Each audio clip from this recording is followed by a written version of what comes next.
Oh, well, look at that. People are showing up. Hello.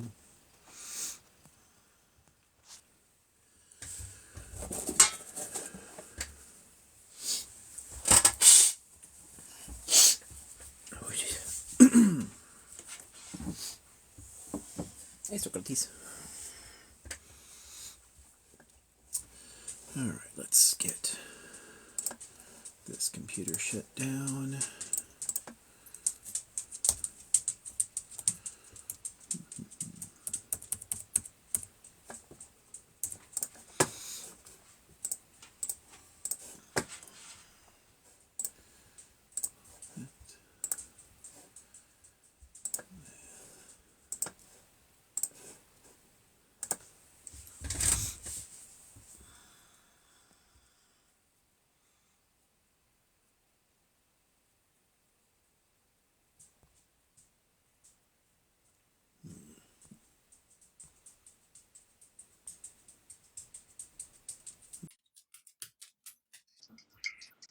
Hello, how are you?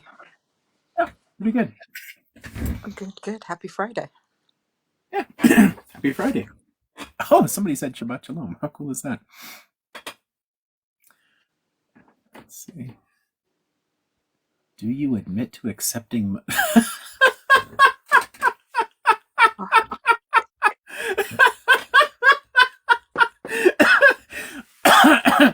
Someone thinks I spread Chinese Communist Party propaganda.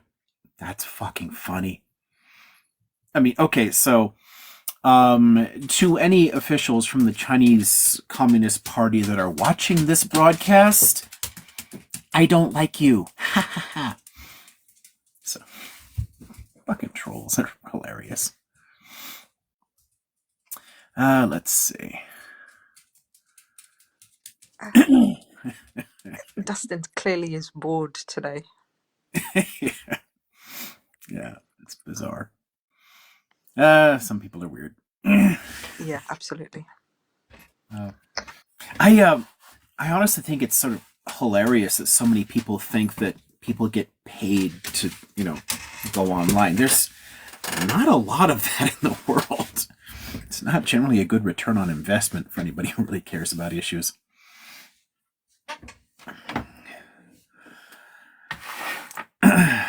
Besides which, there's plenty of true believers for Maoism and the CPC anyway. They don't need to pay any money for that.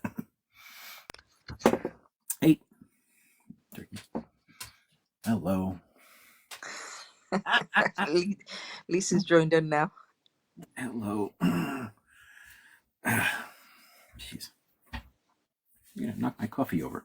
Or cacao or whatever. It's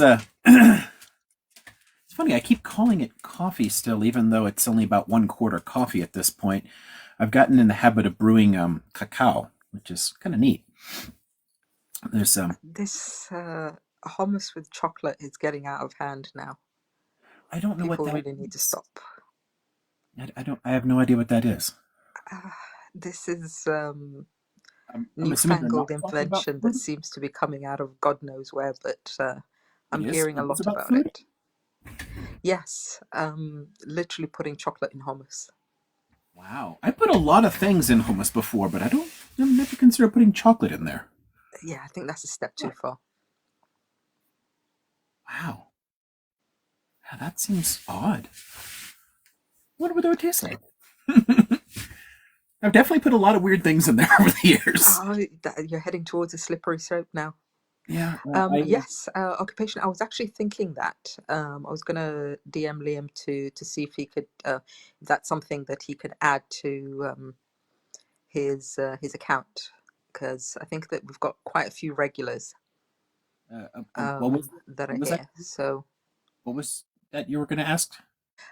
to add a subscription element to your account, it just means that it's another way for people to support, but especially people who are here regularly. might want to do that. I think it usually starts around 4.99 or something like that. Interesting. Um, yeah. Yeah, I does that mean people can't come into the live if they don't subscribe? How does that? No.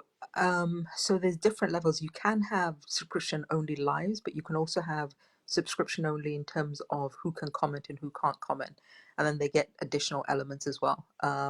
But more than anything, I think it's something that people like to do if they enjoy the live and want to keep coming back to it. That's interesting. I put a Patreon link on there for people who want to contribute in some way regularly. But if it blocks people from being able to do things, I don't know if that might kind of bump up against my, you know, I don't know, love of democracy and I mean, openness you and all don't that. have to. It's actually very similar to Patreon, I'll take a in look and see that how it you works. can keep it open. It's up to you if you want to make it subscription only. Yeah, let's see what I can. Oh, jeez, I gotta find a new piece of paper here. Okay. Oh, where'd my pen go? Well, I guess I'm writing in red pen tonight. So you're all getting failed. Let's see. Look up subscription.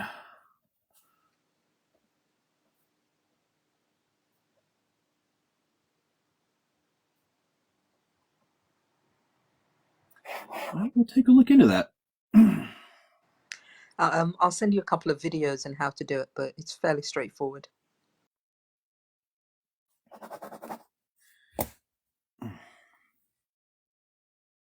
But yeah, if anybody would like to come up and ask some questions, then please request. But if you would prefer to stay in the audience and ask the question, I'm more than happy to read it out for you. Um, They actually Yusuf make saying hello. they It's make good to chocolate. see the regulars coming back and forth each session.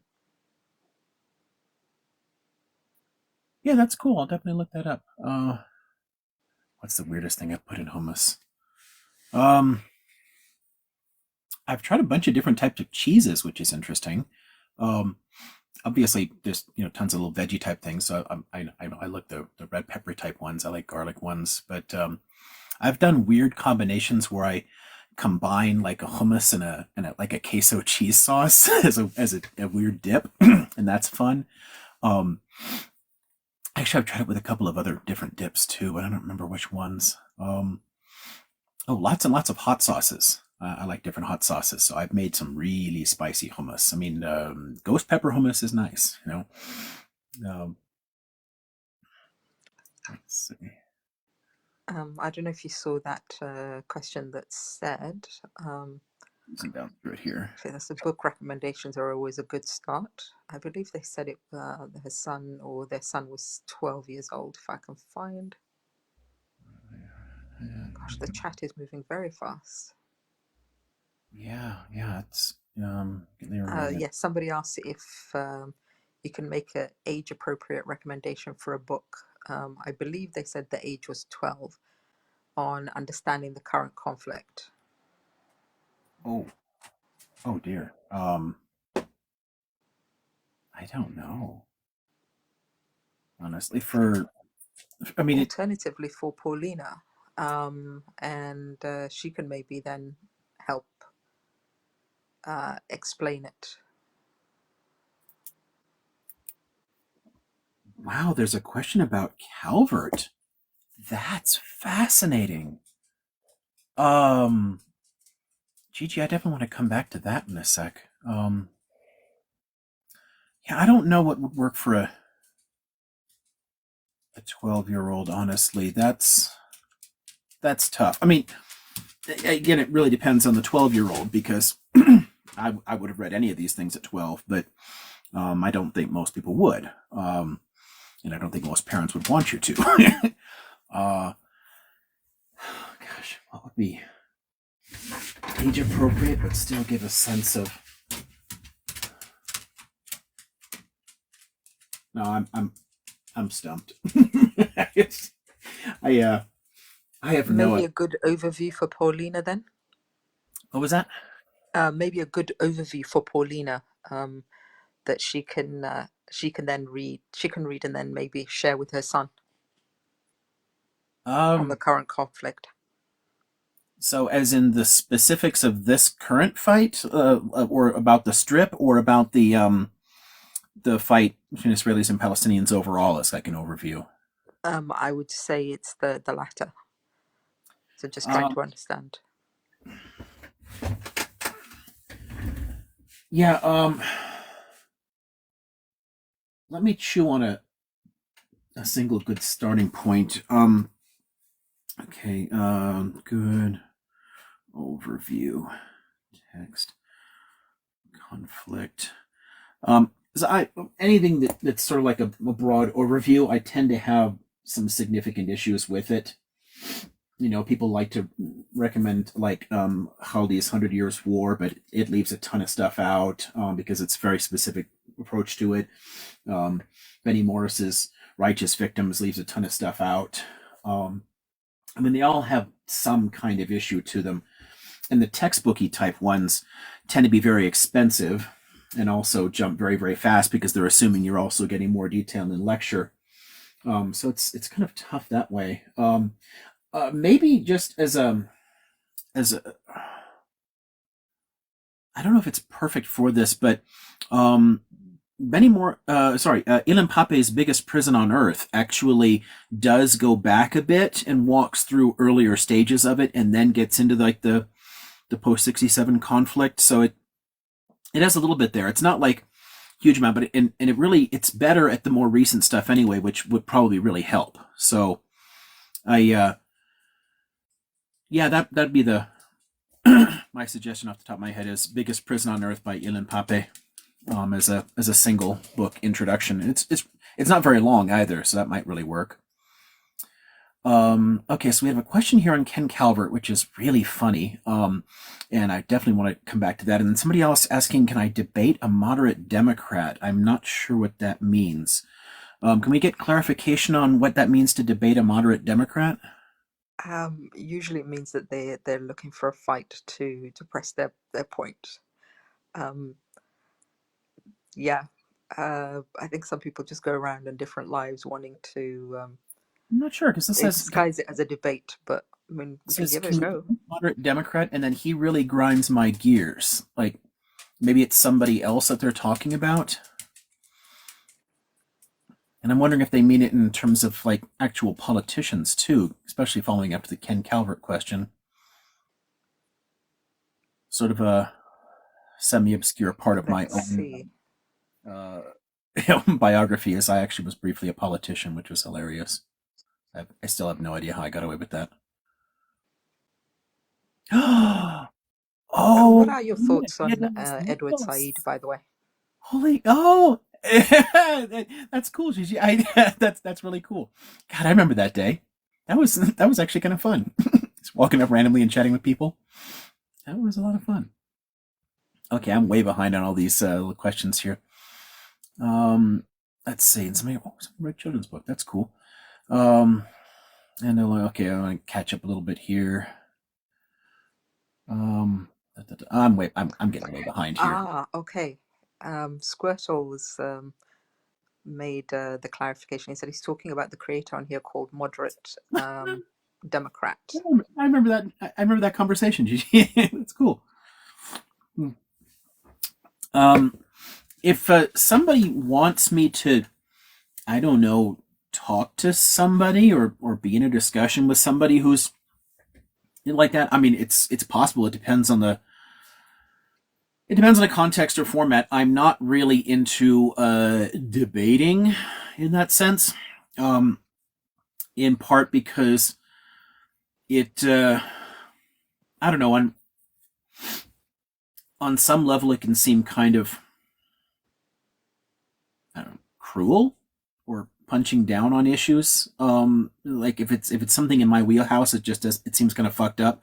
It's sort of like what that asshole Ben Shapiro tries to do by going to college campuses and taking questions from freshmen. I mean, and granted, he doesn't know a hell of a lot, but he's trying to use his attorney training to just shame people who just don't know a whole lot about things, and that's just fucking cruel. Um, and yeah, I mean, debating issues like this stuff with random people just doesn't seem, I don't know, it just doesn't seem cool. But I don't have a problem with having conversations or answering questions or trying to point out, oh no, actually, what you're saying is not correct, and here's why. And if they want to like debate me, okay, fine, I'm done. I mean, I'm not really interested in going into that, but I'm happy to intervene if somebody wants me in a conversation like that if it kind of fits that. Um, I don't see anything else yet, but there's a few people wanting to pop up, and while I'm doing that, I think I'll talk briefly about the whole like um, I can talk briefly about the Ken Calvert thing because man, that is fun. I I honestly don't think you're gonna get rid of him yet. Uh, oh, somebody's got their mic on. Yeah, and I'll Not just me. ask a few people to mute their mics while they wait. Is that mac and Do you want to cheese touch on lovers? the Mac and cheese lovers. Calvert one first, or the questions from the panel? I already forgot. Judy, was that your question about Ken? Yes, it was. Perfect. Okay, cool. And you're up here too. This is excellent. Yay. um, yeah, I'm not really impressed with Rollins, honestly.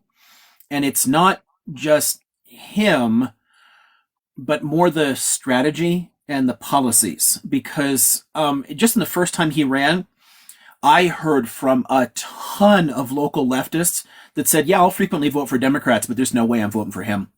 And they didn't Really? last time. And in that election, he was. I mean, when I ran, it was an R+9. When he ran, it was an R+3. He had a Because we far more added favorable Palm district. Springs when it got redistricted. Right? Yeah, far more favorable district, and he still couldn't do it. And I think a big part of that is leaving out the independents. What I was trying to do in getting involved, and granted, I'm not the type to naturally be a good politician or be a politician for long. I was really keen to show if you run on issues that affect people's kitchen table stuff like basic like how do I make life better for people, and you focus on principle and avoid like the big money shit, and speak from the heart, you can bring in a ton of people that wouldn't normally support a Democrat. So I managed to hold all the Democrats in the area and added 50,000 people that wouldn't normally show up for an election. It was 50,000 more than had ever voted for a Democrat in that area. Mm-hmm. So that's the right kind of strategy that somebody needed to follow. And okay, fine. They don't want me. I've got a big mouth. Fine. They don't want me. Then they needed somebody else willing to try that. And what they got was the same kind of person DNC always likes. Somebody who took $3 million from wealthy people. I ran that campaign on 150 grand, and he took 3 million and still went down. Yeah. And it's because it's not about the money and the fancy advertising and all the consultants and all this crap that they waste money on in campaigns. I mean, the people who were working on my campaign, almost none of them got a dime out of it. They did it because they cared, and you can get a lot from that when you try to bring in all the fancy consultants and all their advertising and their mass mails and all that crap. It doesn't add enough to really matter in a lot of cases, and it wastes tons of cash that you're spending all the time, raising money instead of actually talking to voters and Right. winning people over. Is it's not just a bunch of populists and leftists and libertarians that I managed to bring over onto my side, but I actually converted a bunch of Republicans. I have Republicans who changed their registration to Democratic, and Yeah. they did for an anarchist, which is amazing. Yeah, But I tend to like, especially in this area, like I have my kindness house sign in front of my office. I call it my bigot reflector because they see when they walk in the door, we accept all sexual orientations, genders, this, that, da, da, da, da, da, da, da, da. Be kind. yeah, Um, and the one thing I notice, like I'll talk to people all the time, and most people who know me know I'm the raging lefty, out here. Um, but I make it a point to just talk real life policy. And, most people, when you start telling them, yeah, it's corporate greed, like corporate greed outpaced inflation, 10 times over. And they're like, well, yeah. And well, what about this? Well, yeah, I think this. And what about that? Guess what? You're a leftist. And oh no, I'm not. It's like, well, if I change the name, or I say, oh yeah, Trump did this, Trump did that, da, da, da, da, da, da. Oh yeah, yeah, yeah, yeah, yeah. No, actually, it wasn't. I'm sorry, I goofed. But they agree with everything. And I think somebody brought up last night, I think it was, oh God, Margaret, the lady who's married to the Indigenous man up in Canada. Oh Mhm. my God, I love her. But she was asking like how should she talk to her elders or whoever in the church and just regular people in Gaza and Palestine. And my go-to is battered wife scenario. Well, she chose him. That's her problem now. She has to sit with it. So if the wife has been, beaten to high heaven for the last 10 years and finally decides, she grabs a pointy object and takes a swipe at him and let's say punctures him, right? Now, does she get charged with attempted unaliving? Should she get charged with that for defending herself for the one time after taking a beating for 10, 7, however many years? And that guy's going to go play the Mhm. victim? That's Yeah. exactly what Israel is doing. That's Yeah. exactly. It's narcissistic abuse. It's Yeah. pound them, pound them until they snap back, and then it's Darvo. Yeah. And that's actually quite intentional. It's Yeah. literally why they do it. Oh, and now they're with the flooding of the tunnels. They're literally salting the earth. They're literally salting the earth. Yeah. No, I But mean the strategy for a long time has been to push the groups that are more likely to fight back, to get them to mm-hmm, do it, and then to sideline the people who are willing to talk to you. mm-hmm, And then the single biggest threat too, they go after nonviolent protesters hard. mm-hmm, They are far more likely to get arrested or unalived than militants are, because they understand the threat that poses internationally. You mm-hmm. know, if if 4 million Palestinians just sat down in the streets, I mean, the impact that would make on international opinion is far greater than they'll ever get out of some militant acts. And the militant acts allow them to spin it into the whole victim thing, and because that plays so well into the generational trauma that Jews legitimately have, it works really, really well internationally. And Mm-hmm. they know that. They've always cultivated that. The Israeli right especially, but the left as well, and going all the way back to Ben Gurion, it's quite cynical about Oh yeah. manipulating, Oh yeah. international. And I talked somewhat frequently with Mr. Sheridan, who ran, I think, before Joy against Calvert, Yeah. and he's still on council. And he told me when he ran, he called the DNC, he called Hillary Clinton to get uh, the backing for some support from the DNC. Hmm. And their reply was, if you donate $5,000, you can take a picture with her. Like, Hmm. I couldn't even get the so-called progressives representatives in the area to care at all. I well, I mean, think the demographics, especially in the last couple of years, have definitely changed, even in the last 2 years, yeah, especially with, demographics and ordinary people for sure, but the party is getting worse and worse. And even a oh, lot yeah. of the so-called progressives in the party, they still don't really care about the bigger picture stuff. I mean, Katie Porter just never returned a call. They don't care to help people out. Oh, and Katie Uh, Porter, if I'm not mistaken, was taking money from APAC or J Street or both. yeah, I mean, And I and thought her whole thing was no PAC money, no the PAC Sanders money. campaign spoke with us briefly and then never got back to us. He wasn't going to do it either. I mean, that district was already winnable even when it was an R+9 with the right kind of strategy. It would have been really tough. It would have been a long shot, but it was possible. Yeah. But it was setting up for the next run where Rollins stepped in, and then Rollins completely abandoned that coalition, left a ton of people behind in it that would have come out for somebody. Mm-hmm. So I think you're kind of stuck with him for now Oh, because don't say that. It's not over yet. as long as there's a narrow Republican edge in registration, I you need took a a look at the registration the last election, and I want to say it actually skewed Democratic this last round. I could be wrong, but I was looking at the registered and trying to do the math on it. But I mean, I get a fair amount of teenagers who come in with their parents, and the first thing I ask, how old are you? Have yep. you registered to vote? Mhm. And some will say, oh, yeah, I need to do it. And some will be like, I don't really care. I'm like, you know, that bigot down the street?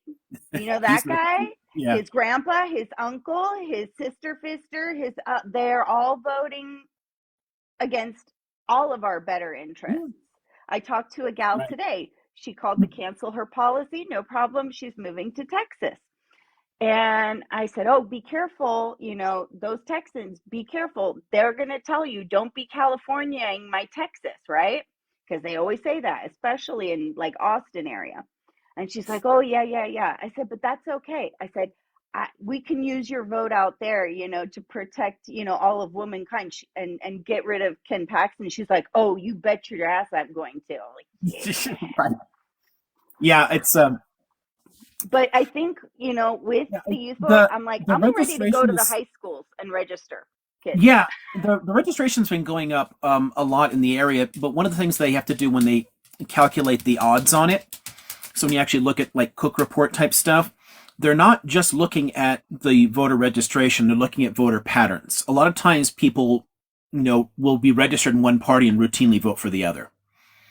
I mean, for example, the change in the Deep South happened over generations. For a long, long time, registered Democrats were voting for Republicans in the 60s, 70s, and 80s. And then it just, their kids gradually were the ones signing up as Republicans. A lot of people never change their registration once they've done it. Mm-hmm. So you have to look at the long-term voter profiles in the area as well. So it still does have a slight Republican edge. And when they try to run people like Rollins, who, I mean, the dude literally worked for the Schwarzenegger administration. He worked for a Republican. I mean, Who he's got rid of also talking about gerrymandering in bipartisanship. California? When you've got when you're running as Republican light and Republicans have a choice between you and the Republican, they're going to pick the Republican because they know it helps to actually get the right majorities in Congress and everything else. It's a losing strategy, and people have been pointing out that it's a losing strategy for decades. But there's a massive, massive base of voters that are just checked out, and Yeah. those are the people that you can pick up. Yeah, I and I mean, keep telling look them at like if analyses of they like if your Clinton's vote didn't campaign. matter, they wouldn't be trying so hard to take it away from us.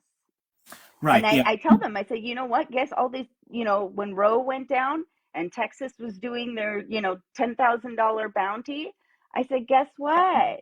Guess what happens if they start going after women for miscarriages, which they're already doing? I said, Yeah. guess what? They're felons. They can no longer vote. So now they lost a bodily autonomy, and now they're felons who can't vote. I'll hop off here in just a sec, but before I go, somebody was asking for the book for younger kids on Palestine and Gaza. Mhm. I tagged you in it, so hopefully when you go into your mentions, you'll see it from dardir.x. He is Arab. I haven't pinned down exactly if he is Palestinian or not, like it matters or not. But he actually did a children's book. He did the last post I saw, he did all the pages except for the cover. And he's like, oh yeah, I didn't do a cover. But he's been doing a lot of direct aid to Gaza. And I encourage everybody to go find dardir.x and check out his book, should be coming out. Nice. And if you're in town, you know where I am. Uh, yeah, I honestly, I would still be a gadfly in the area and harassing the Riverside County Democratic Party if I still lived in Riverside. Oh, I had a friend who was barbecue buddies with Chad Bianco, and I was like, "Ooh, can you invite me over to the next one so I can kick him in the balls and end up on the news for like little 5'4" me like kicking Right. Bianco in the nads, please?"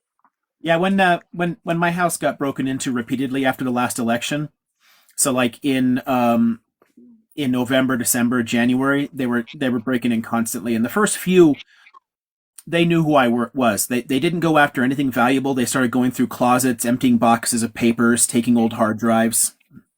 So that's an intimidation tactic. Oh yeah. Um, but then once the house had been broken into, it was hard to keep anybody else from coming into it. So I think I managed to count about 17 times based on damage every time I came back to get more stuff out. Jesus. But I slowly pulled everything out of there, got most of it in the storage, and then started taking over and reconditioning my grandfather's old cabin. So I'm up in the mountains above San Bernardino now. Um, so I'm well out of Riverside. I mean, I'm Okay. about an hour away from you. So I'm still in the area, but I'm not in the district anymore. If I ever got into politics again, it'd be to like I could primary Judy Chu. I could run in the Democratic primary there, as an outsider, and then I don't have to care about what the California Democratic Party thinks of me. So that's a possibility, I suppose. But I hated fundraising. So Yeah. and realistically, I proved what I set out to prove anyway, just tactically. So I'm kind of comfortable with that. So yeah, I've more or less stayed out of it. I went back to being a registered Green. I mean, I was a Yeah. Green for 25 years before I jumped into the Democratic Party for that. Yeah. Well, if you, I'm not sure if you've seen Crazy Mother Runner on here. Jess, I forget her name now, her last name. But in any case, she ran for Congress in Virginia, and I think she raised, I don't know, like $200,000 or whatever. It wasn't a giant amount. And they said, oh, she doesn't stand a chance or whatever. And she got like within inches of the Republican who spent $5 million. If So if you run well and on the right issues, you absolutely can do it. It's yeah, a myth that you need millions of dollars in consultants. I didn't want any consultants because my problem is with the entire consultant complex. That it's a giant scam yeah, to make politics too expensive so that ordinary people can't get involved in the first place. I got into it because I already knew a strategy that could do well. And I mean, and for an R+9, we did damned well. oh yeah. So that, as far as I'm concerned, I'll be happy with that for the rest of my life. Well, when my mom stops harassing Sheridan to get me to run, I will definitely be calling you and having you in my back pocket. And honestly, Oh, if people but want to good run, news. I'm perfectly But happy to like bring in the playbook and show, okay, this is how you can do this because but good it's news. it's doable. Komrosky is gone from the Temecula school Yeah, board. I saw that. I was so happy. I saw that this morning.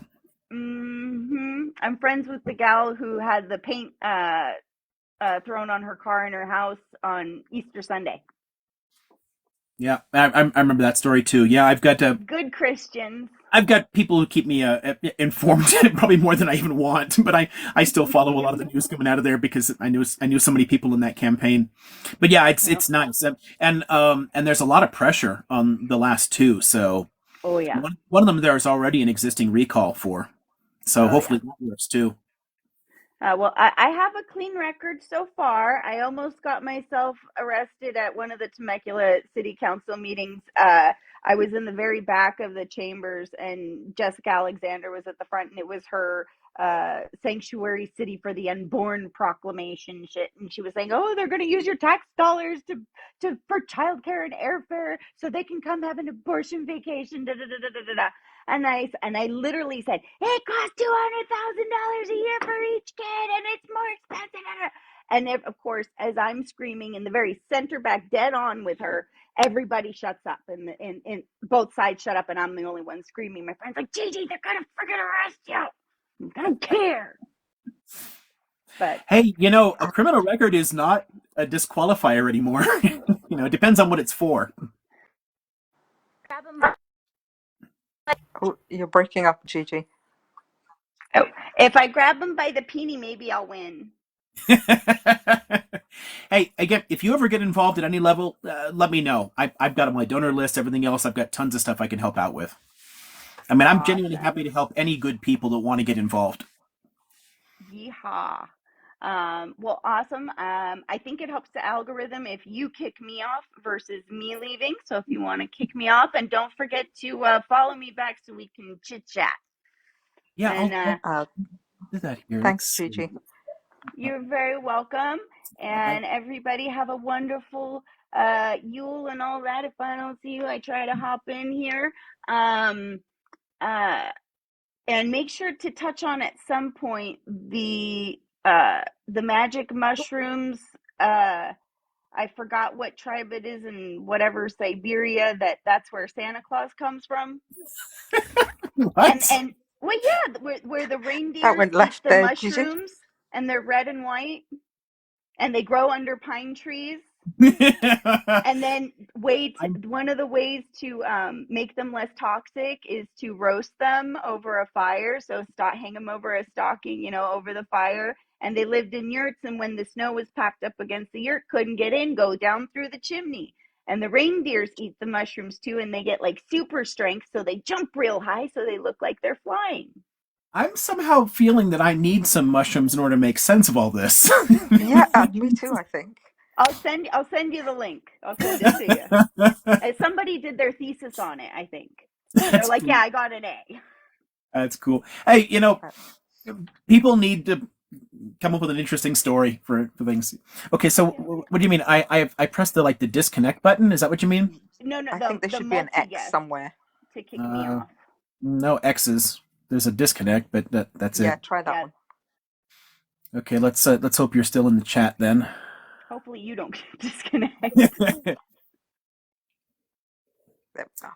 Okay, so if you're still in the chat, let me send a message and let me know. That way, I know that actually works. So that's a button for doing it. Yeah, no, what will happen is she'll just stay in the room rather than be kicked out of the live. If you drop her down, versus if she dropped down, she would end up leaving Ah, completely. perfect. Okay, yeah. Because Perfect. disconnect can also mean like throw them out of the live entirely. So I don't know. So that's good. So that's the way to do it. Somebody asks school. I'm easy to look up, but I don't like saying things like that. I don't want to feed into any algorithms that connect me into universities, especially it makes it easier for them to if I'm talking about politics and everything else. Yeah, I mean, I teach at two universities and a community college, and one of the universities has a very conservative administration, and I don't like crossing them. They tolerate me as long as I don't talk about the association a lot. So I won't say it. Let's put it that way. Thanks so much for being patient, Annie. I'll hand over to you. You're next in line, and then Rose. Hi. Uh, Hello. I So, thanks be blessed. I follow you everywhere. Um, my question is, I don't know how many parts it is, but it's all one question. Um, I am also autistic, and you've been very open about your autism, and I feel like you kind of got the educational autism, um, which is wonderful. I am very jealous. I did not get that. I got the emotional autism. So I live inside my like nervous system, and I envy people like you who all these books that you read, your brain's like a steel trap and it retains that information. Through all of that information and all of those books, also knowing that you're autistic, all the history that you've read through, is do you notice that there is a history of autism when it comes to social justice throughout history, and has that shaped your anarchist view? Does any of that make sense? sort of. I think I know what you mean. Do you mean do I know of people who seem like they're on the spectrum who care about those issues? Throughout history, like I know that there is a couple of former presidents that they suspect might have been autistic. There's several Jefferson, former leaders in other Jefferson countries, autistic. scientists. Huh? Jefferson was pretty autistic. Yes. So throughout history, there were a lot of what seems to be described as autistic people that it seems like they were on the side of justice and fighting. Does any of this make sense? I apologize, I may not be Yeah, asking this right, but has any of that think, shaped your anarchist view? Yeah, in terms of justice, I think one of the ways it stands out here is that um, because ASD folks tend to be more motivated by ideas and principles, it can suck people in that way. And it's one of the things that can also get us into trouble too, but that's a whole different question. Um, but but yeah, I do think there is a correlation. But sadly, there are also people who um, are so stuck on particular ideas that they really can't um, do anything about these different issues, that they don't get involved in social justice, and plenty of people get involved in ideas that, their special interests have literally nothing to do with it at all. So I think it's just kind of random that way. I don't think that there's anything about ASD that inclines people to social justice, but if that happens to be one of your special interests, then you're going to get really into it and, participate in a lot of things. For me, it probably did play a part in pushing me toward anarchy and plenty of other things, but largely out of my own desire to try and understand the world. My way of trying to, I guess, deal with the fact that nothing really made sense about other people was in pretty autistic fashion, hyper analytical. It was like, let me study this, let me get sucked into it. So I'm reading philosophy and psychology and all kinds of shit. And I ran into the first anarchist writers that I encountered were because of their social activism. I ran into people like Emma Goldman for some of her essays, things like that. And like, oh wow, hey, this is interesting. And then one thing led to another, and I realized that my views and my ideals were pretty well aligned with plenty of them. So it was kind of like an accident running into people like Chomsky and Zinn and Goldman and whatnot, but it was largely because of their social activism that I found out about them, and then from there I started diving deeper into the philosophical tradition. There's a couple of questions that I've seen in the chat or comments about ASD that are kind of worth noting here. Autistic people can be just as empathetic as other people. They, in the sense of like, caring, but not recognizing what people need or what they're feeling. You struggle a lot more with the social context of people's emotions. So oftentimes it's hard to articulate your feelings, and it's hard to reciprocate feelings in a way that makes sense to other people. So my expression of caring to people often doesn't make enough sense to them or work for them. And what people need, this is why I ended up being single again. The gal I was with, dearly love her, but she needed things that I struggled to do. I couldn't reciprocate in a way that she needed. When we talked about it afterwards, it always makes sense. I always understood where she was coming from and what was going on. But in the moment, my reactions, my facial expressions would just never give her the sense of reinforcement and caring and support that she needed. And that's the key there.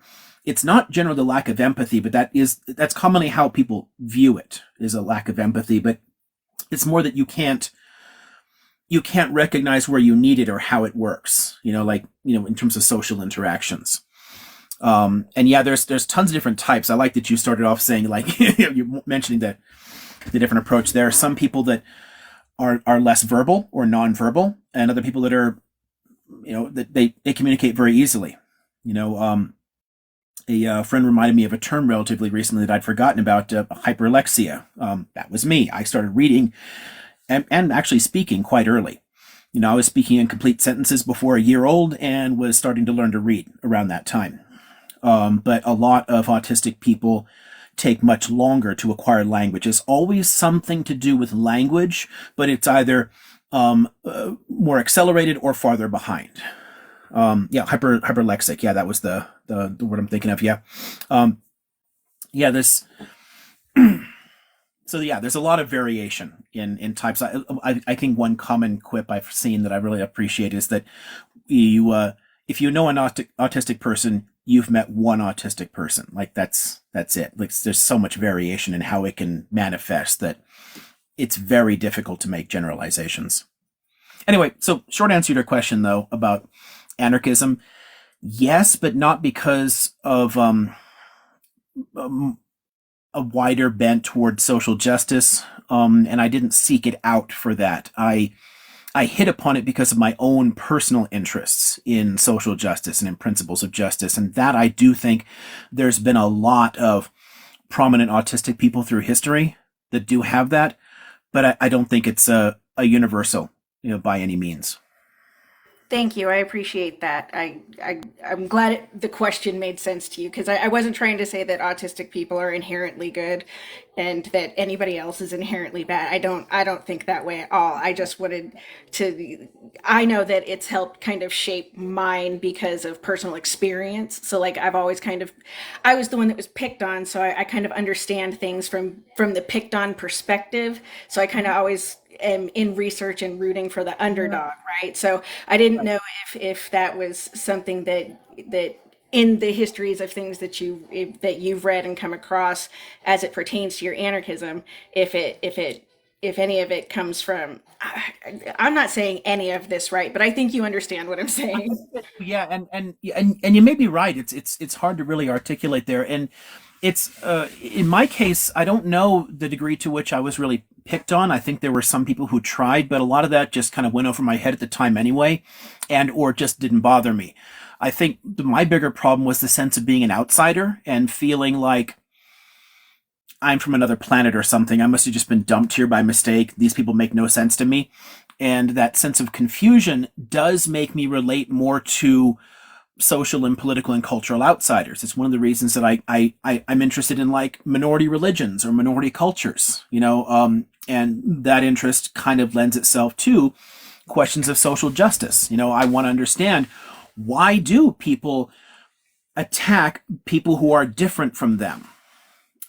So if you look at it from that perspective, then yes, very much so. That interest in social justice came out of my personal experience of just, you know, needing to make sense of things and understand where I fit, and then creating a kind of sympathy for other people who have experienced being an outsider. Thank you very much. I appreciate you. Thanks. I appreciate you too. I've thanks very much. Yeah, no, I think we've interacted a few times in comments already. So thanks for popping Thanks, up with the thanks. question. It's a really cool one. Yeah, no, I think that was a fascinating question and definitely lit up the comments because Yeah, a few it's people had either experiences that they wanted to comment on or questions that they had. So thanks for that, Annie. yeah. Rose, I don't think that I've ever really thought about it that way, but it may very well be the case. Yeah, it's yeah, fascinating. Rose, are you there? Hi, yeah. Can you guys hear me? We can Yeah. hear you very well. Okay, great. Hi, I'm Professor Liam. Great to talk to you. I've discovered you actually just like last week, and I was like, oh my, you're just so informative, and yeah, I mean, just very impressed. Thank you so much for your time and your energy. My pleasure. Just, I'm pro-Palestine, and, can you hear me? I don't know if I'm, hello? Yeah, Yeah, we can hear you very well. we can hear it Is perfectly it, well. okay, is it freezing up? Because it looks like, okay, sorry. Because this is the first time I've ever actually joined like a live like this, so it's a little nerve-wracking. But I did see on the comments that somebody was saying debate the moderate Democrat. Don't waste your time with that guy. I've popped in on his lives a few times, and he's just like one of those typical Republicans that basically, I don't know. You just know the vibe with those kind of people where everything is basically made up, and there's just no point in arguing with them. But I would love to watch a debate with you and him if you ever have that chance. But I just know that they are those kind of people that just make up conspiracy theories. They're the type of people that will say the insurrection was an inside job and just kind of all that stuff, which is Right. frustrating beyond measure. I'm really happy to comment on things Yeah. like that. So Dating that makes no sense to me. yeah, no, it makes no sense at all. It's just they're delusional. And I'm a Democrat also. and I'll always vote Democrat, even though like what Biden's doing is absolutely horrible. Like I feel completely depressed about the whole situation. And I live in Texas, a deep red state essentially. No matter what I vote, it seems like it will always be Republican. But I do want to I guess I want to say what was that? It's shifting a bit at a time.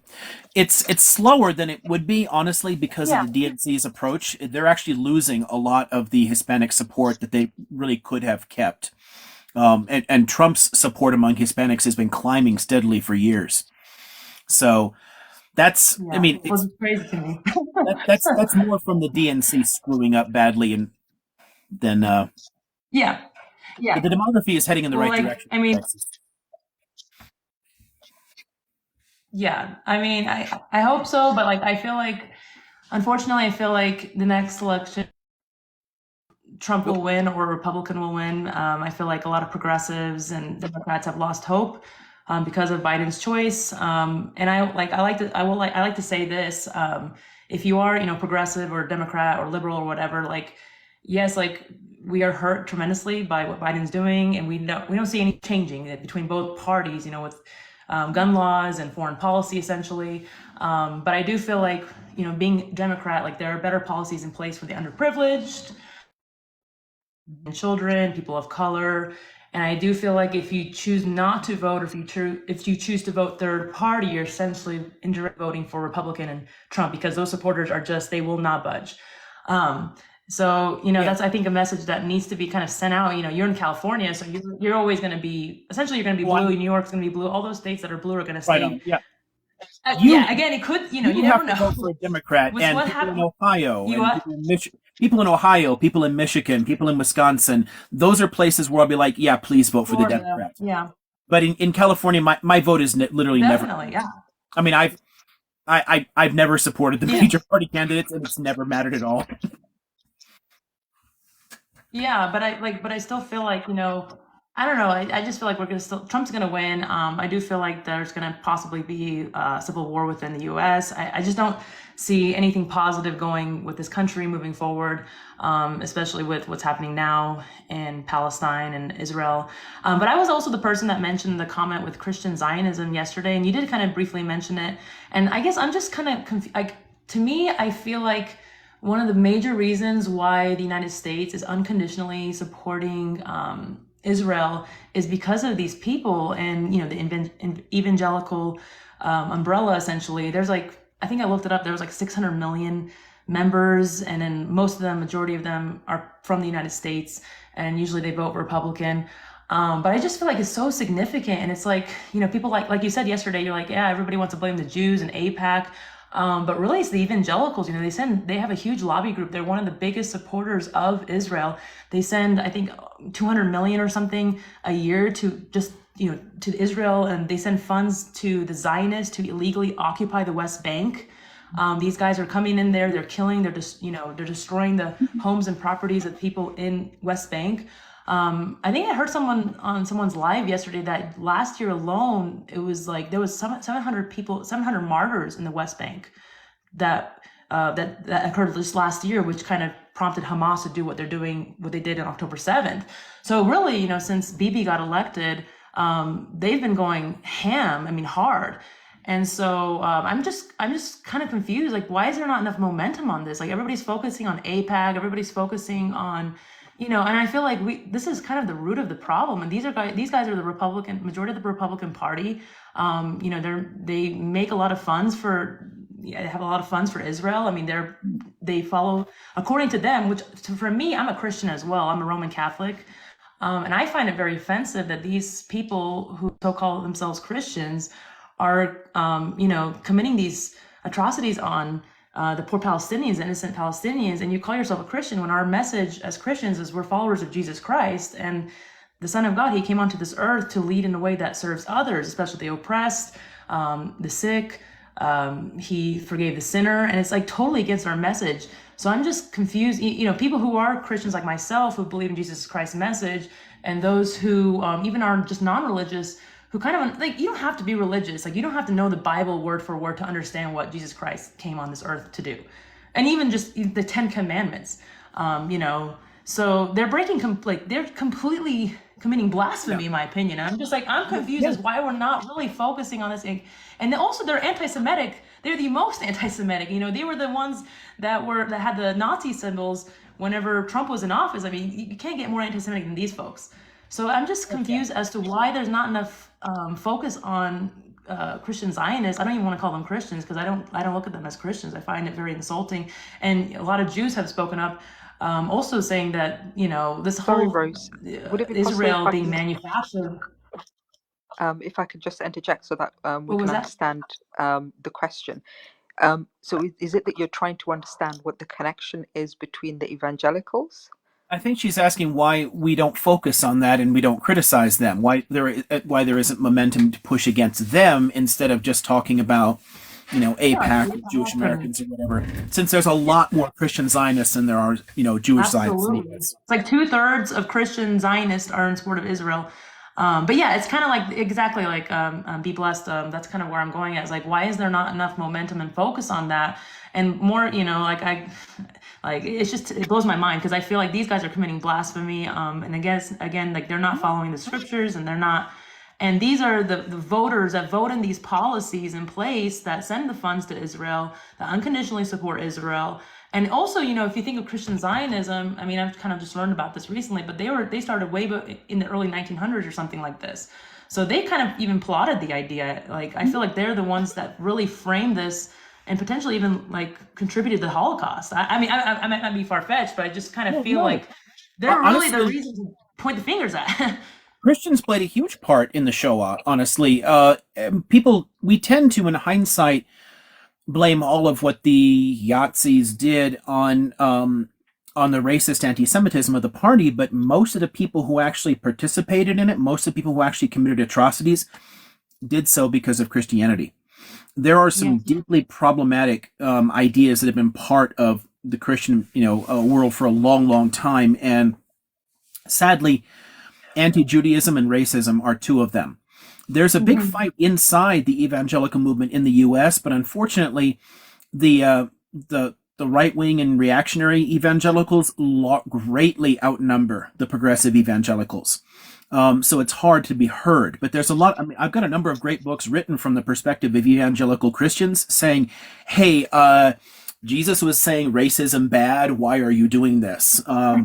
Exactly. A lot of so-called Christians in the U.S. are hardcore behind the most racist shit out there. And I mean, you mentioned Trump and Yahtzee symbols or whatever.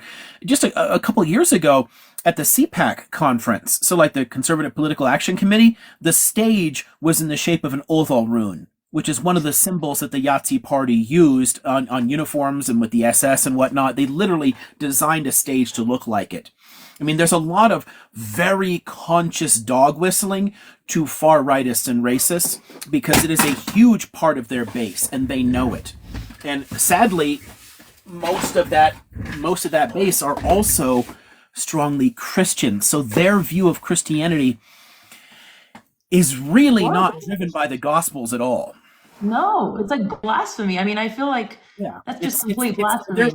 If the Christians are right about all of this stuff, then much of American Christianity is headed for hell because they have chosen the wrong side, and have rejected that message very thoroughly. But a lot of the support for Israel is really driven by their millenarianism, the desire to bring about an apocalypse in which they think that they will be the chosen and the elect anyway, so it's a good thing that the world will end. Yeah. It's a genocidal kind of ideal. It's horrific. And the Jews will go to hell or something if they don't accept the Messiah. I read some comments that people wrote me, but they have to accept that he's the Messiah. If they don't, they'll go to hell. I mean, it's so anti-Semitic. I mean, I don't understand why. Yeah, I mean, their end of the world vision actually involves the Jews rebuilding a temple, restoring sacrifice, restoring the monarchy, and this so inflaming world tensions in the world that it causes a massive war with Muslims, in which the Antichrist can finally show up and whatnot, and in this giant apocalyptic battle that's supposed to take place in Israel. I mean, the plains of Megiddo is where the word Armageddon comes from. That almost all of the Jews will die. That's their goal. They want them all to move there so that they can be unalived. And the small remnants that survive are supposed to then convert to Christianity. So it's a horrifying, horrifying ideal. And they get literally everything. They get everything wrong about their reading of Revelation. The entire interpretation only built up in the 18th and 19th century. It's a radical reinterpretation of the text. It honestly doesn't make good sense. It's people badly misreading that apocalyptic. I mean, they're interpreting the word of man. They're not interpreting the word of God, and a lot of them are saying they're badly reinterpreting Revelation. They're misreading it in essence. I mean, yeah, it just blows my mind. I mean, like I'm just surprised there's not a lot more Christians like myself who honestly, are not. You're fighting the good fight, and I hope you can keep raising awareness there, especially in like pro-Palestine circles where people do have a tendency to focus on AIPAC and on Jews. Honestly, there's a really uncomfortable trend within pro-Palestine circles in general, not to talk about the Israelis, but to talk about Jews. Have you heard about what the Jews are doing? You know, have you heard about what the Yehudi are doing? I mean, that includes me too. Like, hello. I remember you saying that yesterday. You were Jewish. Yeah, it's a problematic way of framing things, and realistically, a huge part of the problem behind Zionism is actually Christianity. No, AIPAC is terrible, but AIPAC is one lobby, and most of the somebody asking in the question there, and most of the money raised that actually supports what the settlers are doing is actually not through AIPAC at all. And most of what drives Congress is not AIPAC. They only take AIPAC money because they already have those views. So it just reinforces it. The worst thing that AIPAC has actually done has almost nothing to do with Congress or the government. It's really the way that their contributions shift the perspectives of a lot of American Jews to identify more with Israel, and specifically with Israel's hard right. So a lot of very progressive Jews in the U.S. have been snookered into the far right's vision of Israel, and that's sad. There's a lot of damage that's been done to the American Jewish community that way. But the bigger problem in terms of the conflict isn't the American Jewish community. It's Christian evangelicals who massively outnumber us. And then I think like Mormonism follows under that. Sorry. No, go ahead, Rose. I just wanted to interject with a question. I'll let you finish that.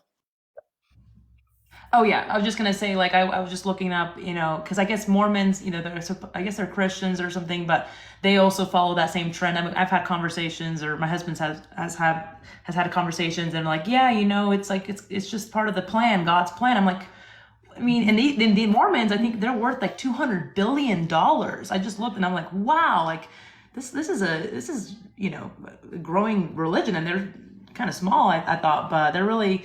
No, they're going around the world too. It's spreading rapidly. I mean, the longer it's been around, people forget just how recent it is. And once enough time's gone by, it's honestly the same basic dynamic. And this is, again, me speaking as a historian and not from a particular religious perspective, but it's honestly how all religions develop. Initially, you know, a lot of weird kind of like made up interpretations or whatever are going to be like, what is that?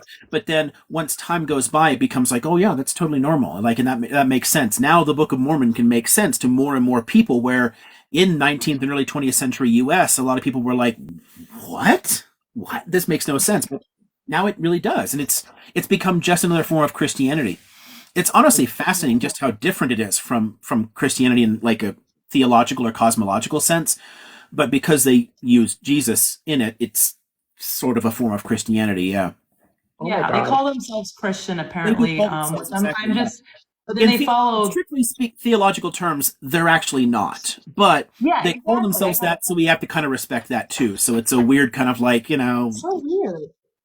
And 200 billion. I mean, I am, y'all. I am so geeking out over this conversation.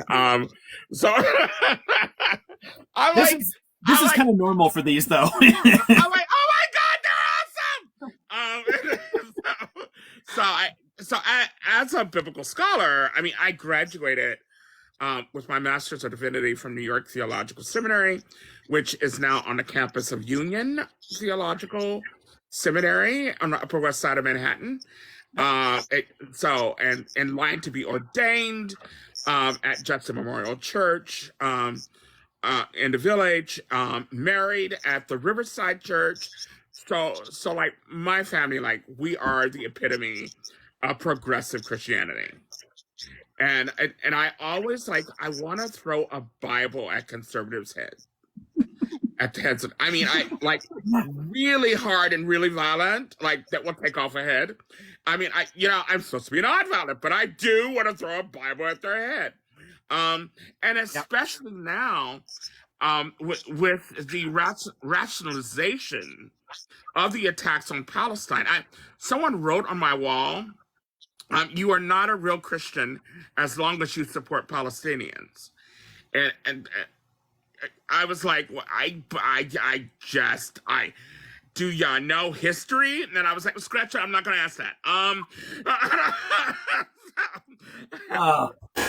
To make a point back to like what we were chatting about with Gigi earlier, it was an interesting quirk in my short career in politics that I actually was happy to engage in conversations with religious people from a number of different faiths, because I'm as comfortable quoting, Torah as the Gospels as the Quran. Yes. And I think that if you're going to interact with people, it makes sense to use their own language. So when talking to Christians about political issues, it kind of makes sense to raise Jesus. And it's like, okay, yeah, so here's what Jesus says on this issue, and says over and over and over again, why do you think it's bad? And you've got tons of right-wing Christians in the U.S. now thinking that Jesus is too woke. Like, what the fuck? Yes. Like, and why? So why are you Christian then? Like, just come out as a Satanist or something and get over it. I mean, like, are you not? Do you care about the gospel or not? So I'm with you. I often want to like huck those little Bibles at people that people leave around. I want to keep a collection of those like little mini New Testaments in a bag and like whip them up people's heads. My best friend Cherie used to say, "Pull Jesus." She was like, I'm going to make a T-shirt and I'm going to wear it everywhere, including conservative churches, and say, "Poor Jesus." So if he came back again, y'all would crucify him again. Exactly.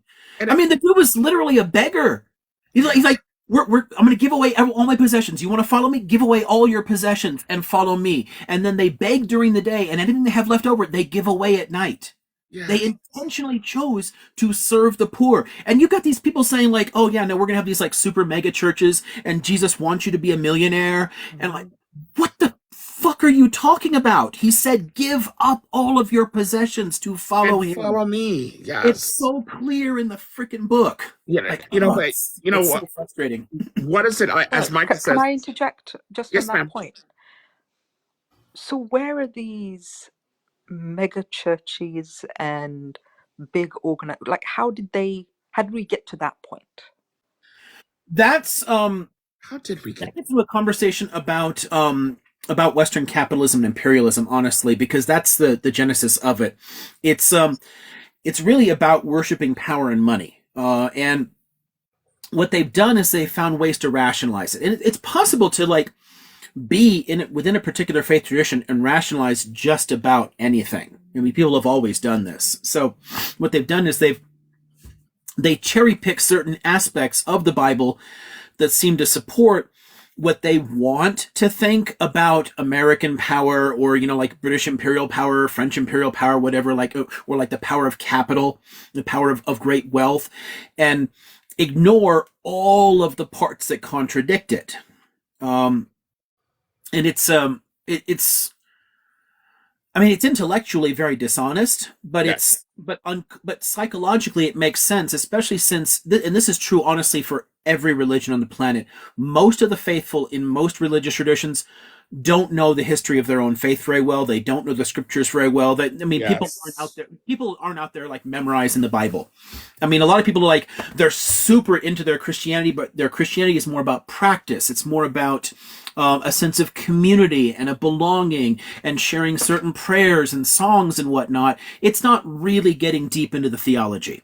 And then on the other side of thing, like you have the death of progressive Christianity that is slowly happening because of a lack of talent, of a lack of uh, um, ways of interpreting historical texts so that people in the pews can understand it. Yeah, for sure. You know, I mean, actually being able to articulate the message as well is kind of a dying skill, and it seems that the people on the right are just they're better communicators, and they play more to people's emotions and their existing feelings and fears. Mhm. Um, and it's especially in a U.S. context, it contradicts the zeitgeist in some ways. So so so I would Shit. so I was called last year. I was called as youth pastor at Lake Street Church in Evanston, Illinois, a very progressive church, and they are lovely people. Um, I so because I'm in the beginning phase of getting ordained at ABC, so I'm following sort of Jesse Jackson. I'm following um, Raphael Warnock, who was a preaching professor. Jeremiah Wright, all of those. Jeremiah Wright was my mentor. Nice. And so attended my mother's Dude, I remember the funeral. way they went after him because of the Obama connection. That was hilarious. Yes, Yeah, I I mean, thought they were going to get and like other they're like sermons. playing bits of his speeches, and I'm like, yeah, he's right. He's right. You're When complaining Reverend about it, Wright is but right. what he's saying is correct. When Wright is right. I you know I remember I when I gave my first sermon, and I sort of broke it down in a way where people in the pews can understand it, but I also confronted imperialism in terms of the history of the church. Like this was like I'm African American, and this was a church in its 200-year history has never had a black person on its pulpit. Had trouble when the balcony collapsed and lots of black people died. So they have a troubling history. I remember the minister asked me because I was working with the musician, and I said, "Yeah, we want to do some emotional stuff." And so sort of kind of bring people in to the work of justice. I preached about if but for the children, right? So as a youth pastor, if but for the children, that we are part of a tradition of faith that must follow justice because the children are watching us. And my boss had major issues with that. He said, "Oh, it was good, but it was way better than how I preach." And I'm like, "Dude, you have a dying congregation, and you have a dying congregation because you can't. You are too. You sound like a professor. If you're gonna teach a course, teach a fucking course. But Yeah. if you're gonna preach, preach at your fucking church." And Yeah. so, yeah. And I think people have. I think what's happening a lot too is that more progressive people are drifting away from the churches in large part because the direction in Christianity as a whole in much of the West is far too right wing and racist. And Yes. and what they need is those counter voices. They need to return to like the progressive values that you used to see with a lot of preachers. People out there like, we need to take care of the poor and we need justice for the oppressed. Yes. And like what really would Jesus do? It's not just a fucking bracelet you're supposed to do. You're supposed to actually read the book and think, what would he do? And because most of us don't have the time to really get into this stuff, we depend Yeah. upon the preachers. So we need those voices at the pulpit out there firing people up, giving them that emotional sense because that's what people go to church for. They don't go there to hear a lecture. You want a lecture, end up in one of my classes. You go to church to get like fired up, like to fire up about your faith. Yeah. yeah. I interned at a UCC congregation before Lake Street, and I gave a sermon about following the tradition. And at the end of the sermon, I said, I'm going to call on the ancestors who sat in this community. And I won't stop there. I'm going to call on Matthew Shepard, and I won't stop there. I'm going to call on Dr. King, and I won't stop there. I'm going to call on I'm going to call on Mary Lou Hamer, and I won't stop there. And so, and my boss was like, "Oh, please do." And and I was like, "He's funny. He's like a really great guy." And I was like, "And I want us all to be a congregation that is shaken up to do the work of justice. That is unapologetic about feeding the poor. That is unapologetic about what is happening in its community. I want us to take your neighbor's hand and say to your neighbor, I'm praying for you." And so when I got done, everyone was crying in that congregation. And it was a progressive come to Palestinian Jesus moment, because I didn't stop there. Calling on the ancestors, I didn't stop there. I called on Palestinians who died in Gaza in 1948, and I said, I won't stop there. Because the rich history of the work of justice. Somebody said, TJ, you hold so.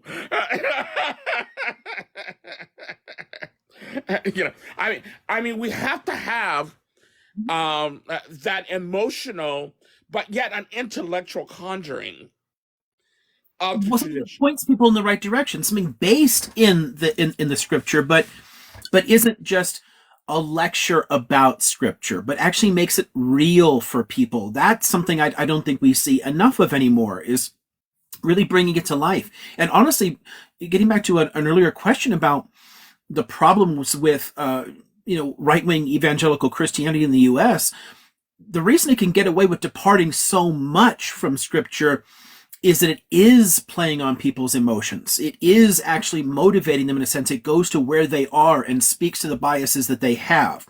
So it's just playing to them in a sense and playing with their emotions. But you can do that in a positive way too. You can call on people's emotions and bring out the best in them instead of the worst.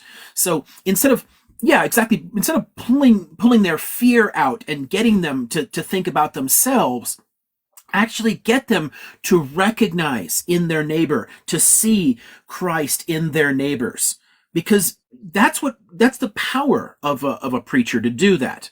Yes. And we're basically ceding that ground. Too much of American Christianity has ceded that ground in a lot of the traditional mainline Protestant churches and Catholic churches. They're fading away. They're losing a lot of numbers, and people are going more and more to the hardcore evangelical churches because of the emotionality in it. And that's taking them farther and farther away from their own religion, in a sense. And there's a fight within progressive traditions because of, do we need the emotion? I remember the church musician said, "Oh, TJ, I'm not doing that emotional thing. It's just manipulative." And I'm like, what do you think our tradition is built on? What do you think? Are we going to be part of a tradition that calls us to be bigger than who we are, that calls us to be more than what we are? I mean, for the work of justice. And what does Micah say? But to love with mercy and to walk kindly with God. Right. Are you a New Yorker? Are you guys? I'm in California, but people are here from all over the place. So from all over the world. TJ, I might have to see if I can interject and see if we can get back to the order. So yes, ma'am. Bear with me. I'm just going to check if Rose is finished, and then it's Ala. And I believe Covey is in the requests. I'm going to put myself on mute to listen to y'all. Allah, and then what is it? So Allah, Hidari, Hydri, and I Hidari, think Hidari. Kavi should be in the request. What do we got here? Oh, look at that. So There we go. So Covey yeah, is we'll go. Covey is Athena, is it? Yes, I'm exactly. slowly getting the But I names. want to be fair to Rose and just make sure that she finished her question before we move on, Oh yeah, because I know we covered I quite was a just lot gonna say, that yeah, was thank you, related. Liam. I just wanted to point that out again. And William, oh, sorry, can you hear me? We can hear, Yeah, yes. it cut out slightly, but Hello? you're back. Yeah, you're back. Yeah, I'm a little choppy here. I'm not sure, but I was just saying thank you again, Liam, Professor Liam, and TJ. Thanks for your perspective on that. I totally agree with you. I'm a Roman Catholic. I love my faith as a Roman Catholic. American Catholic churches are also veering that direction more and more, especially with the pro-life movement. And I just find it so important to, I think, go in that direction, the Christian Zionism direction, because again, yeah, the APAC thing is that people are fixated on that. And we're not really targeting the root of the problem. And these guys vote Republican. As we know, Republican Party are warmongers. They tend to go that direction. And it's like a revolving door, essentially. Like you kind of see like they're a big major lobby group. A lot of politicians serve their needs. And as you see, the Roe versus Wade got overturned. I mean, this is something they've been fighting for a long time. So they're making policies that are really hard on people who are underprivileged, people of color, and then they're doing all this stuff with foreign policy that's absolutely atrocious. It is. So I just want to make that point clear. No, that it's great, and I love that you connected it to the church too, and the church's the hardcore pro-life aspect of it. The fact that the hard right in the U.S. has made that such a big part of their push, it's allowed them to suck a lot more Catholics in than they would have otherwise, including a lot of Hispanic Catholics than they would have otherwise.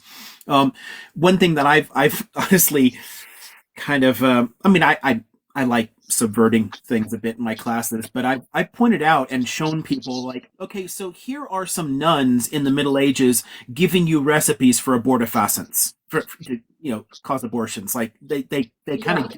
get the whole harm reduction issue. They understand that if you can't feed your existing children, getting pregnant will kill your children. Like if there's not enough food, the living die. And poor Yeah. people have to make those choices. A lot of the so-called pro-life stuff is profoundly anti-life because it ignores all of those socioeconomic issues that cause people to make these decisions in the first place. And the church used to understand that. And Yeah, and it then seems the like Republicans, they vote against policies for social programs, and then they cut the funding. And yeah, I've been on both ends of the spectrum actually. And when you understand like what you can get, it's amazing. But when they cut the funding and stuff like that, it just makes it impossible. yeah. But yeah, actually, my aunt. So I'm half Ethiopian, and my dad is a big Catholic family, and I have a few aunts that are nuns, and so it's just crazy to see where the direction of religion is going, and especially here in America. Essentially, everything is just messed up here. You're But Habesha too? Because I'm Habesha as well. But my, I am Tigrinya, and not Ethiopian. But yeah. my dad's Well, actually Oromo, but yeah, it's I kind of understand the history in Ethiopia. There's internal conflict, sadly, but I know the Tigrian. I've heard of what's happening there, and it just breaks my heart. Absolutely breaks my heart. Yeah. So, anyways, thank you so much, Professor Liam, and I'll be listening. So I'll get off. I'll take myself My off of pleasure. the. And you're fighting. Oop, get under the heart there.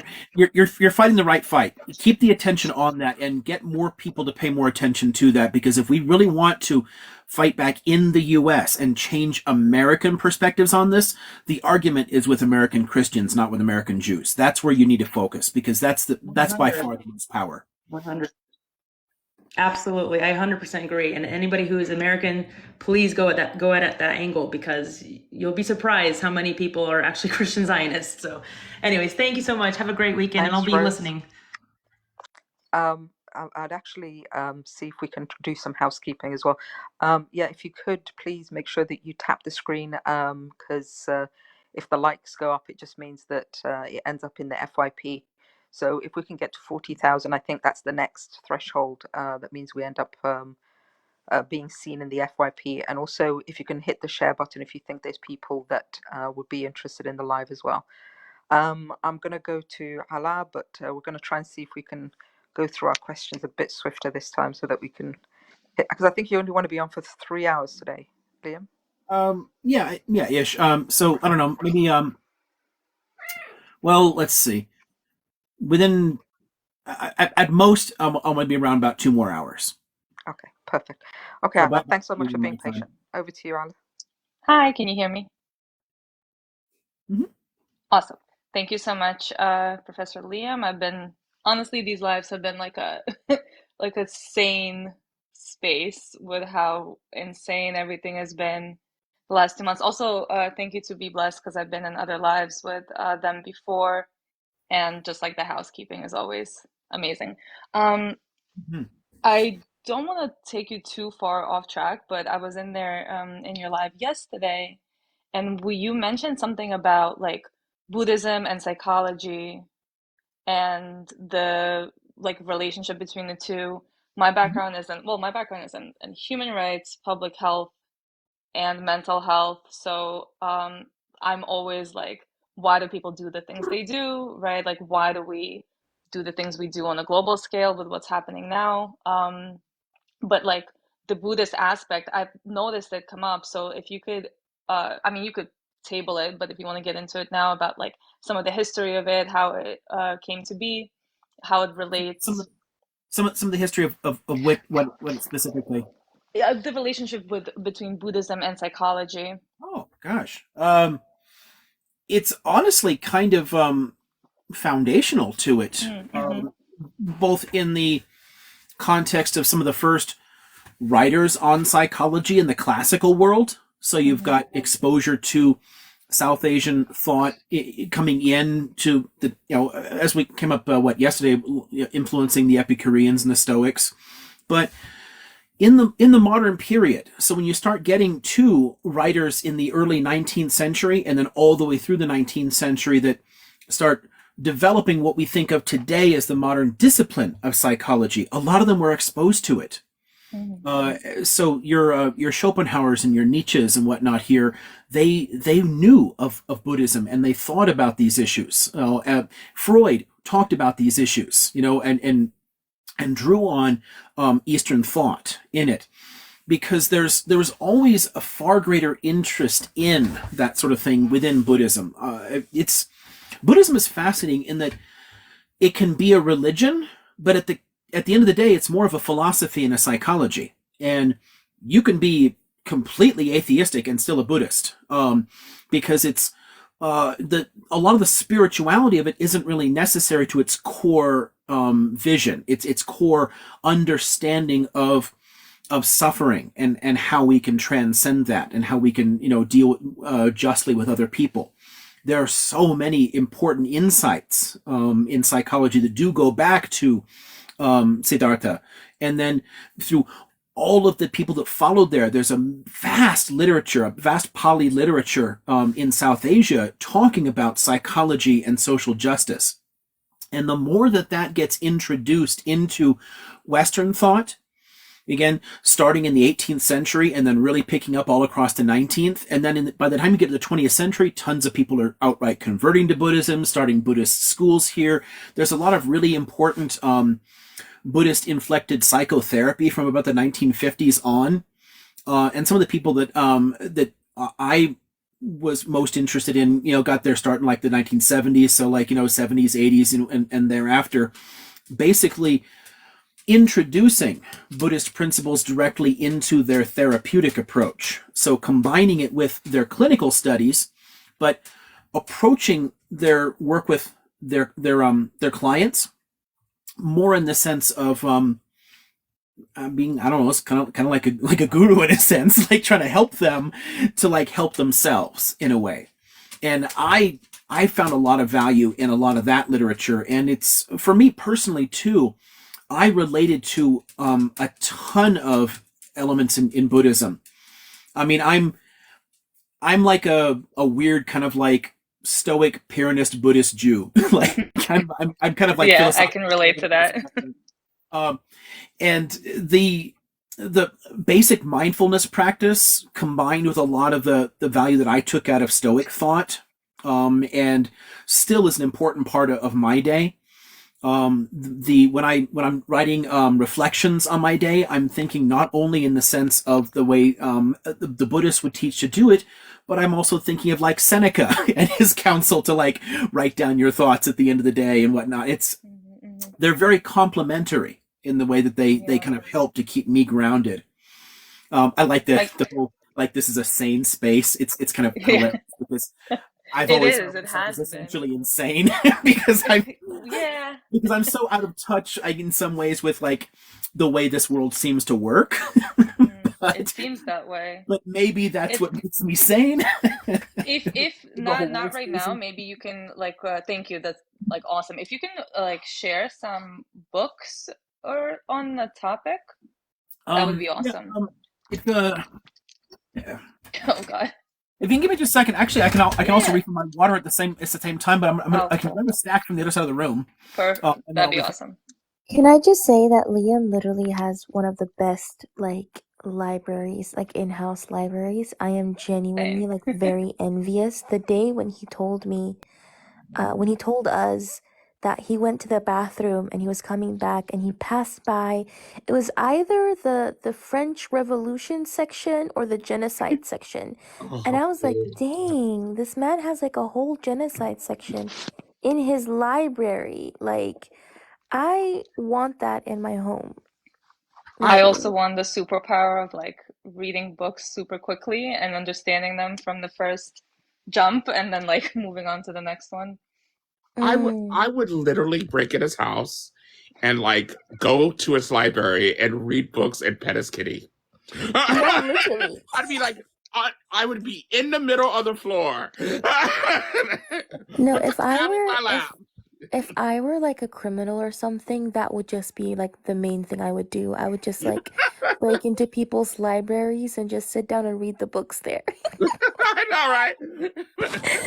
That would just be what I would do. Like literally, I like, and Liam's library would be the first library I break into, because I don't know, it's just so interesting. It's so fascinating. Hey, now this took me a lifetime. Please don't steal my books. Yeah, I'm No, glad you heard all of that. I wasn't even gonna steal your books. I was just saying, like, breaking into the home and just sitting down and reading the books, like, I have never seen somebody with like an in-house library that has a genocide section. Oh, Yeah. wow. Wait till Yeah. you guys hear what he told us yesterday about having 100,000 records as well. Oh my Oh God. yeah. Yeah. Oh, you guys. Wow. Oh, I I just, think I have. on one live we might have to ask him to just pull out records and see what, where Oh, we go from there. I think he's doing it. Yeah. Yeah. Liam, can I, while you're looking for the book, what would you say is like one of your favorite records or your favorite record? As in music? Yeah. I'm terrible at those. I mean, I can give you like a top 100 artists. I can't give you a favorite record. I just Top 100 is crazy. I just there's too much that I listen to and too much that I really like. So it's impossible. Mm-hmm. I mean, Okay. I'll yeah. So, Liam, I applied for the executive minister role at Third Baptist Church of San Francisco. I don't know if you know that community. What was the community? Third Baptist Church of San Francisco. I'm not sure. It's African American congregation, and Dr. Moses is one of the progressive, is queer, affirming. So like they did. There was a transgendered man who was murdered in a grocery store in San Francisco, and they did his funeral. So that was like since COVID has caused them to reopen, a lack of COVID has caused them to reopen. So they've been sort of trickling back in and starting to do what they do. So yeah. So, but the position opens Alex, up oh sorry, TJ, to, one yeah, second for me. sure. You might have to move your hand from your face because otherwise it thinks that you're Oh smoking. yeah, you're right. Yeah, yeah, It's yeah. That's a good TikTok is point. very sensitive. It's Yeah, I didn't even interesting. think of that. I think The the books in here are kind of a funny topic for me in a way.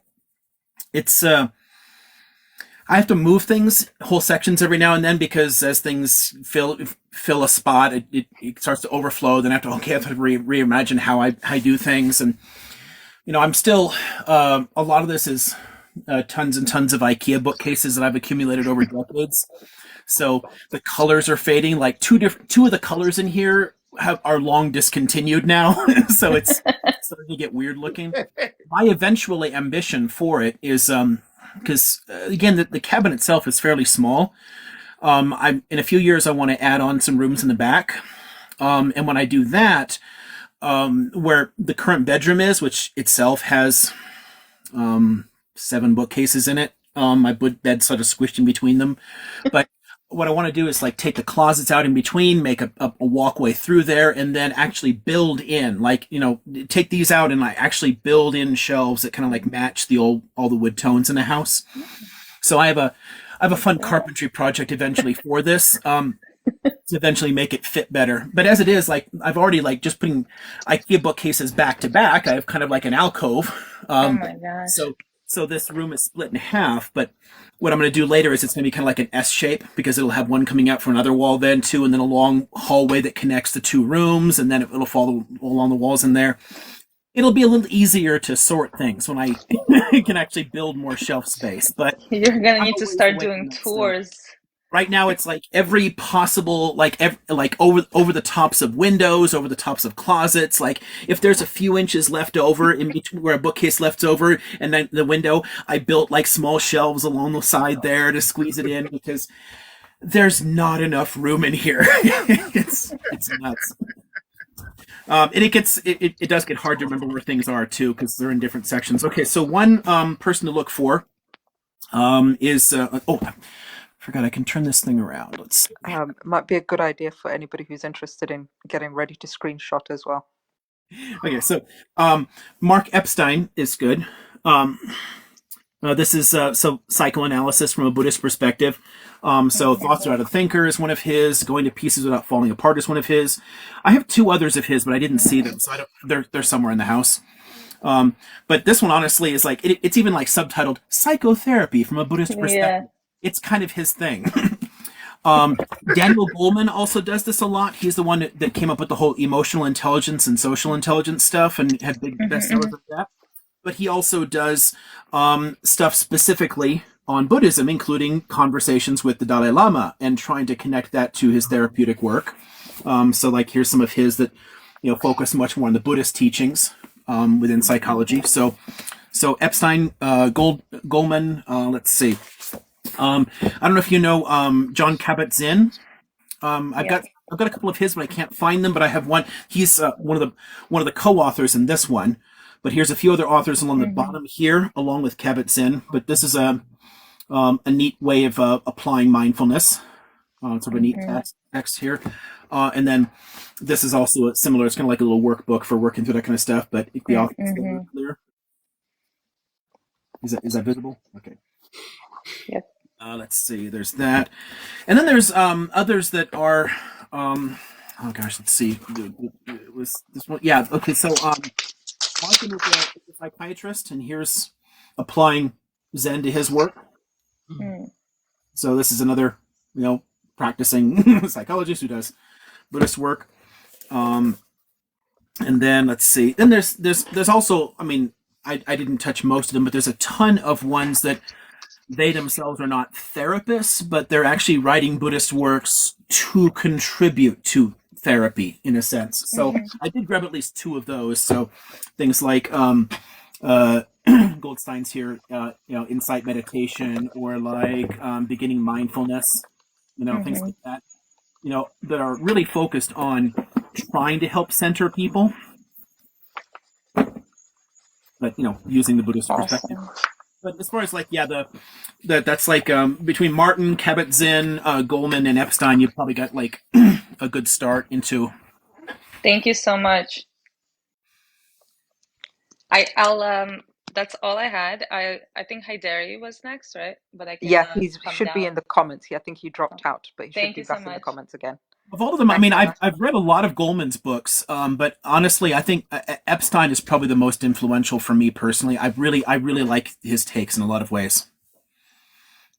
Thank you. Liam, Haidari should be in the comments because Oh, I think he dropped out, he but he dropped said he's down. Yeah. back. Yeah, he should be Oh, in the comments now. Sorry, in oh, the request. and the little guest. Yeah, there it is. Yes, there we Okay. go. And it's him next. So, Haidari, the mic's yours. I should put this with these so I can remember to put them. Well, let's see. I'll just wait for you to sort your things out. Oh. Yeah, while we wait, if you don't mind tapping the screen, I'd appreciate it so that we can see if we can hit the next Yeah, threshold ideally of not the people 50,000. on the panel, because that actually reduces the views. Yes, It's only the so people in the yeah, comments if you I guys think do it. I think everybody here is fairly experienced. Not me. But oh, sorry, no, I'm we're just still thinking very of, much a newbie. tapping the screen. Moderator, do you need me to drop down? No, did you have an additional question that you wanted to? Because it's now going to be Haidari, you, then Covey. But if you didn't have another question, then I'd like to see if you'd be willing to do more lives yourself, because I think the conversation that you and Rose were having was quite interesting. From the pro-Palestinian perspective, I don't think that the conversation of being pro-Palestinian and Christian and exploring what that Yes. means is being discussed in its entirety. Um, I know that there's different lenses it's being looked at, but not enough of that is happening. So if that's something that you'd be interested in, I'm sure there'd be lots of people who'd be interested in hearing more about it. Gosh, I would love to, and especially from a historical view, I think, yeah, I think, yeah, I'd be interested in participating or facilitating something like that. Honestly, myself, even if you'll tolerate a non-Christian who studies Christianity. yes, yeah. One of the I had a chapter in an edited volume a few years ago where I looked at the impact of religion inside Israel and Palestine, and the Christian Palestinian perspective is sadly neglected frequently, especially in the West. So it'd be. Most of the time, it only comes up in the sense of like, "Hey, we'd like them to move here, just not the rest of them, Arabs or whatever the racist shit they come up with." But other than offering refuge to Middle Eastern Christians, they never seem to talk about their perspectives on the conflicts or their role in them. And we tend to forget that, like, oh, gosh, what founder of the Popular Front was a Christian? Hello. Yes. All right, and even a Jewish Palestinian perspective, like, so everyone wants to dismiss the Jewishness within Palestine, and I mean, ever since 1948, folks were living side by side in peace.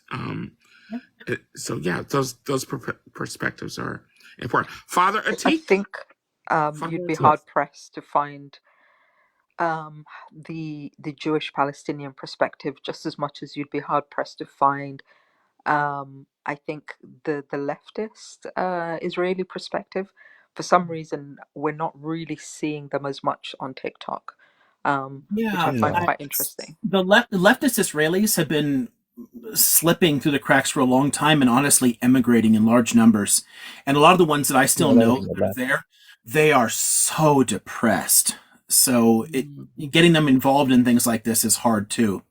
To be fair, I also saw a documentary about leftist Israelis, and they had to like be more anonymous because they said that they're afraid of how fascist the government has been and how they are actively also silenced by their own government. and harassed by police as well. So they're more apprehensive and they don't openly share Right. their opinions, even if they are anti-Zionism. It was a fascinating interview about, especially specifically, it was after October the 7th, about how they don't agree with the Israeli government but are not open to expressing it because of the harassment. And even among like Seeing as the Zionists the and just sort topic of like we thought more broadly, sorry. there were significant trends early in the 20th century with tons and tons of communist and socialist Zionists there who wanted binationality. They wanted to integrate with the Palestinians. They wanted Palestinians in their labor unions and everything else. And they eventually all got pushed out. You know, their perspective could have pointed to a very, very different future for that community that could have combined, like, because it's not just religious Jews that were, that didn't want this like hyper nationalist Israel type of thing. There were a lot of secular left wing people who wanted to move there, but wanted to combine with the Palestinians and do something together.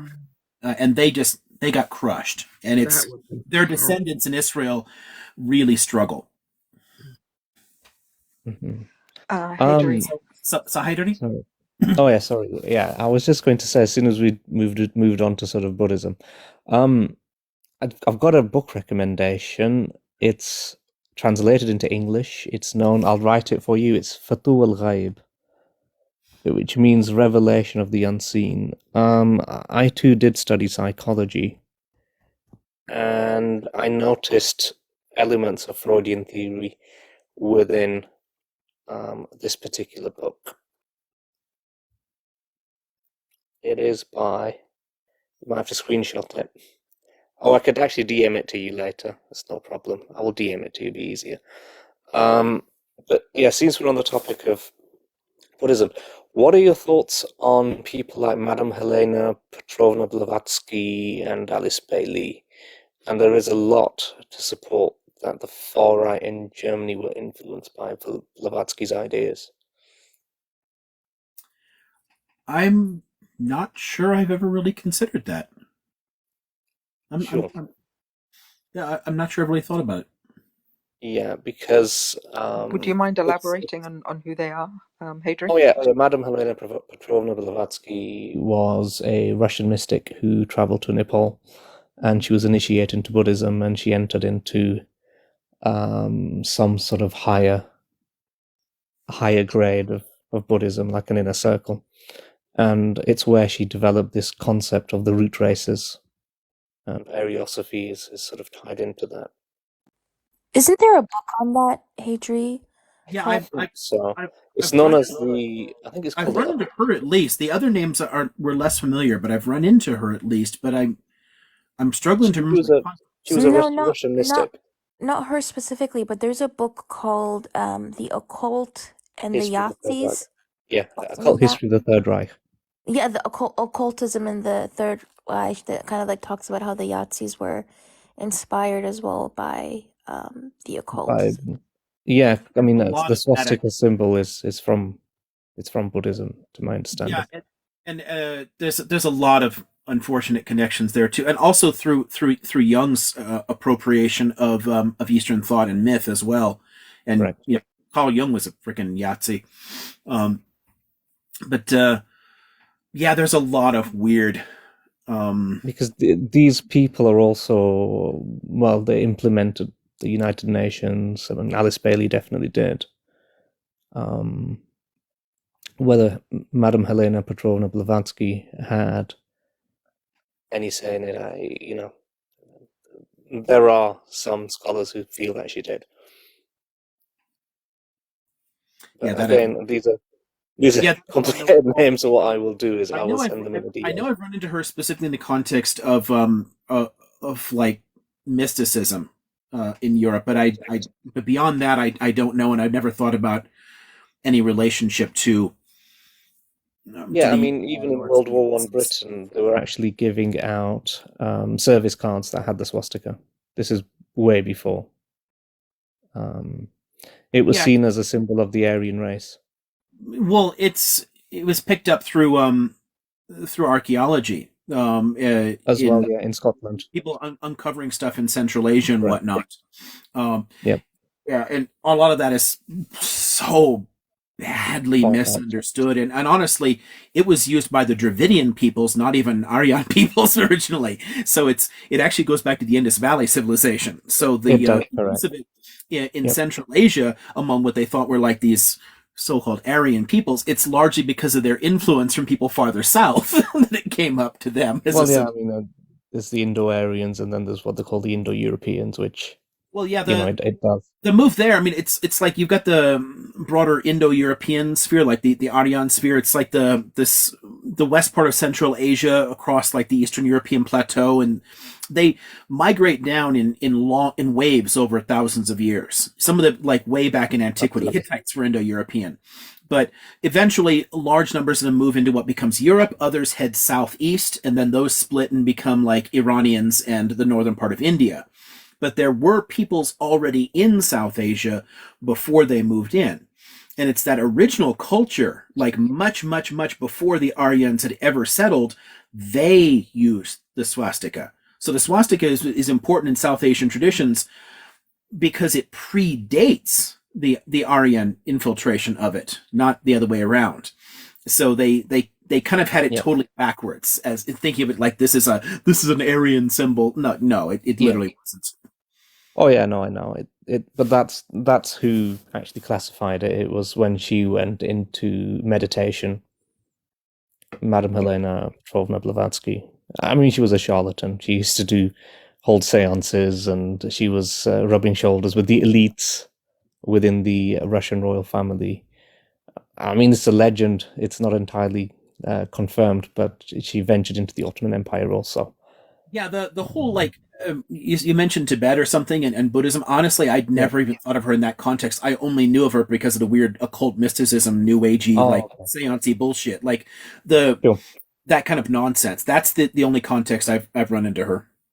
Sure. So I've never made the connection at all here. Oh, okay. But yeah, the point that I mentioned, the book that I mentioned earlier, is because it comes with the theory of the ego and Sigmund Freud, and Sheikh Abdul Qadir Jilani, who I believe was, I think, 11th or 12th century, and he'd already clarified the different aspects of the ego and how it behaves and how it's separated. But yes, I will, like I said, those books, I will definitely be giving you those, because obviously the names of the scholars, they're not going to be easy for you to remember with them being Arabic names. But I think you would benefit hugely. I don't know, have you ever read anything from like the Middle Eastern scholars in terms of spirituality and maybe even I, mysticism? I've read quite a lot about Sufism, Hmm.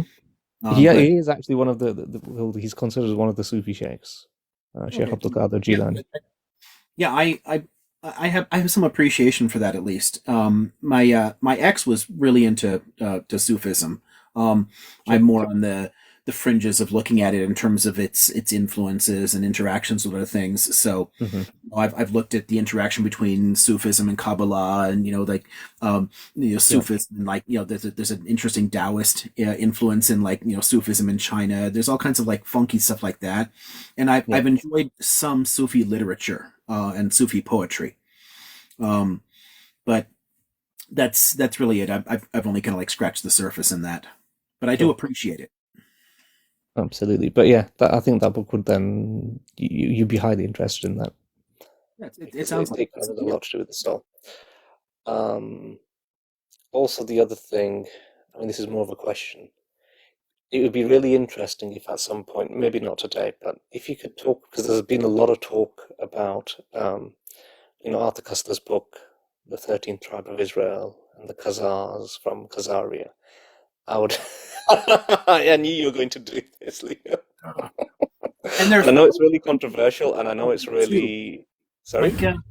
like even Shlomo Sand fell for that in his invention of the Jewish people.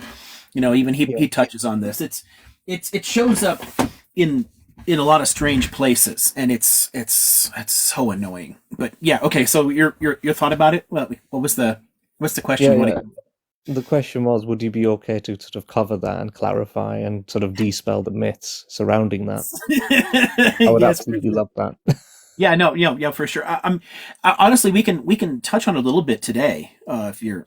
if you'd like, but I don't know how deep we can get it if you want. But yeah, I'm perfectly happy to dive into that for a second if that's okay. Absolutely. Absolutely. Yeah, I mean, do you want to do that? Yeah, Yeah. should we Okay. do that? Sure. Yeah, let's do that. Yeah. If Yeah. anybody doesn't know who then the Khazars are, they're a Central Asian Turkic people.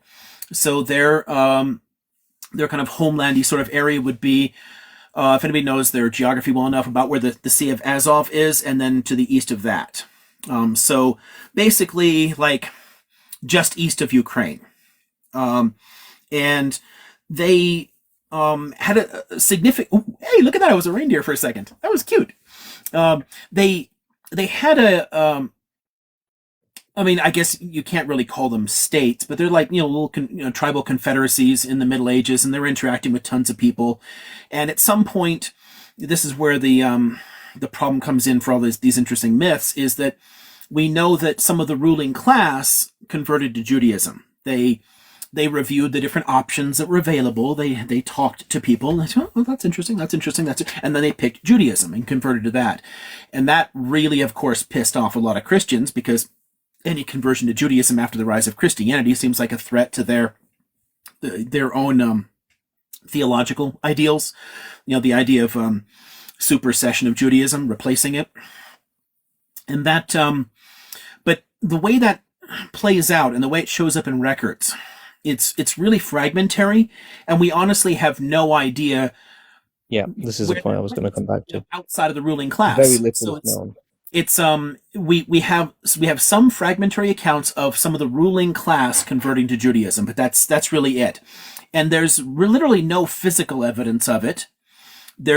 And the way that people connect that into Eastern European Jewry or to Ashkenazim, that is deeply dishonest, because we know the Ashkenazim were started along the Rhine. They were in the western part of Germany and France, in eastern France originally. And that's where Yiddish is from. Like, that culture actually predates the Khazars' conversion.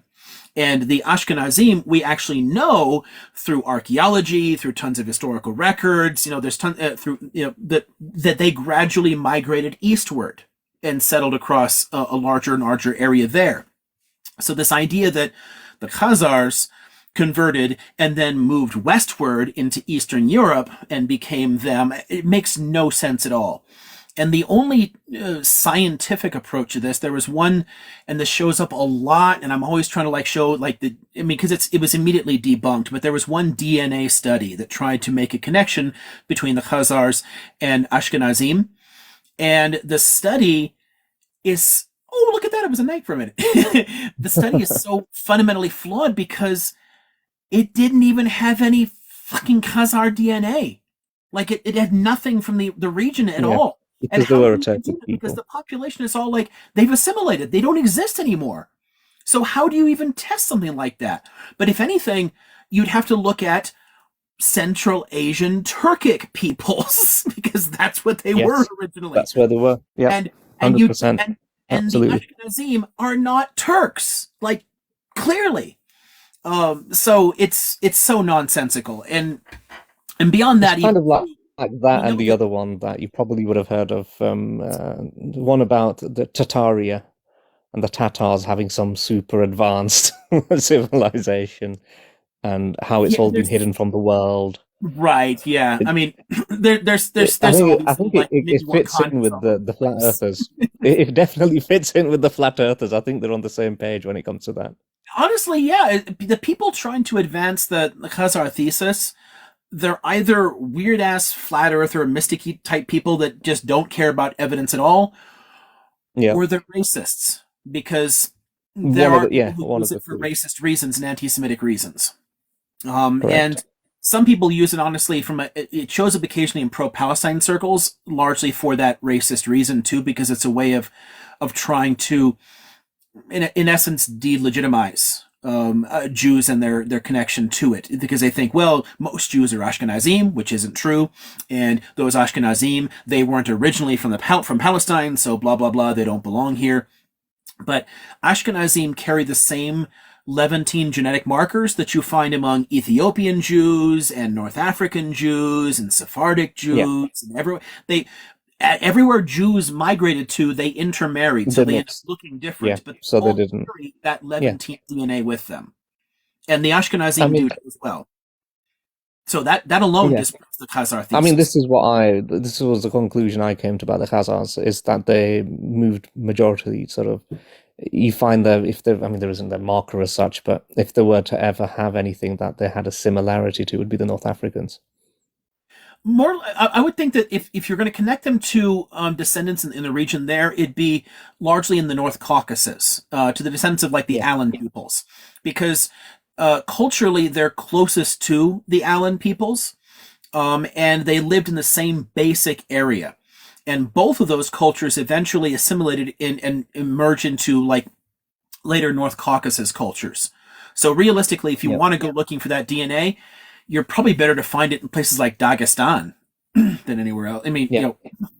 yeah, but that one so-called DNA study, they looked at like Has, Armenians. Like it didn't look at I know, anything remotely from the region. from Like, what the their fuck are you region. doing? Yeah. I mean, I don't know. Are you somebody that's into your mythology? Because there's an amazing channel that I will have to share with you on YouTube. It's called it's covering myths. So none of it's factual, but some of it's really intriguing. It's called The Mysterious Middle East. Yeah, I will myth is definitely be sharing it. yeah, no, myth is fascinating. There's whole shelves on ancient myth Excellent. here. But it depends Excellent. what you mean. But yeah, I mean, the ancient Near Eastern myths are fascinating. Tons and tons of European ones. Yeah, I've always enjoyed that stuff. Excellent. Thanks, Adri. Covey, I think you were next. I thought TJ was next if he had a question. Yeah, if you're Well, happy for he TJ to jumped in go before next. earlier though, so maybe like if you have something, and Yeah, then do we you can want to come do? back to. Yeah. Okay.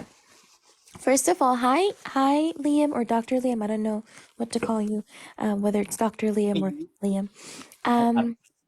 So, of course, I'm obsessed with your lives because I just love acquiring more knowledge and also just having a conversation with you as well. So, just wanted to say that before I start. So, I wrote down the points that I wanted to talk about. Number one, I was looking into the expulsion of Jewish communities in the Middle East specifically and also in North Africa, trying to inform myself about each and every country.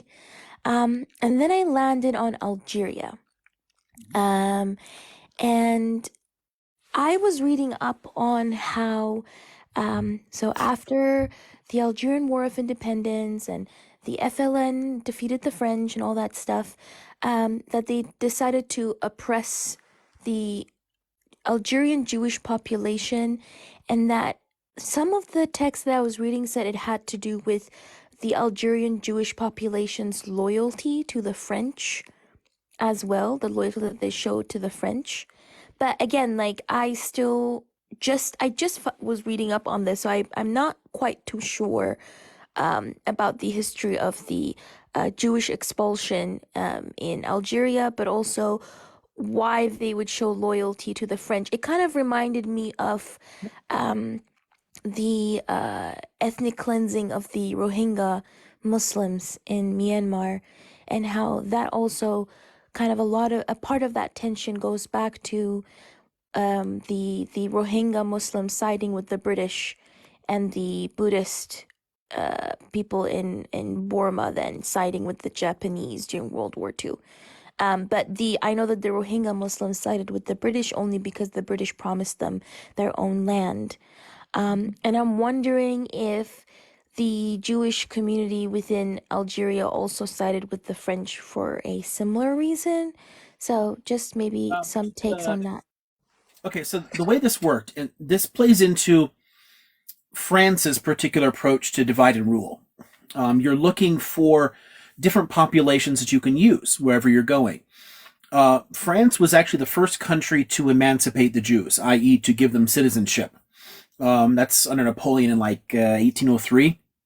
So by the time you get to the French incursions into Algiers in 1830, and then as the war expands in 1839 because they take Constantine, and then you start this whole fight with Abdul Qadir, and the fight with the unification under Abdul Qadir is actually the origins of Algerian national identity, because it's bringing together a lot of disparate territories across that region of I don't know, historic Numidia or whatever you want to think of it as, and giving them a common political identity and resistance to France, right? What happens as French control expands, because in that fight, and it's winding down by the end of the 1840s, the France kind of doubles down on trying to occupy the entire area. And as it does, it encourages settler colonialism, people to move there to create a more loyal population to hold on to it. And by the time you get to, I think it was in 1870, or it was in the 1870s, it might have been 70 itself, but it's somewhere in that decade, France literally annexed Algeria, made it part of France during the Third Republic period, which is one of the reasons that the War of Independence was so difficult, because it was not a colony, it was literally part of France, legally speaking, and there was about 1 million people of European origin that lived there. Now, during that whole process, so you're looking 1860s, 70s, 80s, 90s, as the settler population's going up, coming along with them is this Alliance group, the Alliance Israélite. They're basically a French Jewish NGO. And they go to Algeria and they set up schools and clinics and stuff. And their schools are teaching Algerian Jews to be good Frenchmen. They teach them French.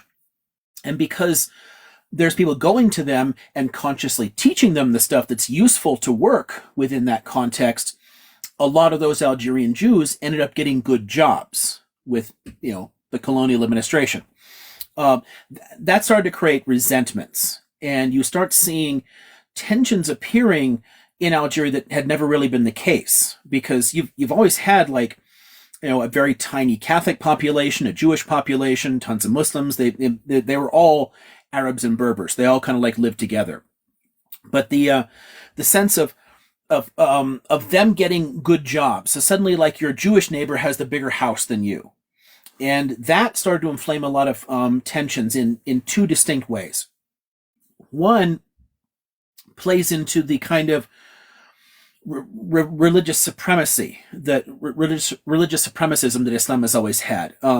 While it treats other Ahl al-Kitab, peoples of the book, well, essentially, it protects them, it does argue that Islam is the later revelation, and these other religions aren't truly the social equal of Muslims in many ways, and Muslims had become the majority, so the sense that suddenly the Jew has the better job threatens that sense. And it's similar in some ways to the way you get that kind of weird white backlash in the US to migrants. It's that kind of oh, you're changing my world. This isn't the world I was used to. This isn't how it's been for a long time. It just doesn't seem right. But another one is simply the interaction with colonialism, because those good jobs are with a colonial administration, which means that the Algerian Jews started being associated with the colonizer and with the Pied Noir population, the descendants of the colons, the descendants of the settlers. So even though they were indigenous, they'd lived there for centuries, they spoke Arabic, they were culturally Arabic, because they started also speaking French and taking those jobs, they got associated with those outsiders. And that's where the tension ultimately comes in as Algeria hurtles toward independence, is what's the status of the Algerian Jewish community? Can they reintegrate into an Arab Berber environment, or do they have to go with the Europeans? And it just so happened that a lot of them left. Many of them went to France, along with the vast majority of the Pied Noir population. The vast majority of the French-speaking Algerians picked up and moved to France afterwards, because they were terrified that they wouldn't be tolerated or accepted in the new Algeria, because their government had been so horrific to people for so long. So there's a profound sense of uncertainty. Something like 900,000 left almost immediately. They just flooded out, and a lot of the rest trickled out over the next 20 years. And most of the Jews went with them, but many of the Jews also, because the timing is so similar. A lot of them ended up going to Israel. Not some of them straight from there to Israel, but others like to France first, and then a few years later to Israel, and that's largely because of the '67 war. And the '67 war, the way that it was framed by Israel and by the Western press, it made it seem like it was a miraculous victory. Every military analyst knew that they would have crushed all of the Arab armies, that they had the superior force to begin with, but because it's such a small young country, it looked like a miracle from God. And a lot of the Jews of Algeria were more traditionally religious. So for them, it was a sign that we may be living in the Messianic age. So they moved for that reason. So some of that movement out of Algeria wasn't being forced out. Some of it was honestly choosing to move there out of that kind of Messianic fervor. So it's a mix of the two for the Jewish community. So because I do come from like the field of post-colonial theory, I did know about the Algerian War of Independence, albeit not so extensively. I think I focused more on Frantz Fanon's role in the Algerian War of Independence and his books, like his book The Wretched of the Earth specifically as well. But it's fascinating to see the effect that it had on Jewish communities and also these schools. What was the alliance that started those schools again? The name that you mentioned? There's three words in it, and I'm blanking on it. Alliance Yisraelite, and then there's a third word, and I'm blanking on it. But I think if you just start typing that, you'll probably get it immediately in Google. I can't get this thing open. And then the Universel. Universel, yeah, thank you. Okay, I was like, Israelite Universel, found it. Israelite Universel, yeah. But yeah, they basically went there and opened up a bunch of schools, and their work of charity basically destroyed the Algerian Jewish community. Yeah, but I think it's fascinating because when you were talking, it also reminded me of like the whole Rwandan genocide, right, with the Hutus and the Tutsis, and how the tensions between the Hutus and the Tutsis as well had been escalated. Physical. Yeah, it's just some people associated more with the Belgians. Yeah. Exactly. The divide and rule tactics that were implemented by the Germans and the Belgians as well escalate the tensions. I mean, we saw it in the subcontinent of India as well when the British decided that they were losing and they started spreading misinformation between the united forces, the Muslims and the Hindus and all that stuff as well to divide and rule. So this was like a very common tactic that was employed by Western European colonial empires. So it's fascinating to see that that's what happened in the Algerian War of Independence as well. Okay. Hold on a second. Somebody just I just saw somebody mentioning the Protocols of the Elders of Zion, and somebody saying Russia's papers on Jews. Oh dear. I don't know who Nati Mom is, but if you're talking about Russian papers on Jews, you're probably talking about Tsarist era forgeries and literally anti-Semitic shit. If you're citing that seriously, take a hike. Yeah. I don't know the context that's coming up in, but those references really make me nervous. I got very little tolerance for racists of any type. Yeah, she had been warned before anyway, so yeah. Speaking of anti-Semitism, speaking of the devil, the second question I had was something that I had heard on a TikTok debate live, and it literally like I got tingling ears after I heard that because I was like, I don't know about this one. But there was a person saying, they asked me to go to this Russian version of Google, which was called Yandex. And after I went on Yandex, they asked me to Google Rothschilds bought Jerusalem 1800s.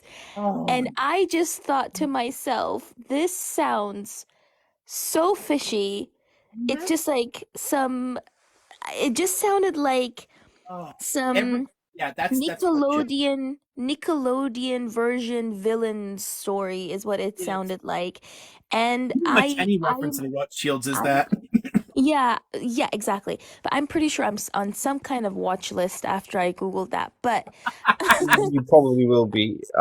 I just wanted to quickly um, clarify. I think it's less than 2% that they did purchase land there, but they do not own all of Israel. No, There's like less than and it was 2% for of a the handful land. of them. It was Sorry? and the people doing it weren't even Zionists. They were basically just like, contributing charity because a lot of the settlers in the first Aliyah mhm. went bust. They couldn't survive. And a lot of them left. Like a majority of that first 25,000, about 2/3 of them split. They didn't stay. But some of the communities that did survive, they survived because a couple of the Rothschild family contributed some cash to bail out the communities.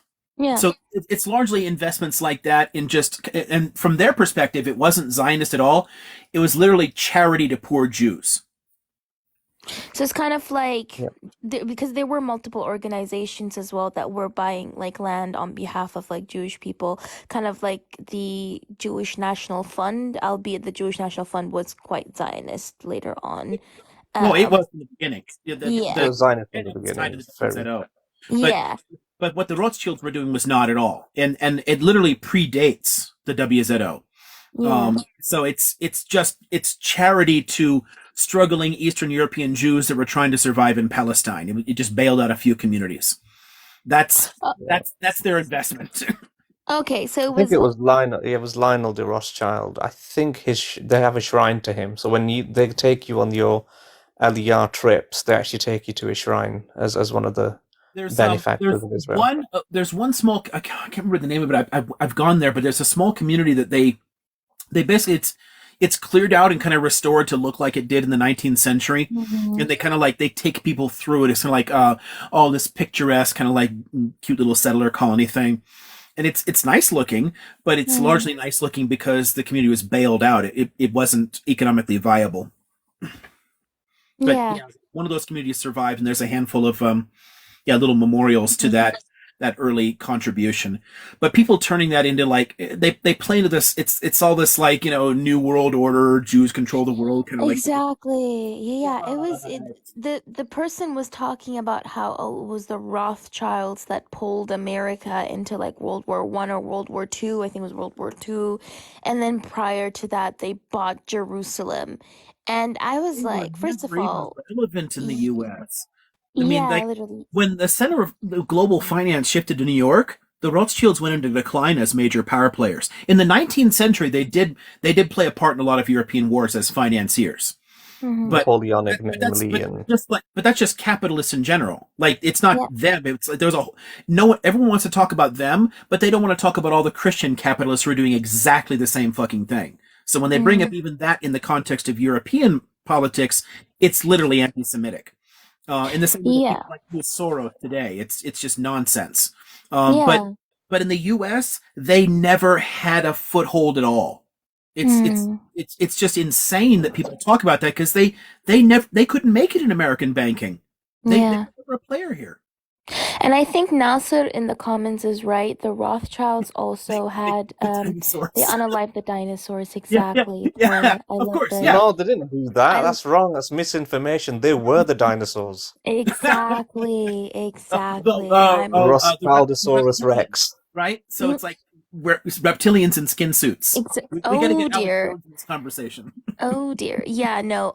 Do your own research. Just do your Do your research. research, man, and you'll see that the reptilians really control everything. Exactly.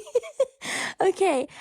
I have two more questions. One of them is going to be very brief. The second one, also kind of brief. There's also a lot of talk about the Israeli flag. So the two lines being the river from the river and the sea, supposedly, and the Star of David in the middle, so representing Israel, supposedly.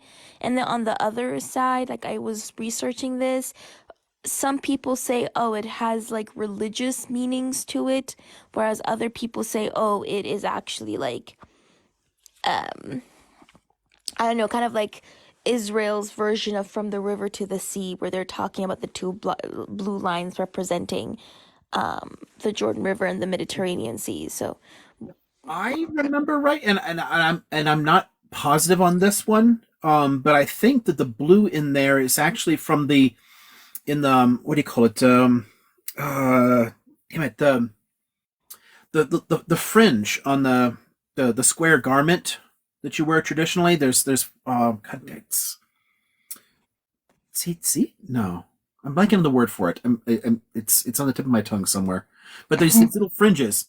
Yeah, see. Oh, I had it. I was like, no, I can't be right. But okay, cool. So there's a blue thread through it, and that's been done for a long time. And if I remember right, that blue they were aiming for that kind of connection, but I'm not positive. But I think that because that's like a mix of white and blue. Mm-hmm. So We those have are some like national colors in essence for a long freaking time. Nile to the Euphrates is what I've actually heard even Zionists mention. Oh no, Nile to the Euphrates. I've heard Zionists say that. That's because it in the text it says like the river of Egypt to the river of Mesopotamia. That's not that was never actually a thing. I mean, all of that shit was written way after.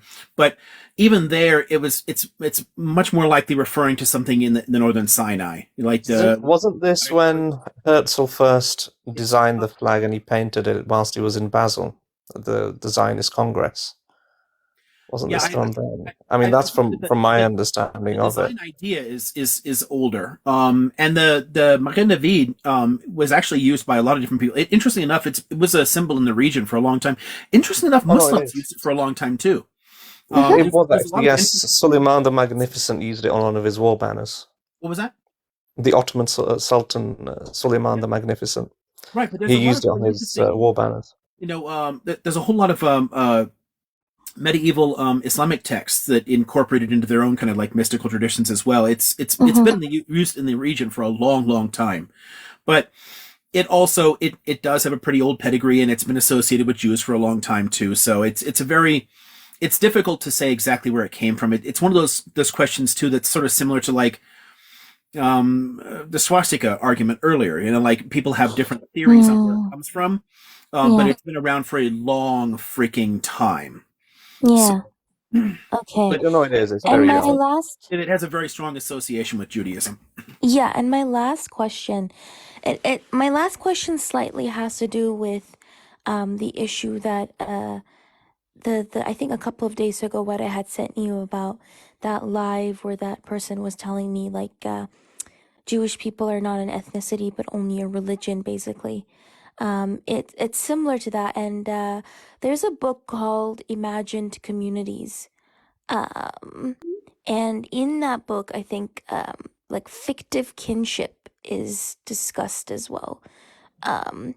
And one thing that I've been wondering is, I understand that ethnic Jewish people have ties to the land, but then I was hearing certain people saying that people who have converted also have ties to the land due to fictive kinship, basically, or the kinship in Judaism. It depends on what you mean then by ethnic, because converts to Judaism are ethnic Jews. Because ethnic isn't a reference to DNA.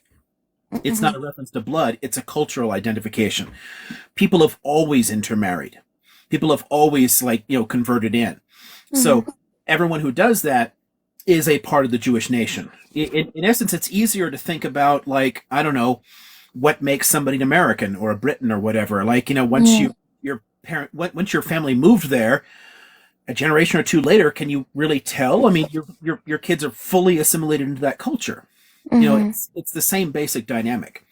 So there's no actual distinction ever made in Judaism between converts and ethnic Jews, because converts are ethnic Jews. The connection that Jews have to the land isn't based on biology. And if you want to make it based on biology, at that point, Jews and Palestinians have an equal claim because they're both descendants from the original people who lived there. So the claim that Jews are actually making is a cultural claim. And it's based on ancient polities, ancient political organizations, like states and whatnot. So earlier state structures. They're saying part of our cultural history descends from Mm. these early state structures, and that's the basis of it. Not never blood. When people try to bring blood into it, you're literally falling into like 19th century European racist discourses. It's not traditionally Jewish. But then how? Yeah, yeah, I know. Like the idea of like race or something being biological is literally like scientific racism. Fully understand that. But then I wonder to myself, when people do like these ancestry DNAs, how come it shows up in their like, does it show up based on just the region that their DNA, like genetic markers, come from, that they just make that assumption that they are, let's say, Ashkenazi Jewish or Sephardic or Mizrahi? Because I have seen DNA test results, and then that, like, those distinctions being like appearing or showing up. So I wonder then to myself why they would For show up. specific groups, when they create the categories, and a lot of the categories that Ancestry and 23andMe use, they're pretty flexible. Mm-hmm. And they change all the time too. I did my results a long time ago, and I watch them every year or so. And apparently, my ethnicity changes every year. So it's like fascinating how like it goes up and down. Oh, look, I'm less Irish now than I used to be. Like, what the fuck? It's always like, ooh, bouncing all over the place. But So in the this, the you categories mentioned. are not only like they're getting better and better at kind of like tying them down a bit, but the categories are also partly problematic, but also they're based in part on history. So for Mm-hmm. Ashkenazim, what they're doing is they're looking at a mix of that Levantine DNA that's Mm-hmm. present there, so some specific genetic markers that are present in an otherwise European population, in a Mm-hmm. population that otherwise appears German. So it's like Mm-hmm. a Germanic population that has some Levantine markers. Oh, this must be Ashkenazim, and they create a category out of that. So it's where populations diverge a bit because the Just a fun populations fact. around them, Yeah. people much more. It's interesting to think about it because it's far more common in the other direction today. But before the modern period, people were more likely to convert into Judaism than out of Judaism. The communities Mm. held themselves together pretty well, but they tended to blend in with populations. They tended to bring people in over time, which is how the Mm-hmm. populations change. But they Mm-hmm. didn't leave as outside of a handful of specific places, they didn't leave a huge impact on the non-Jewish population. Where that happens, it's largely because of forced conversions, like in Spain. I think something like a quarter or a third of the Spanish population has some Sephardic DNA because Mm-hmm. so many Jews were forcibly converted and then their kids Yeah. assimilated. And like one last, I know that I said that was my last question, but my brain is working overtime and I just thought of a new question, and I promise I'll mute afterwards. So sorry for my so many Yeah, only if questions. it's going to be a quick one, because I did say to TJ. Yes, yes, But it's gonna yeah. be it's gonna be a Also, Liam, would you mind letting Jessica down? I don't know. She mentioned that she didn't have a question. Oh, What's Jessica? Sorry, JJ. Oh, she was in the request thing, so I Yeah, brought her I up. think she might have requested by mistake. Okay, Mhm. cool. Done. Thank you. So I And you was should have a request waiting for you as well. Sorry, Yep, Covey. I did it at the same time. Yeah, perfect. Thanks. yeah. So I was there's a person called Hayim Katzman, who is an Israeli scholar, and a lecturer on like philosophy and politics and Israeli society, and he specifically in his PhD focused on uh, religious like extremism and ethno-nationalism as well. And he was very like highly critical of the Israeli government, especially in their treatment of the Palestinians. And in the Jacobin, I think, or the Jacobin, they published his work that wasn't published yet because he passed away. He was unalived on October the 7th in one of the kibbutzim, I think. And I was just wondering, I was hearing about how, so a lot of the people who live in the kibbutz are more less conservative and more left-leaning? And do you know if they are more sympathetic towards the Palestinian people, especially the people not Sterot? I know that Sterot has like a whole cinema where they like watching like Gaza getting bombed, but what about the other kibbutz? Do you think they are more sympathetic towards them, especially the ones in the southern part close to Gaza? Honestly, most kibbutzim and moshavot are gone. I mean, most of them shut down a long time ago and became different types of communities. And a handful of the ones that survive for tourists and just to play on like the kind of like romantic history. But there are some people in them that are still holding to the original traditions and still hold to the leftist traditions. So many of them are leftists. But being a leftist within the Israeli context doesn't necessarily mean you're open to Palestinians. Yeah. Some were and some weren't. Remember, Ben Gurion was in the Mapai and lived in a kibbutz, and he was like hardcore territorial maximalist. Yeah. So it's always really varied. But the kibbutzim are at least more likely to attract some of the more communist inflected among Israelis. So there are definitely some that are there, and some have actually spoken out for more tolerant policies. But at this point, it's really hard to generalize just because so much of the kibbutz movement is essentially dead. It's been in decline for a long. Honestly, the Israeli right destroyed it. I mean, by beginning to liberalize the economy in the 1970s, and by the and from the 80s on, it just like they gradually collapsed. Which is sort of sad because they're a good part of the reason that Israel became a fully developed country so fast economically. The kibbutzim and moshavot were really significant in the development of the state, but they've been essentially crushed by neoliberalism. But yeah, there definitely are people in some of the tiny modern kibbutzim that do support the Palestinians. Yeah.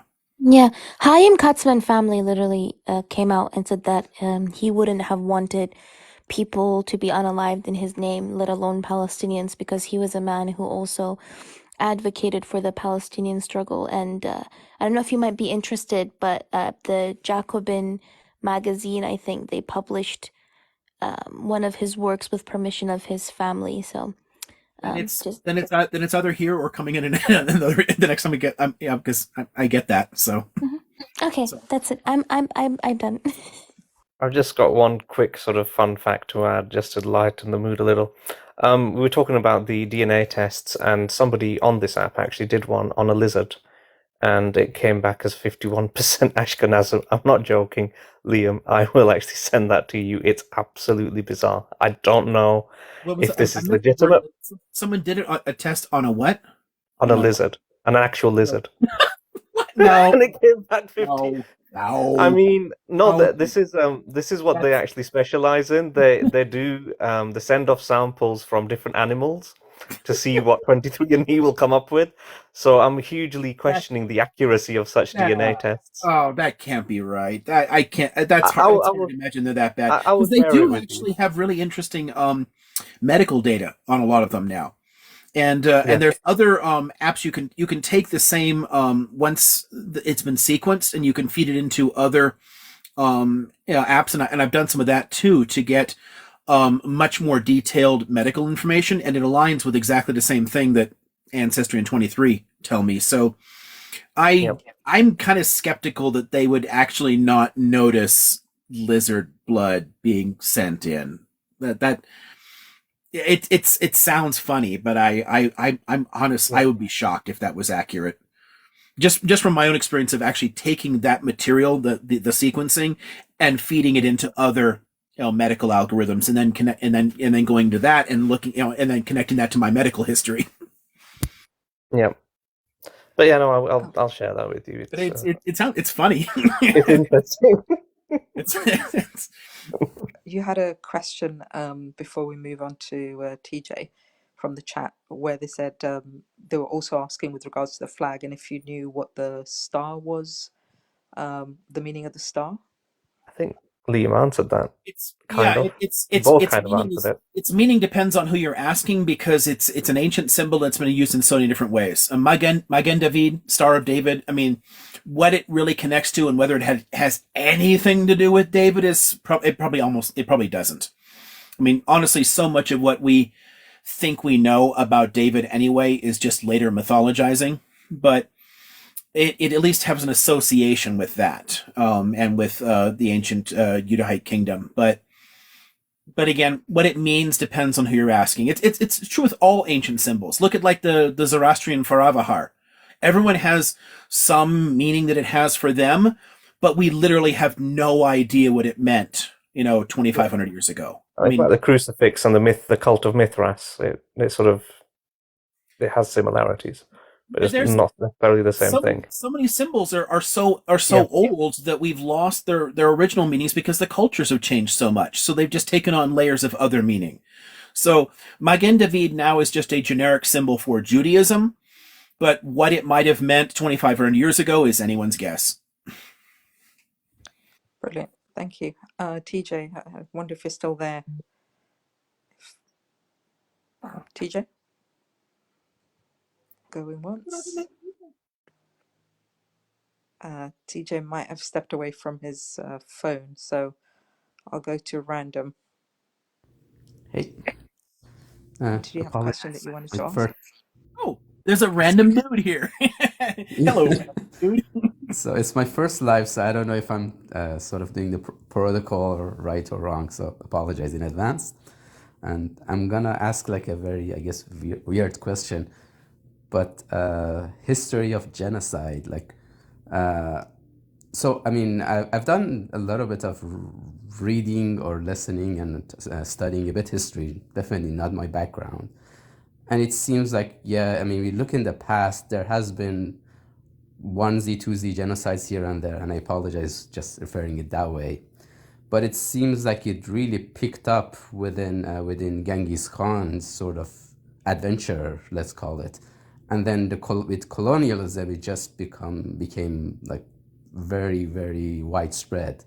Just wanted to see sort of, is that a sort of fair understanding? Is it because we're missing a lot of context? Yeah, not really. So, especially if you're thinking about Genghis Khan. So the key there is, and I gotta get used to these like weird TikToky words, like say G-siding, isn't just Yes. unaliving a lot of people. I mean, what's okay? So can I use the word that would describe a lot of crows when I'm talking about unaliving? So mass family Mass unaliving, unfortunately, is the mass best we can unaliving. do. Okay, so whatever you got. Yeah. So Yeah. mass unaliving fits what Genghis Khan did because that's a matter of like, okay, I'm going to loot and burn this city, but it wasn't because of their national identity or their religious identity or a racial identity, and that's what it means to be like a G-side. There are things that you can find in antiquity like that where people were specifically targeted for their identity, but it's tricky sometimes to use them because frequently they also have a political aspect. So, for example, what the Romans did to Carthaginians is mostly out of the long-term political conflict, but it did actually seek to destroy that identity and assimilate it, which it eventually did. Carthage became a major Roman city, and the Punic culture and identity and language died out.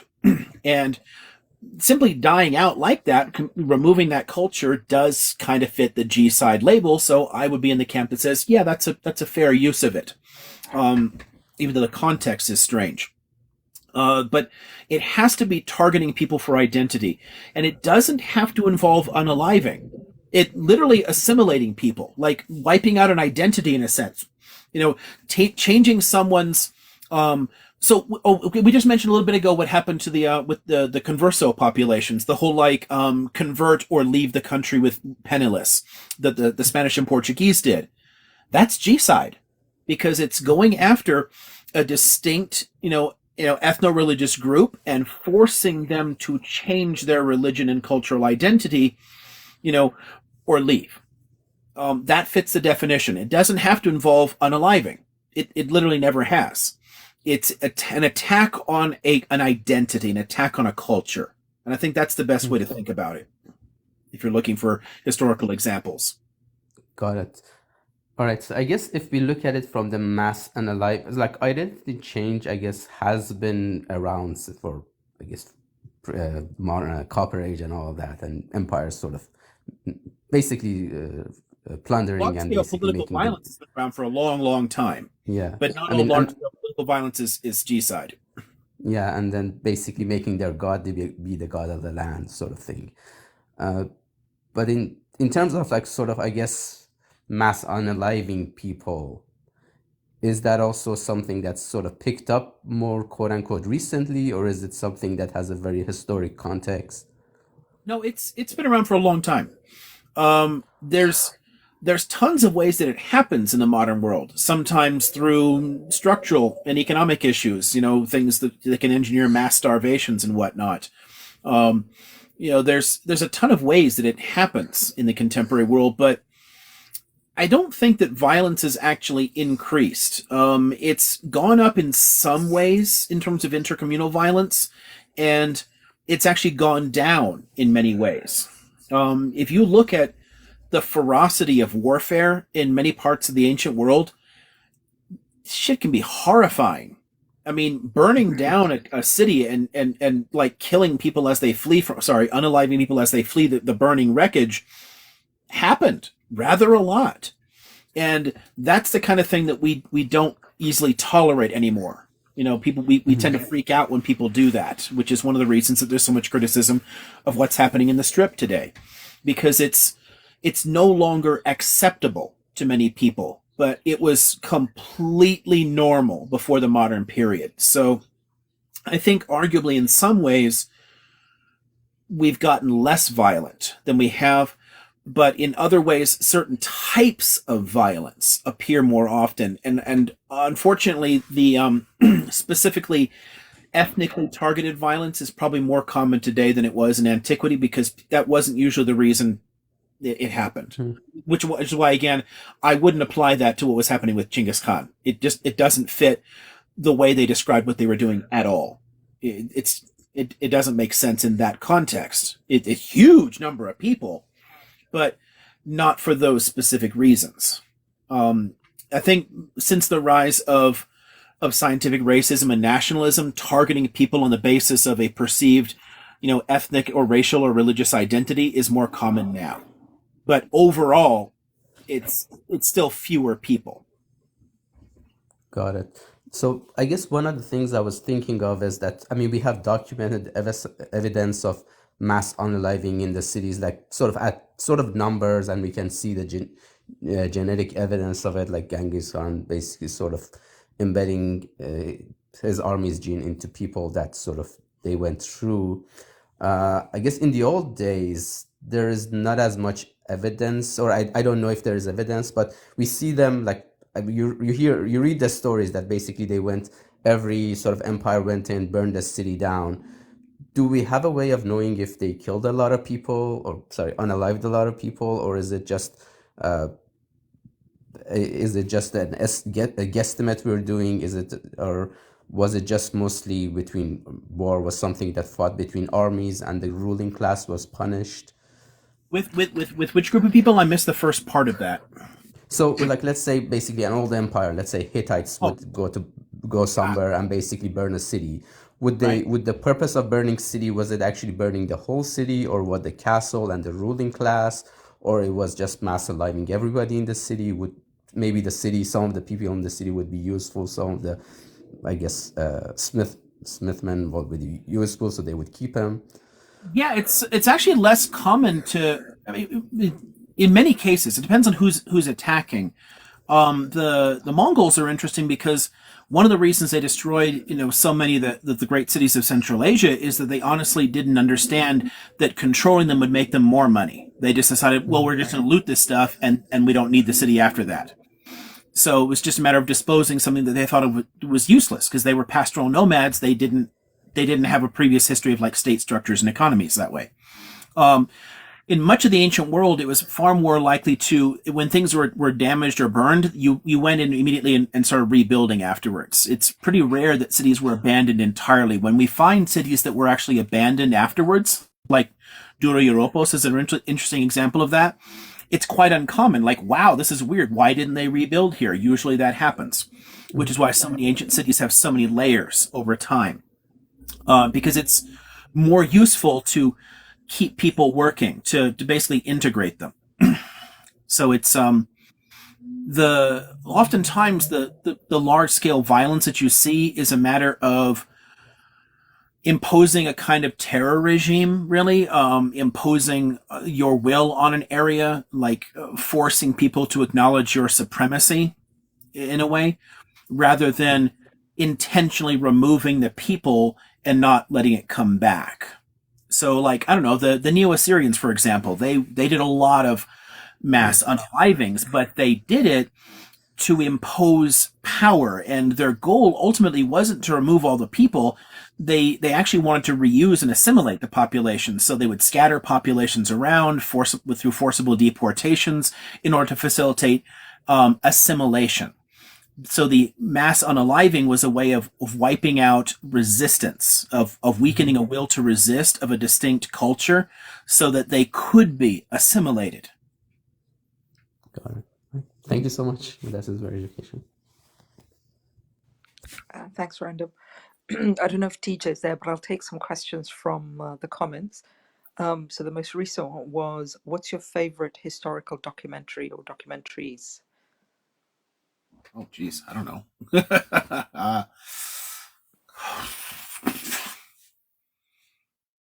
I don't know. I have quite a few that I've seen, but honestly, film doesn't stick with me as well as the written word does. So it's hard to, I don't know, to keep lists or to think about them afterwards. They seldom have a really strong effect on me. But I enjoy watching them. Oftentimes for me, documentaries are things I put on as like just background entertainment stuff. I actually have a ton of nature documentaries too. I'll just put them on the TV and it'll just like be playing along while I'm doing something else. The thing that I like about a lot of historical documentaries is largely just to be able to see places. You know, like, oh, look, this is what Fez looks like. Ah, it's so beautiful. It's not to like watch them to learn something. So I don't know that I pay attention to them in the same way. I'm probably just the wrong person to ask with something like that. I learn more from this kind of stuff than from. I honestly I still people have tried to get me into it, but I still can't get into podcasts and YouTube shows. I enjoy doing things like that. I enjoy doing interviews, and I've wanted to have like a podcast or a YouTube show for years just because I enjoy talking to people and talking about the issues, but I don't watch them myself. So it's weird. It's like, I don't mind doing them, but it just doesn't suit the way I learn. It was very, very difficult for me to adapt to, even hearing audiobooks. And I struggle with them still a bit because I'll get distracted and I have to keep backing up and re-listening. And it's taken a long time for me to find a way to at least retain some content from it. If I read something, it'll stick with me forever. If I hear it, I might remember it, but it's less certain. You know, so oftentimes if there's something very important that something is saying in an audiobook, and I started adapting myself to them just because I have long commutes, so I'm stuck in the car for a long time. So I'll go back and forth. I'll be like, I'm going to sing along to Sinatra for a while, and now I'm going to listen to an audiobook. And then, you know, at least it breaks it up a bit. But I oftentimes, when I'm listening to them, I have to repeat things to myself in my head. And if I don't do that, it's not going to stick at all. Because it just doesn't suit the way that I learn. So my approach to documentaries is similar to the way I process YouTube shows and podcasts and audiobooks and everything else. It just doesn't work as well for me. So it's just more background stuff. So sorry I can't help well there. I 100% go agree. ahead. I have the memory capacity of a potato. So I fully relate to what you just said. That's I have good. good Well, long-term sounds like memory, you remember a but lot of stuff. You're just you learned that you'd probably learn in different ways. yeah, it's more like long-term memory. Once it's inside my brain, it never leaves it, but like in the beginning, I just completely forget everything. But sorry, B plus, I interrupted you. Oh no, no, I'm actually the opposite. I much prefer film just because my visual memory is quite strong. So, but I do recommend if anybody can find it, the series on Persia, um, which was done by the BBC. So if you can get it, it's definitely worth viewing. I mean, I learnt a lot. I didn't realize how little I knew about that region. And also, if you're interested in the Ottomans, there was a documentary probably for about 6 years ago from the news reporter Rage Omar. And I think it was called Europe's Last Muslim Emperors or something along those lines. But if you just put in the Ottomans and then Rage Omar, and I'll put it in the chat, I found those quite interesting. If anybody wants to try and find them. I don't know if I got around to seeing it, but I think that sounds familiar. I think I at least looked that up or went to download it at some point. Hmm. Um, for you mentioned a visual memory. That's a fun one there too because this got me into so much trouble when I was a kid. You know, because little kids wander off and get lost, especially when they're hyperactive. And people be like, "Hey, I don't know where my mother is." I'm like, "Okay, so what does your mother look like?" I'm like, I don't know. Like I'm pushing 50, and if I close my eyes, I can't see my mother's face in my head. Like I just can't. I visualize terribly. I can dream, and in my dreams, I'm sure I have a good. You know, I'm sure there's visualization, but when I'm awake, the language processing centers, like the different parts of my brain are like so overactive, it just crowds out, and I literally can't visualize a damn thing. I can't see anything in my head. I see words. For movies, if I've seen a movie a bunch of times, what will stick with me most is the dialogue. So there's tons of like Monty Python routines or like, you know, some classic Star Wars type shit that like I can I can do the dialogue and play all the parts and get like the inflections right and the pacing and just everything about it, because I can hear what it sounds like, but I could not describe the scene at all. Like I don't know what it looks like. No, I couldn't lay it out. You know, it's it's tricky. And for like physical locations too, it's funny. Like I have a really good spatial memory in some ways. Like I frequently walk around my house with no lights on, and if I, you know, because when it's clean and things are where they're supposed to be, I can walk around, I know where they are, and my hand will go right to the right spot. I'm very good at organizing things that way, but I do it without actually being able to see it in my head. It's it's a very unconscious kind of like spatial relationship that has nothing to do with the pictures themselves, which is why I think docos don't work for me. So my memory and processing is like sounds like the polar opposite of yours. Be blessed. I guess I can't see a damn thing. Oh no, I Blessed, I can see think. everything. If I Yeah, a don't, good. yeah, if I Sorry. don't see it, then I don't know where it is. So I mean, what you do in terms of finding books, for example, I'd literally have to close my eyes, see where it is, and then I'd have to move to go and find it. But anything beyond that, no. Sorry, I continue. think a good documentary film that I'd recommend about World War II is this amazing like scholarly work, a film called Inglorious Bastards. Um, it is I've seen a that. I was hundred ready to note it down, a, tell you. a But 100% historically accurate. Oh yeah, 100%. Yeah, absolutely. every No, it's single part of it was every historically yeah. exactly. Quentin Tarantino did an amazing job with that one. So, wanted to recommend that amazing scholarly work by the great philosopher Tarantino. There's a, Yeah, his work there's is a always very historically accurate. there's there's a baseball bat in my car that's been left there for a long, long time, and part of the reason I initially left it there was I've occasionally run into neo Yahtzees, and it's nice to at least know that you're not completely helpless. But it just sits there. It's just sitting in the car. But the fact that it's there, I had a Was friend it a that started calling me, Tarantino? I had a friend started calling me the Bear Jew. I That film. thought So it was a Tarantino reference. it is. That film is a Tarantino film. Yeah, it's a. So yeah. Either that or what's the other? Scorsese. I think that's quite Scorsese-esque as well. Goodfellas. Yeah, Django Unchained. Yeah. Oh, Django Unchained. Every scene perfectly accurate. Absolutely. The funny thing is, And both those films have Christoph Waltz. Fantastic. exactly, amazing. The Everything. funny thing was, I watched Django Unchained in German because I'm Afro-German, but it was funny because there's that one scene where with Kerry Washington, he said, um, "Now we will speak in German" or something like that. But like it because it was synchronized, they just continued speaking in German, so that part didn't fit really well. So other than that, because they That's were weird. speaking in German the whole time already, and then they're like, okay, now let's speak in German, and they just continued speaking in German. When they when they dubbed it, did they let Waltz dub himself? Did they have him? Did they pay him to do it dub Yes, himself? Oh, yeah, yeah, because he has such a great voice. He's exactly.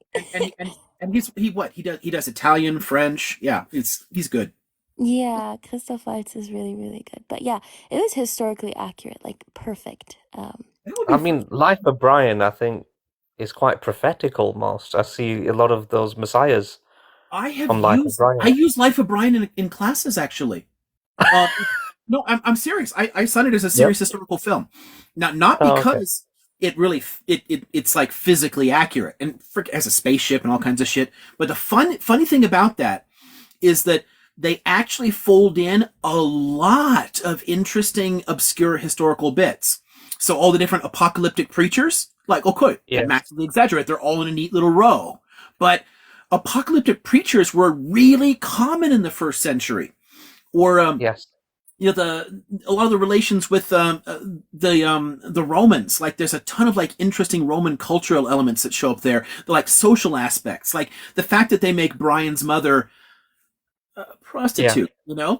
That should happen. It's like there's so many fun ones that just like you can riff on, and I connected to so many serious parts There was the of life. one where the guy said that he wants to now identify as a woman, and I thought, wow, they could really see the future. They could really see the Loretta, future. yeah. Yeah. And Don't press even this, I think Dad. in the Holy Grail, it's like when King Arthur's going through this field and he comes across a group of these sort of they're just like everyday sort of The working classes consequences of peasant. yeah, they're not Yeah, yeah, they're yeah, the and that early socialists. I told you we're narco-syndicalist commune. Like, Yeah, it's fantastic, and it's that's really fun well too. done. I've actually excerpted that scene when talking about anarchism too. It's a fun way of talking about how like direct democracies work. I'm assuming you've seen Blackadder. Yeah, yeah, for sure. Yeah, Yeah, that's also good. I honestly grew up on a lot of British television. So I mean, Nice. I've kept up with tons of that stuff. I've been a Whovian since I could stand up. Have you ever heard of the British show that immediately got canceled after one episode? The pilot episode. It was a show I think in the 70s or something called My Neighbor Schittler. It was it was a British show about this Sounds couple. pretty British. It Yeah, was it was Yeah, this definitely. That sounds it British. was this dark comedy like British show about this British couple that lived next door to Schittler. And the it got canceled after the first episode. There's the a German the dark Flying comedy Circus got which away I with have. with using him several times. I'll be honest, this was a So dark comedy, but there's a bunch of Monty Python sketches with him. it's like a dystopian future how Hitler sort of comes back to life and it's 2020 or something, and he's in Germany and it's a comedy. It's actually on, believe it or not, it's actually on YouTube. I think it's called Look Who's Back. Mm. I'll have Funny. to share it with you. It's quite funny. Have you watched Jojo Rabbit? Oh,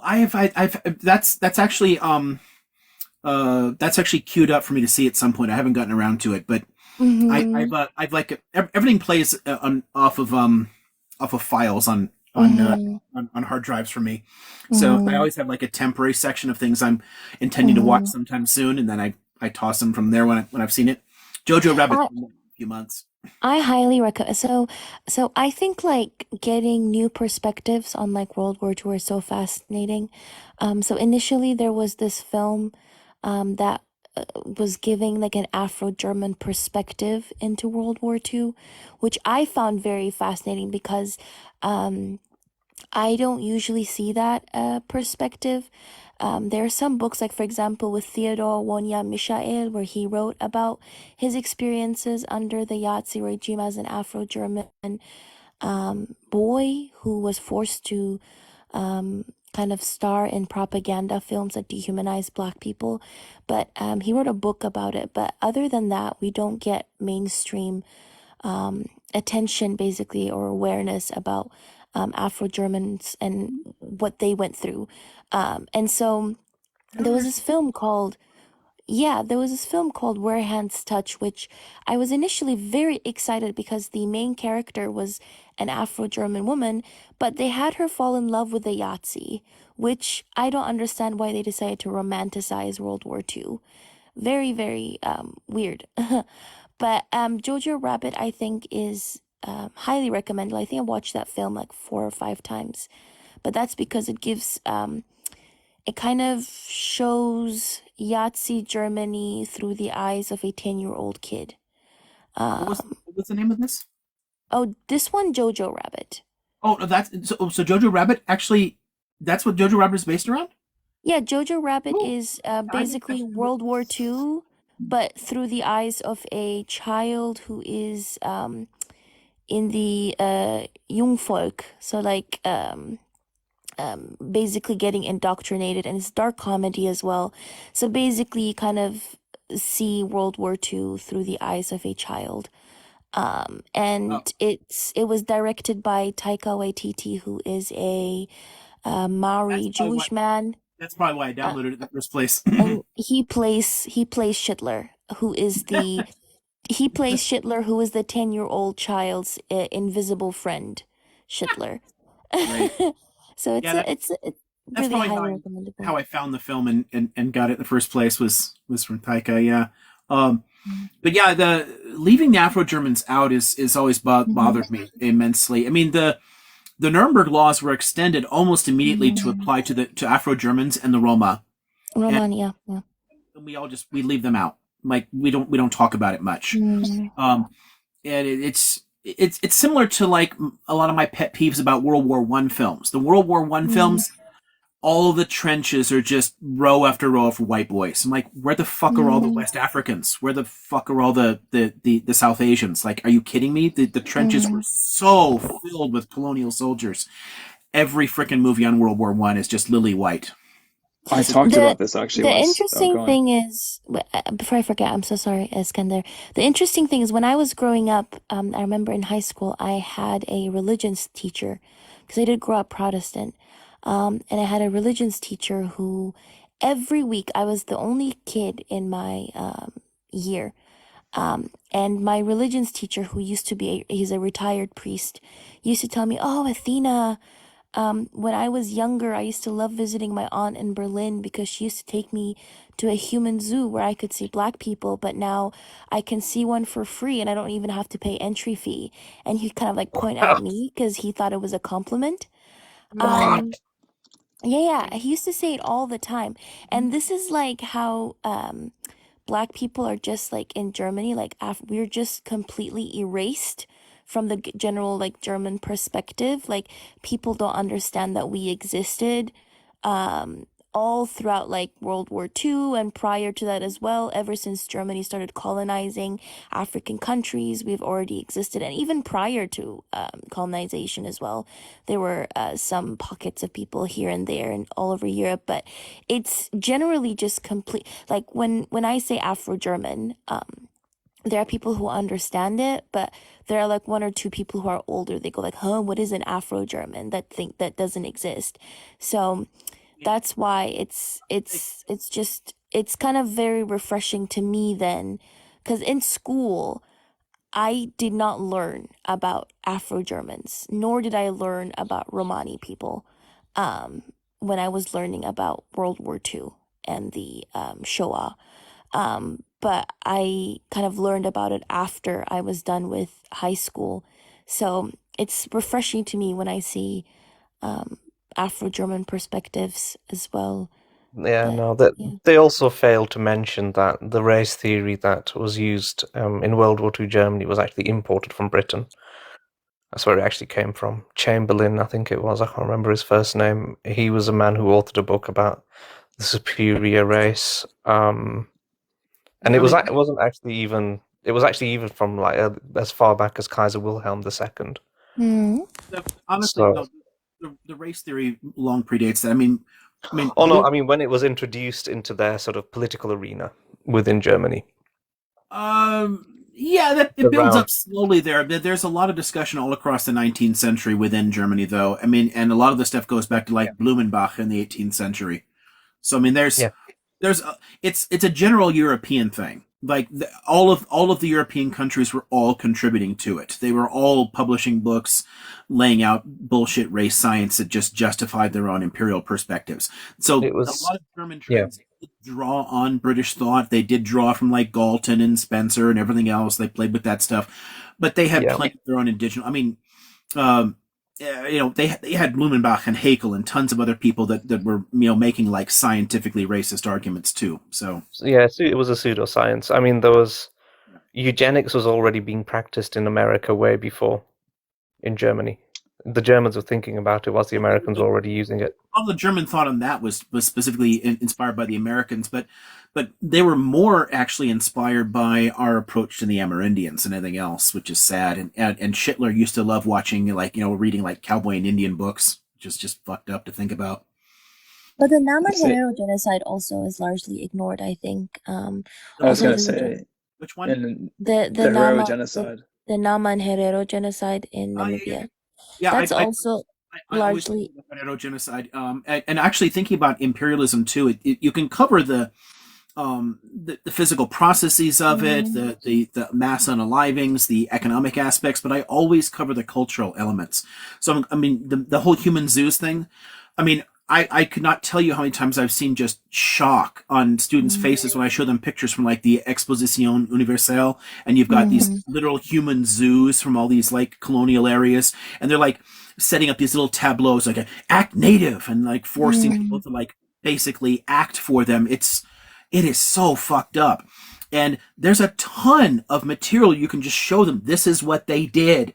And the long-term effect of seeing that's important because it informs a lot of our contemporary reality. Mm. And it's really hard for people to recognize just how long the past actually affects the present.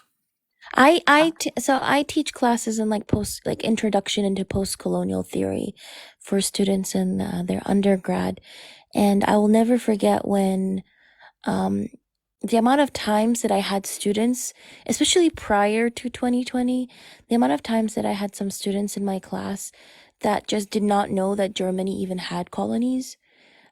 They did not know, and like they did not know that Robert Koch was experimenting on people. They did not know, like after 2020, they started knowing about like colonialism and all that stuff because again, BLM was also discussed within like the Afro-German, like we started talking about like our experiences with racism as well.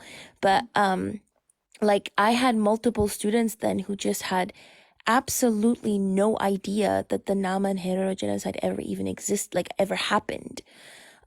Because it was largely just unrecognized until recently. But also there has been kind of a shift in how, for example, I'm from a state called Hessen, or Hesse, I think in English.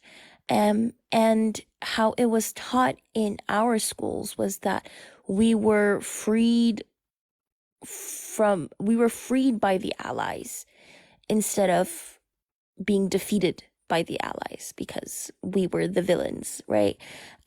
But Max Cholek talks about this shift in how World War II is kind of understood in general memory that kind of occurred in the 1980s, I think, if I'm not mistaken. Michael Boraman also talks about this, that in the 1980s there was a shift because people wanted to get rid of the guilt. So now it's not we were defeated, but instead we were also freed because we were also victimized by the NSDAP. And so that's just kind I'm of reminded of like very fascinating. Reagan going with coal to an SS cemetery. You know, Mm, I mean, there's a whole thing in the '80s where they're trying to find rebuild. Kind of. make a Yeah. new useful past for themselves that allows them to restore some of the nationalism. Yeah, it's a terrible Mm. dynamic in the long run. It's a bizarre thing. I was going to say earlier. Oh, sorry, somebody else is talking. Oh, this, No, yeah, you go no, ahead, Skander. You haven't had a That's chance to fine. I speak was yet. going to say, go on, yeah, on the Amanda. points. So I put up a picture. That's my great uncle. So my dad's mom's father, so my great grandfather's brother, was a prisoner of war in the Philippines. Because you mentioned earlier colonial troops, and there were quite a few Filipino troops that he served with that were in his company. He was a captain when he was captured. And from what he was describing, he said that the Filipinos, like native Filipinos, were abused, subjugated, and tortured far worse than white Americans, or even him when he was. I mean, he got the crap kicked out of him too because he was an officer, but even still, because he wasn't Filipino, he wasn't on the receiving end of that violence by the Imperial Japanese Army. So coincidentally, I still have cousins that are back in the Philippines, and I grew up with all sorts of respects for Filipino people after learning about just how they suffered with a relative of mine. And under American rule too. I mean, we unallowed Absolutely. 250,000 some, in order to like pacify our new little colony. Yeah, That's right. The Samar campaign, the U.S. Marines were involved in that. they're It's something that, treated horrifically by everybody. yeah, But everyone, the Japanese honestly got away with really dealing with just how racist their past was. oh yeah, The reason they were the first Asian power to sign a treaty as equals with Europeans was because they had sucked in so much of that nationalism and racism that it was recognizable. The Brits are like, oh yeah, you're just like us. Cool, we can work with you. I mean, but yeah, they learned a ton of the wrong lessons from the Europeans. oh yeah. No, And 100%. I'm not making a case against Japan either. The Japanese people are fantastic. I'm just saying oh that yeah, no, but at that time, yes, it's exactly. The yeah, Japanese Empire had adopted extremely offensive nationalism. Yeah, right. I would argue that nationalism still exists in Japan when we it look does. at Oh, it It does. does, yeah. like how Definitely does. South The Korea and restaurant. Japan on a regular basis always have tensions. Like every couple of months, South Korea will start boycotting and protesting because of the so-called comfort women that the With Japanese government with has the longer refused to haired apologize PM for a for. while. Huh? There was a longer haired PM that kept going to like the Yasukuni Shrine. I'm blanking on his name. Mm. But yeah, going actually to honor literal The- war criminals yeah. while in office leading the country, and you go around and then denying the comfort women and everything else. It sends a very, very clear signal to people. Mhm. There's a lot of nationalist dog whistling in Japan. Honestly, like literally as soon as the U.S. pulled out and ended the occupation of it, they changed their and I'm not thinking of Abe. It was somebody else. But he also was problematic in the same way. I think this guy's name had a J in it, like it started with a J, but I'm blanking on it. But the as soon as the U.S. was gone, they changed the constitution to strip citizenship from Koreans who'd been living there for generations.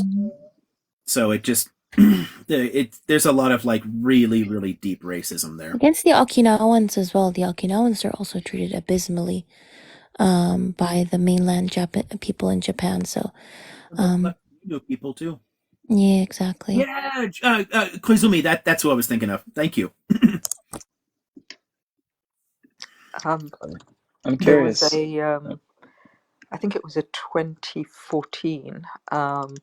There was an exhibition that was supposed to happen. I think it was closed literally like a day or so before it was supposed to open, which was a human zoo. A South African artist was showing an exhibition which was a literal human zoo. He hired actors to be participating in it. How the Barbican thought that was a good idea, I don't know, but yeah, it seems the memory of it is still there, and I'm not quite sure what they were trying to achieve, but thankfully it was shut down. Yeah. Odd choice for an exhibition. Now when aliens take us, that's so what is it like Slaughterhouse-Five or something? Make a little zoo out of us. I have a very Or like the what was the Planet Star of Trek the Apes. pilot cage? mm, Yeah. I have a very serious philosophical question, because I feel like we're in a room full of very intelligent people. I'd love to hear your thoughts on this very philosophical question. So, if a zombie apocalypse were to happen, how many of you would actually try to survive? Because I know I wouldn't bother surviving. I would probably just end it on the first day, because I wouldn't want to live in a world where zombies exist, especially if they're the Walking Dead zombies. I would try to survive, but if they're like the World War Z or like the running zombies, then nah, I'm out of this. So, what about everybody else? My my father is one of those survivalist types that has an arsenal. I've grown up around enough of that kind of crap that yeah, I would be all right. Interesting. I would say ultimately we've already dealt with monsters far worse than zombies. Like zombies are brain dead, whereas we've dealt with monsters and seen monsters that are very cognizant of their actions. And I'm I'm much more thinking, worried about neo Yazis than I am about zombies, honestly. right, it's like And the I'm zombies are harmless in comparison. you know, when they come, they will find my house, the perimeter rigged with claymores, and I mean, a really bizarre fact. The men with the white pointy hats in America. They actually came about as a consequence of a movie that somebody made in the 1900s. Oh God, I know. Yeah, Birth of a Nation. Yeah, Yeah, Woodrow Wilson. The because Oh, war there were cried Birth of that a never any film. knights in Nation. America. I mean, let's be realistic. But no, Birth of a Nation didn't create like the pointy hats. It just popularized it. Oh no, It no, popularized them in the 20s. Yeah. it and created the culture. I mean It the created film the was culture. in the early teens, but like I think it was 12 or 13, something like that. But Yeah, 1914, I 1915 think. it was the released. plan actually hit its 1915. height. Okay. It hit its national height in the 1920s, and that film. Yeah, it was showed Yeah. for yeah, it was showed even like it was screened to the president. I wrote my whole undergrad thesis was about how Black people are depicted in the media and how that affects like I briefly touched up on this a couple of weeks ago, but oh, excuse me, what did you say? Wilson was a Klansman. Wilson was deeply racist. He was a Yeah, Klansman. exactly. Basically, But yeah. I analyzed Birth of a Nation and the specific tropes that were depicted in that film and how they kind of continue re-emerging in films that even exist today, that are made today. So it literally popularized the Triple K, and membership Yeah. skyrocketed after that film was released, and Oh yeah. escalated race tensions The as well. rituals So were actually copied from the film. They didn't really have any real rituals. They copied them from the film. I mean, there is a lot of controversy surrounding another man in the States, what they call him, the Grand Commander Albert Pike. It's believed that he's the one that set up the first sort of Triple K movement. The God Nathan knows Bedford best. Forrest after the Civil War, because after the South lost, they were in denial. There's been what, four versions of it. I mean, Yeah. you get the late 19th century, the 1920s heyday, the civil rights era, and then there's a contemporary one. It's changed a lot over time, and its fortunes have risen and fallen. But honestly, in the 20s, when it hit its national height, part of it was things like Birth of a Nation, but it was also because they shifted their emphasis to focus on Jews and Catholics. They broadened their appeal, Mormons too. more Yeah. targets to hate.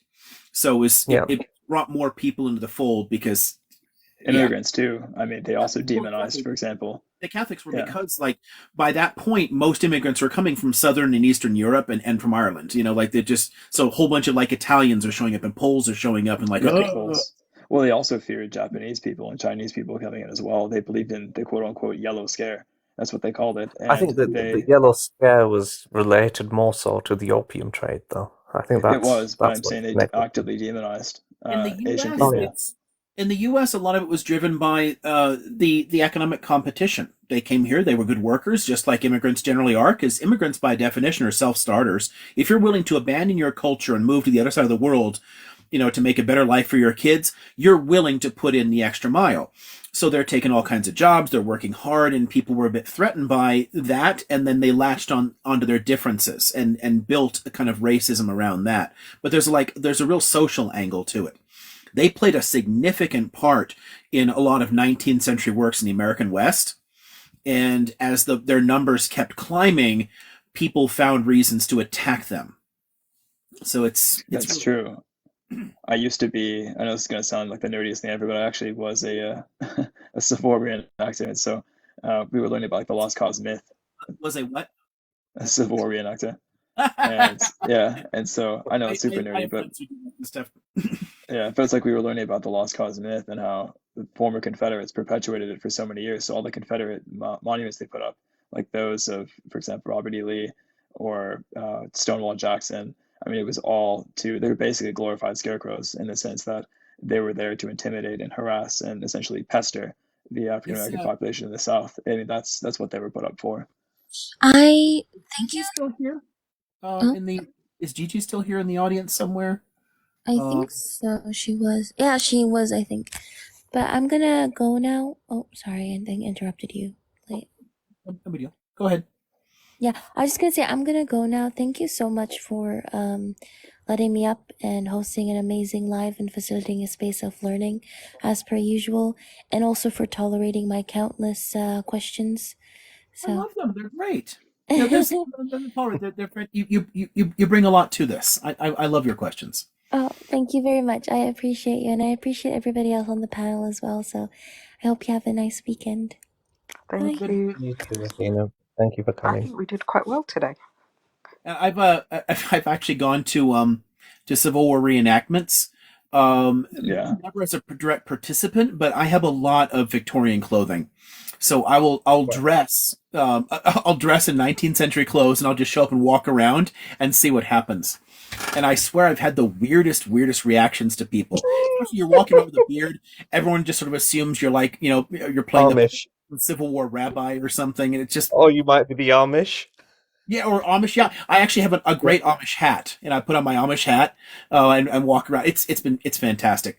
I've had a lot of fun with that. I can actually picture you on a penny farthing. That'd be fun. Yeah. A penny farthing with a monocle in. I, I Don't do that though, don't they? I I've never remember. actually done. I've never been able to do a monocle because my eyes are so. Actually, as you're aging, my eyes are getting better. At this point, I probably could get away with it. But my eyes have historically been so bad that it'd be hard to use one.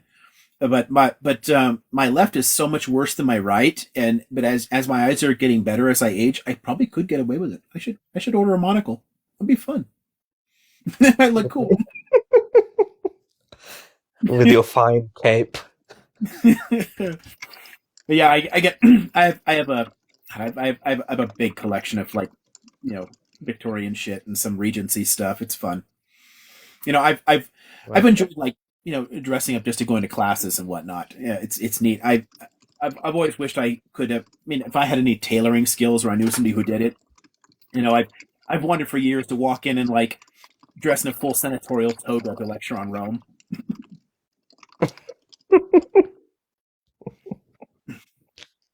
We'll have to find you that tailor. Yeah, if you can find a local tailor who will do that kind of crap. I've had people interested at times, but it's always fallen through. But it'd be great. I'd love to have a bunch of historical costumes because I'm absolutely shameless enough to wear that crap on campus. Well, you'd be Yeah. Civil War reenacting. Oh, sorry, go on. it would be like a bona fide sort of history teacher. You could do those Jack the Ripper walks or something in Britain. With a smoking pipe. God, I could lead those walks. I know those streets. Talking of Which have you seen From Hell? I think that's probably the best movie I've seen on Jack the Ripper. Yeah, yeah, no, that was good. Honestly, That was a good. there was a long string for a while there where Depp films were genuinely good, and then he just got There were. more and more full of himself and less interesting. But he's a genuinely good actor, and I thought Oh, he that is. was a well done film. It was. A lot of people don't even know about it. I think because it was late 90s, early 2000s.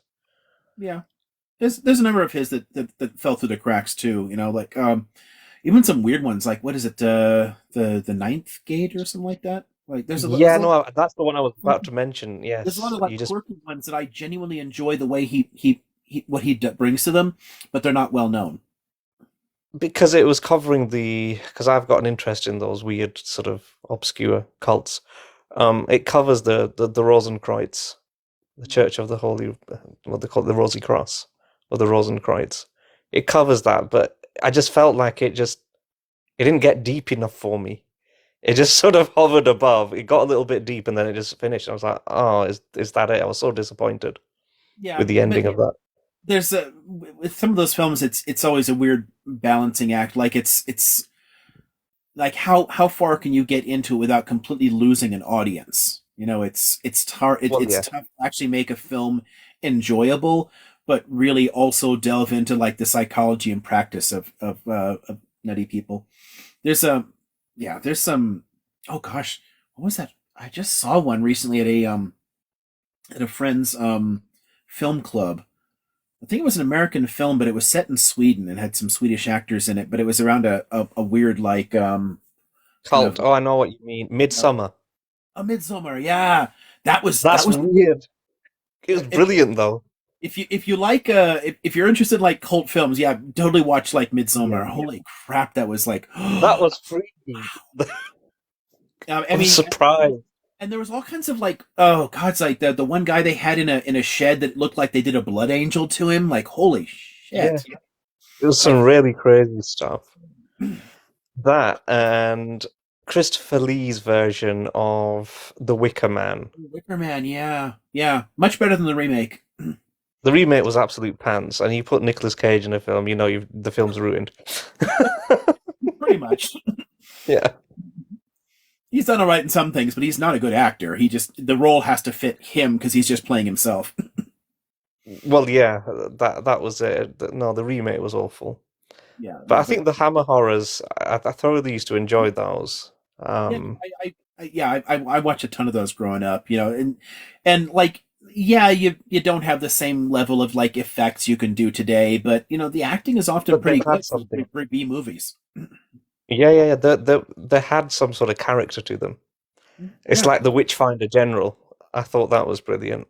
yeah, no, it was. Yeah, I like a lot of like the Cushing and Lee films are genuinely enjoyable still.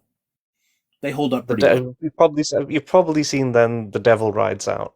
That's probably the spookiest film I've seen. Yeah, Where they do that bizarre ritual and they summon Baphomet. yeah. Oh, It's that freaky. has anybody seen the Corman Poe cycle? No. What's Roger Corman? I think is the director. Like a bunch of like films built around like Edgar Allan Poe stuff. And Oh, what's his okay. name? Some prices in a bunch of them too. Some of them are genuinely like ooh, like creepy. Yeah, no, that's definitely a genre I tend to go for. Um, the paranormal and the metaphysical. For me, horror films, I enjoy some of the weird kind of like supernaturally type ones, or like Same. or Yeah. cult type ones, or I like the really psychological horror. Oh yeah, Flanagan's films, his series are great. That he just did a one based around Poe too. The Fall of the House of Usher, that was a really fantastic reuse of tons of elements from Poe stories, like really mashed together. But yeah, all of his stuff has been great. That one island with the vampire on it, oh, he's good. But I don't like slasher movies. What a lot of Americans love as horror movies, I I don't can't like watch shit that. like Saw or like what the fuck. Like No, I mean I've seen them because it's a genre that I like, but they're not my type of. My type of horror is probably something like Insidious. Yeah, I can't even watch them. Oftentimes they're just gross out fare. I mean, if I'm like dry heaving while I'm watching a film, why the fuck am I What am I watching watching? it? Yeah. Like, No, I'm not really big on gore, but yeah, I think you like it. You've probably seen Insidious, right? um, So for me personally, doesn't sound familiar. okay, for me personally, I can't do spiritual movies, but I could do slashers. Because if I watch like Insidious or anything like that, I cannot go to sleep at all. Yeah, it's a kind of bit too close to home, isn't it? Because in Islam we've got like this thing with spiritual sort of entities and demons and jinns and these sort of things. So it Yeah. gets quite close to home. There was actually one about a Jewish girl that gets possessed and they have to take her to a rabbi to get the demon out from her. I can't remember the name of the film though. I watched it a while ago, but it's effectively it's like how Exorcist was like the Catholic version, and this was like a Jewish version of the Exorcist, so to speak. Interesting. Yeah, some saying like looking for recommendations on psychological horror. This is where again my memory for film is so problematic. I've seen so many really good ones, but I have to like Same. look down my lists and see stuff because they just won't pop in my Oh, head unless there's somebody mentions one. it. It's There's so hard one. for me to like retain them. Sorry, did not mean to interrupt you. There's one with when there's a girl's head got chopped off by when she's driving a car, and then her mom's like a witch. Whoa, I've not seen that one. I forgot the I'd name. really I want to forgot the know. name of it. It's like it's like sketchy and psychological. Um, it's like so all the girls in that Someone family. asked if it was Hereditary. Yeah, that's it. That's it. That's it. Oh no, Yep. I've seen that. Yes, yes, I've seen it. Hereditary. It is bizarre. That is one of those off the. It's kind of like Midsummer. You probably like that, Liam. I'll make a note. Yeah, Hereditary. Yeah, that movie sucks. Like it sucks because it scared me. It scares me. I It can't takes a even. bit of I time can't. to develop, but once it has developed, oh boy, does it give you scares. Like sometimes I It can't even delivers. look up in the ceiling. I need the good psychological stuff to really be genuinely scared by something. The supernatural ones are just kind of like good goofy fun for me. They don't scare me as much. Psychological horror will fuck with me, especially if it's kind of plausible or like semi plausible, like Midsummer, where it like I could see people being this awful to each other. I can that will sit with me for a while and bother me. But the slasher films, they're not horror to me. They just make me sick. Like I mean, it's just revolting. It's like unaliving porn. It doesn't it Yeah. doesn't it doesn't scare me. It just like, oh, gross. Like what somebody tried to get me watch a Cronenberg film where they're like doing surgeries and pulling guts out and like, oh, what the hell? I don't want to watch that crap. It's just not my thing. That's not horror Same. to me. That's It's not just horror to me either. That's just Yeah, me the neither. score. I Yeah. could do slashers all day long and sleep like a baby, but I cannot do spiritual because I cannot sleep like a baby. Because the thing is, I think about it and I have like kind of a photographic memory where I see it, remember like every scene, like screw this. Yeah, I think the directors that did Insidious did quite a few others. They did The Nun and they did The Conjuring. All right. I remember seeing the trailers for those. Didn't see them Yeah, though. those are quite good. You like those? Okay. Yeah, I made a note about those two to look them up. And I think Annabelle, because I don't know, it's weird, but I watched them a while ago, but they're all interconnected on purpose. So there's one character from all of those films that you'll see in subsequent films. Like The Nun, I think it was shown in Insidious first, but then it has a film of its own, but it's connected to a photograph in Insidious. For like culty stuff, supernatural stuff. Did you see the miniseries Lovecraft Country? No, but I do like Lovecraftian horror. Look that up. it's Lovecraftian in the sense of like the kinds of monsters are reminiscent of some of them, but it's like a really interesting kind of. I mean, it's a very interesting human story in a sense, like the way it affects people. Oh yeah, Haunting of Hill House was good. Yeah, But that was good. yeah, I like all of his stuff though. But yeah, look up Lovecraft Country. I was disappointed that they ended it with only one season of it because it was a genuinely interesting setup, and it definitely it has a kind of like weird occult cult vibe to it. So Oh, that would definitely be something I can get my teeth into then. they're like There is a movie with Udo Kier. It's called Revelation, and it's about they're looking to find this secret box, and it's all connected to the Knights Templar and the Freemasons, and they're at a race because there's meant to be a good side of the Freemasons and a bad side, and they're looking to find effectively the nails that were used in the crucifixion. It's really, really interesting. It's What's the name of the film again? It's called Revelation. I believe it was 2001, and it stars Udo Kier. Udo Kier.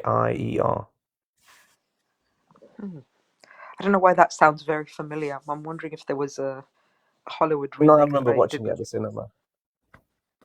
I Harry, thought the ending was a bit oh, sorry. rubbish, but the main body of the film was brilliant. I just thought it was another one of those films where I thought it definitely could have been better because they show you how Leonardo da Vinci, and he was a member of the Knights Templar, and then it goes further on to Isaac Newton.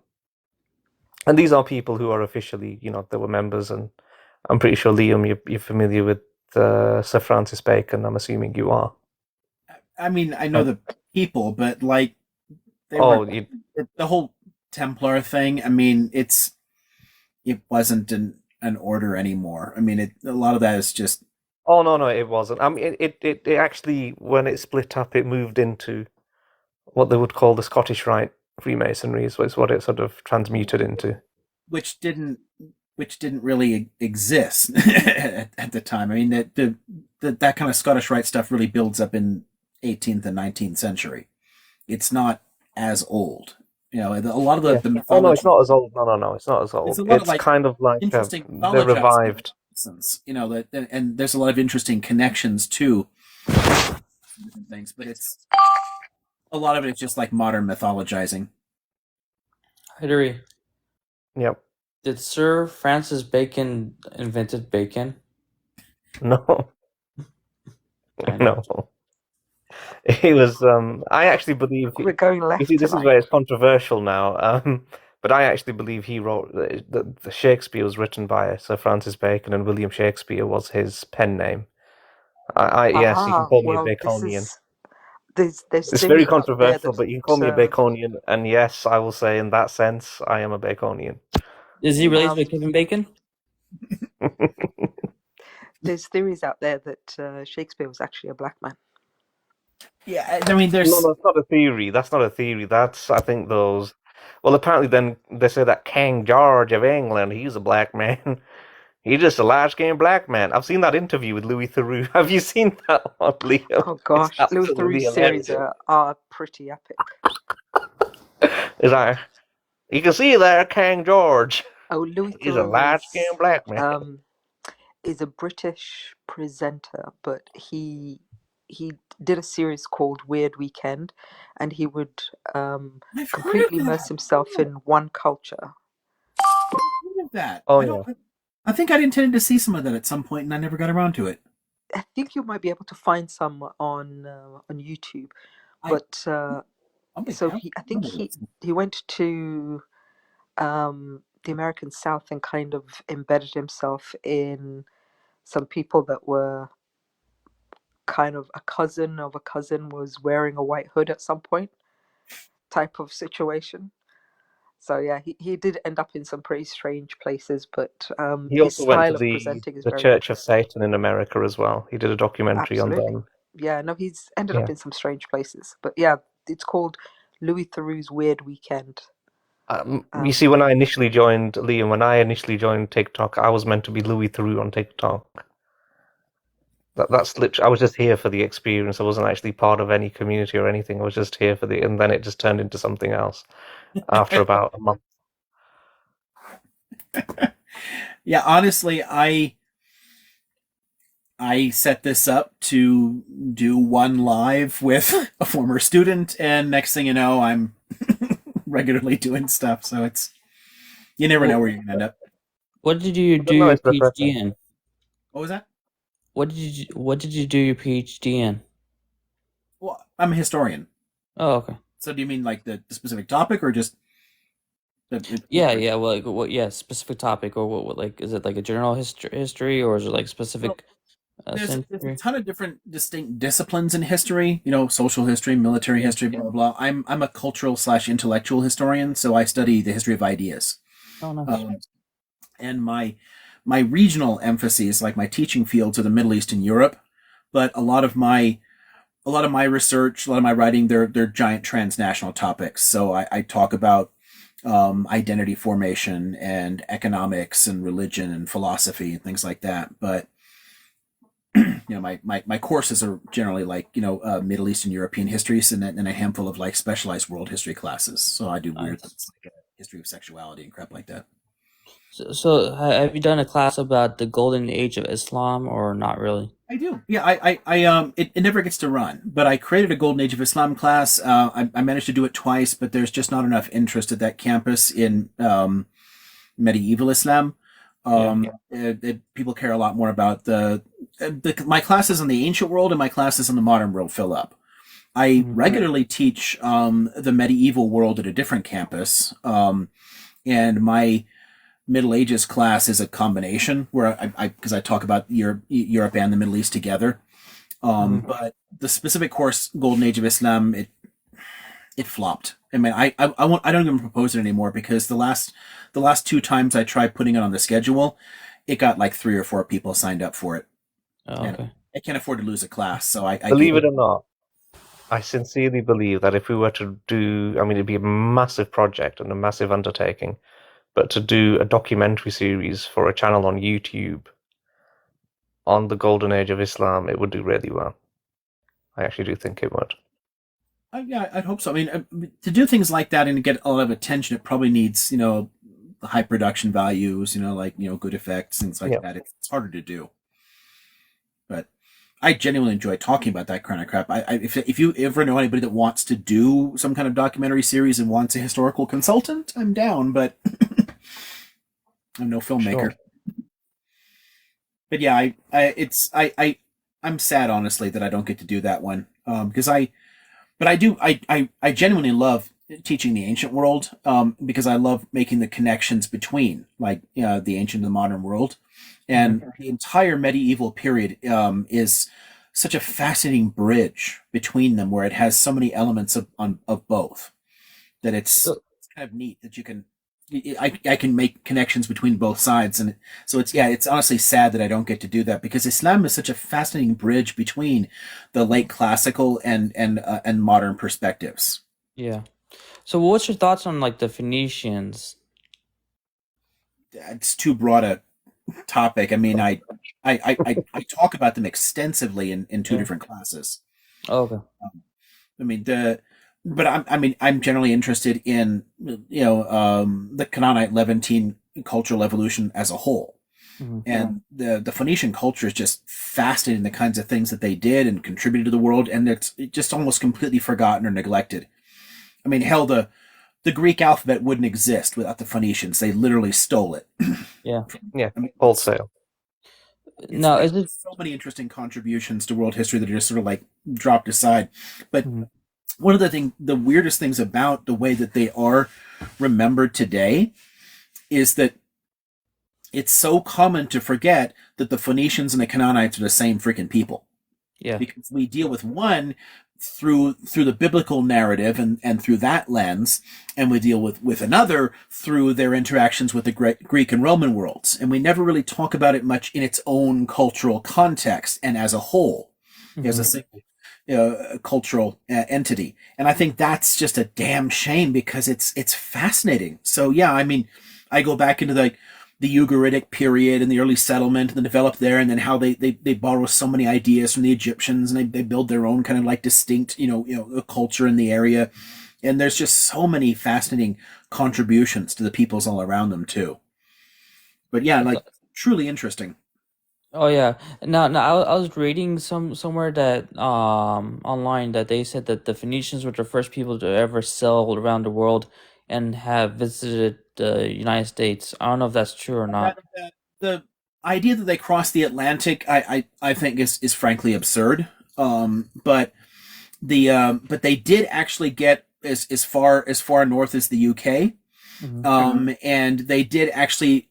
I think that there's good enough evidence to support that they got around to like where Nigeria is today. Oh, okay. So The they did legend has actually it. manage to get around West Africa and get back, which is remarkable with square-sailed ships. Because until you actually combine the lateen and square sails, you're trapped by wind directions and not knowing the currents, not knowing the wind directions, not knowing where rocks and shit are. The fact that they could get around that and manage to get home is just like wow. But it wasn't commercially viable because it's difficult. But as explorers, I think they did get about that far. Okay, that's awesome. And then is it true that they named Europa like Europe from one of the Phoenician princes? No, Europe. No, Europe is named from one of the lovers of Zeus. One of the goddesses. So that wasn't like the Europa. princes of Europe of Phoenicia where they conquered Crete and then named it Europa, Europe. No, That's what I was reading online. I don't know if it was true or not. So yeah, Europe as an area is named for Greek myth. oh, okay. But there is a lot of interesting blending back and forth between Greek and Phoenician cultures.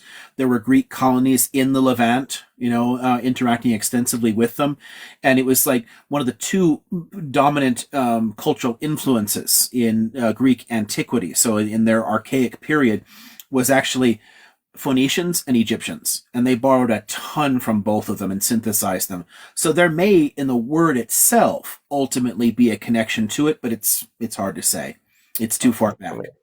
I don't think that It's hard to prove. Plausible, but it's possible.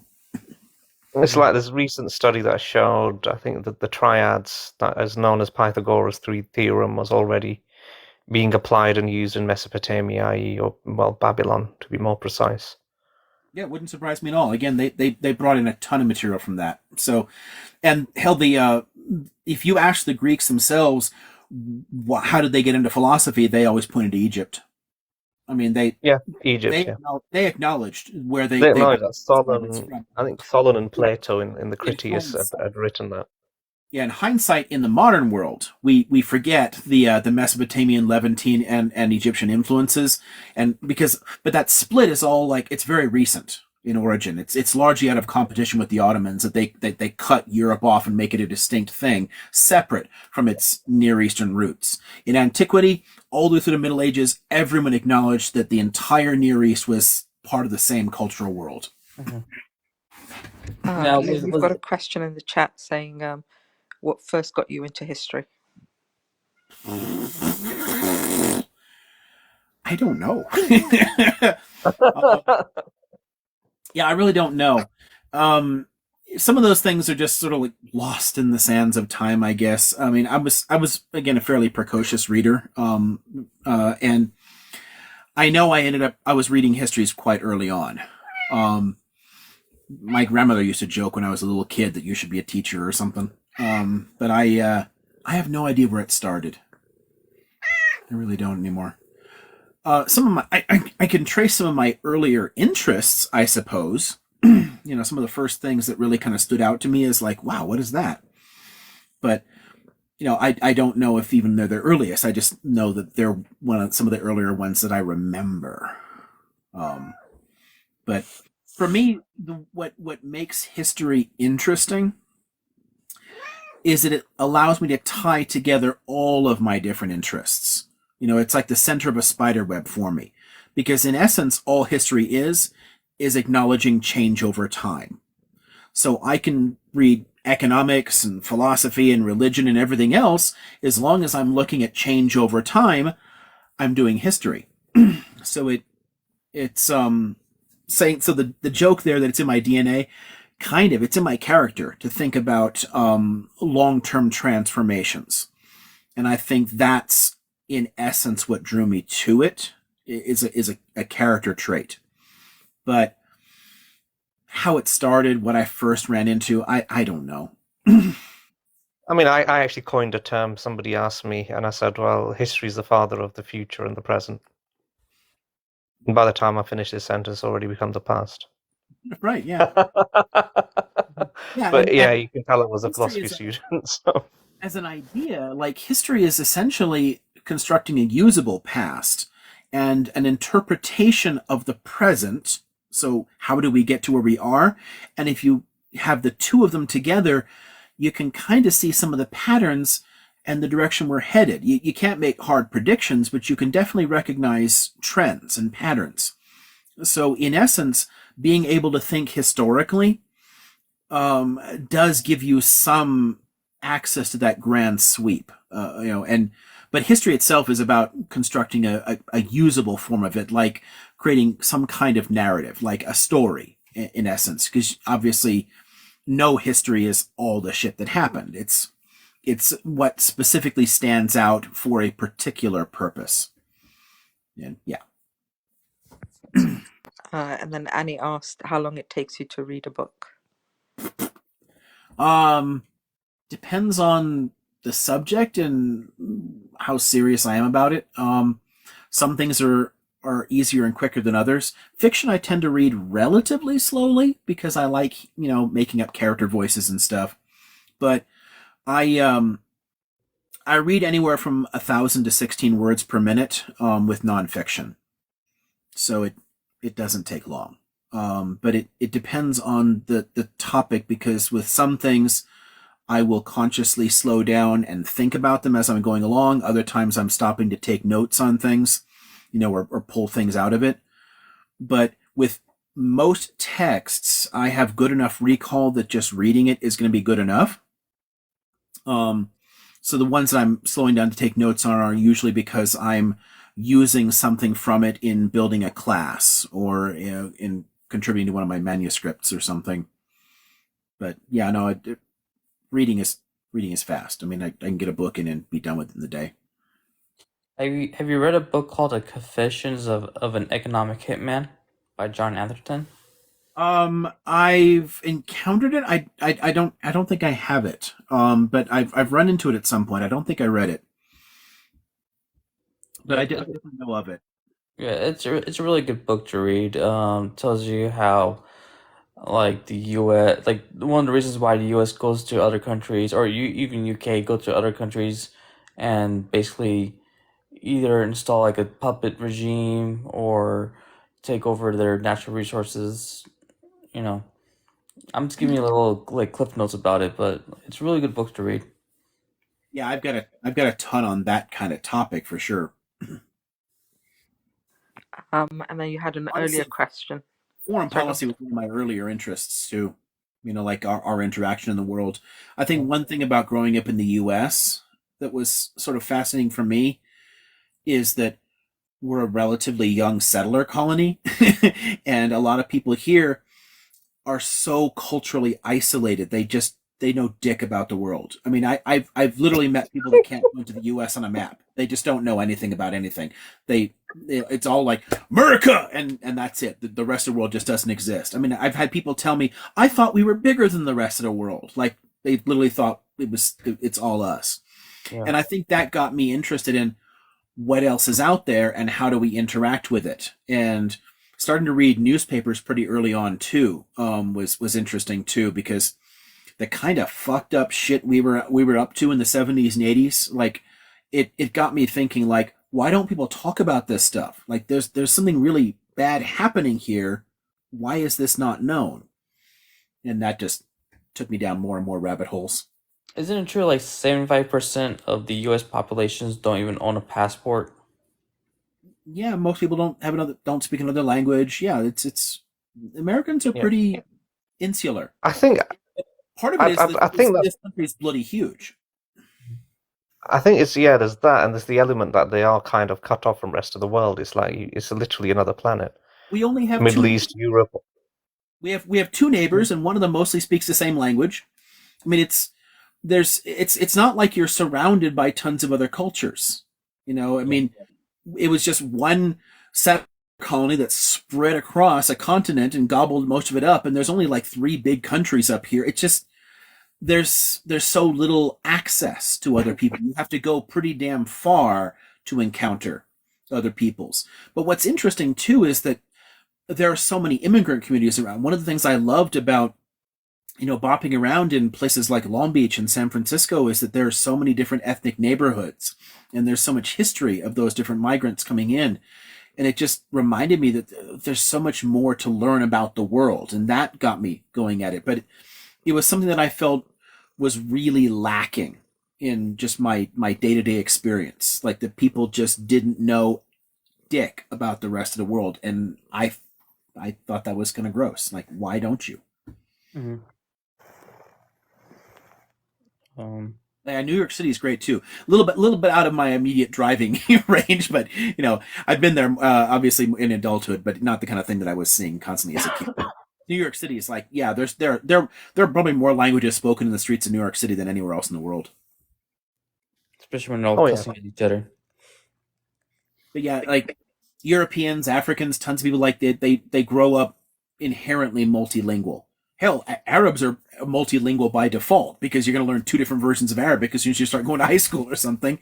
I mean, and then you start learning the colonial languages and everything else. I mean, in much of the world, you don't have the option of being cut off the way Americans do. Americans can get through their entire lives, never see anything outside of their own area, never see anything outside their own country, never speak anything but English. I honestly don't get that. Who's your favorite U.S. president?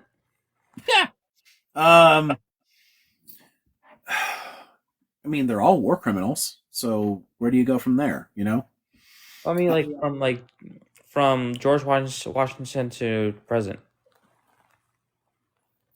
Actually, let me see if I can ask you another way. What are your thoughts on Carter? I'm seeing he's talking a lot about Palestine. Carter started the Reagan Revolution. Carter was actually a very destructive president, and we've tended to completely whitewash his legacy. Same with like his stance on human rights. He's done such good work since he was out of the presidency that we forget what a complete imperialist he was as a president. And how easily he just bent over for money. I mean, when protesters were like criticizing the Shah's assaults on civilians in Iran, and he made a deal with them to like basically stop talking about human rights entirely to get cheaper oil. Like, it's the same old shit. And a lot of the dismantling of the welfare state that we associate with the Reagan Revolution actually started under Carter. He was the first like significant neoliberal president. So as far as I'm concerned, every president in my lifetime has been trash. There are some that I think are a little bit more respectable in some ways than others. FDR is interesting, largely because he was willing to experiment and try different things. And I kind of respect that trait. And his wife's a badass. Teddy's an interesting person just because of his conservation. Yeah, racist and imperialist as hell, but a little less racist than a lot of people of his day, but still, definitely an imperialist. But his conservation aspects were really interesting, and his willingness to face off against big business is respectable. LBJ had a tendency to lie his ass off about everything, but also was willing to experiment and try different things and push back against stuff. So that's kind of respectable. Washington was pretty respectable in some ways because I think he was a little bit more principled. He refused the party system. He argued that we shouldn't get involved in foreign wars and whatnot. That's kind of commendable in some ways. So Washington may be the only non-imperialist president we had. I think Jefferson is interesting as a human being. He's a weird motherfucker, but He was. But I don't think he was a great president. And also deeply imperialistic. Somebody mentioned Obama. I mean, Obama is a creature of Wall Street. I think he's a great speaker in some ways, but people who thought he was some kind of political messiah and progressive were fooling themselves. He was absolutely a creature of Wall Street from the beginning. So no, I've Obama and Clinton. I mean, Bill Clinton was terrible. I mean, Clinton and Obama are Reagan heirs. They literally are Ronald Reagan in the Democratic Party. And I think what a lot of people have missed about the contemporary situation in the United States is that the Democratic Party is the conservative party and the GOP are fascists. That's about what we've got. We've got two significant right-wing parties. Lincoln is interesting as a human being. And I liked some of his approaches to leadership in the sense that he liked a diversity of opinions. He was also willing to experiment. I mean, it was interesting that he actually corresponded with Marx, but he was also still pretty racist. And a lot of his decisions, a lot of things that people hold up as really important about him, actually set up the imperial presidency. One of the reasons that the U.S. presidency is so overpowered today is Lincoln. In essence, Lincoln broke the Constitution. So when people hold him up as our greatest president, I think they're kind of missing the fact that he actually took us away from a balanced, three, branches of government and into a super powered executive that has made a lot of the later presidents into literal war criminals. So yeah, I have very mixed views on Lincoln as a person. I think he's fascinating as a human being. I've read a number of books on Lincoln, but he also did a ton of long-term damage to the country. Going back to Jefferson, I was reading an article that states that his ancestors were originally Lebanese. I don't know if it's true or not, but I was like surprised. Shocked if that was true. But I don't know. I've never heard that before. And then they said also, like Teddy Roosevelt's grandson was a CIA spy that dismantled the president of Iran and replaced it with the Shah. Yeah. Kermit played a part in that whole process. There's it's not a dominant one, but Kermit Roosevelt was involved. Why would they do The that? entire Roosevelt lineage is especially the Republican side of it. They're pretty hardcore imperialists. Oftentimes very interesting people. Teddy is also a fascinating human being. And there's a lot of places where I can respect him as a person, as a scholar, but super imperialistic. So, and again, one of the problems here is that all of our presidents after the later 19th century inherit an architecture that gives them so much influence in the world. So much power that they really shouldn't have. Our presidency was supposed to be relatively weak, and it's not. And I mean, hell, the whole Civil War is problematic as an ideal. I mean, since the United States government never recognized the Confederacy, it literally did not recognize the existence of the government as a separate government. It was essentially waging war on American citizens. And the precedent that sets is troubling and has empowered the government to do tons and tons of fucked up things to U.S. citizens since then.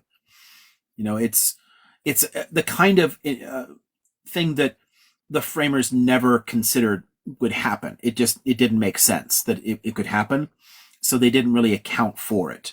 And there's a lot of like improvisation that had to happen to make it possible. But some of the decisions taken in that period have some significantly negative long-term consequences.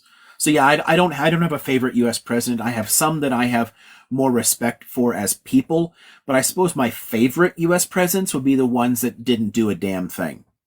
Like, I don't know, like, how about the super corrupt ones like Warren G. Harding? I mean, he just sat around fucking off in the White House, didn't do a damn thing. Like, knocked up his secretary, gambled away the White House china, didn't do a whole lot.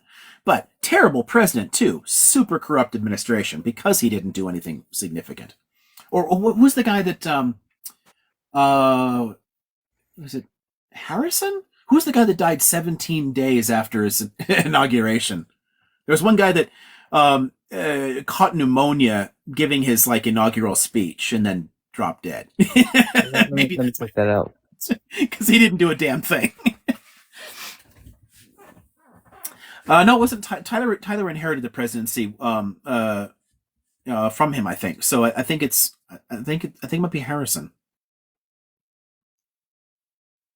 I think Tyler was a VP. I don't know. You had an earlier question where somebody said, would you vote for a third party? They didn't indicate which third party, but they said, would you consider a third party? I always do. I mean, I have since my first election for president. Yeah. The but I live in California, so my votes are essentially irrelevant. I mean, in my entire voting life, California has gone for the Democrats every single time. If I lived in Ohio, I'd probably vote for Democrats.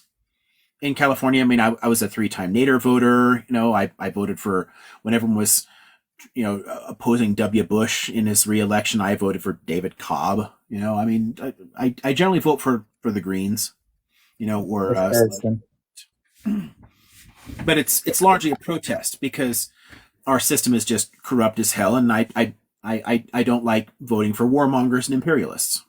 So I just, but given my views on strategic harm reduction, if I lived in a swing state, I wouldn't vote the way I do. Honestly, I'm with you because I'm from California as well, and I feel like it's pointless to vote because California will be automatically a blue state. It's not pointless to vote. Every vote actually does matter in some way. It does contribute in some way. And there's tons of local elections where it really, really, really, really matters. Oh, I'm not talking about local elections. I'm talking about like the presidential elections. For the presidential election, yeah. I mean, the main reason to vote at all is just to try and raise the profile of smaller parties. I mean, and in the ultimately vain hope that it'll ever work to replace one. I mean, realistically, that's how the Republican Party started. It was originally a third party. It just replaced the Whigs. Mm-hmm. It's possible to destroy one, but it takes a ton of work. But if you gain momentum, if at some point you start seeing millions of people voting for the Greens or Peace or Freedom or something, it might start a chain reaction that could change things. It's extremely unlikely, but I want to believe something better than the Democrats is possible, especially since the 1970s, they've essentially become a tool of empire and Wall Street. They're a conservative party at this point.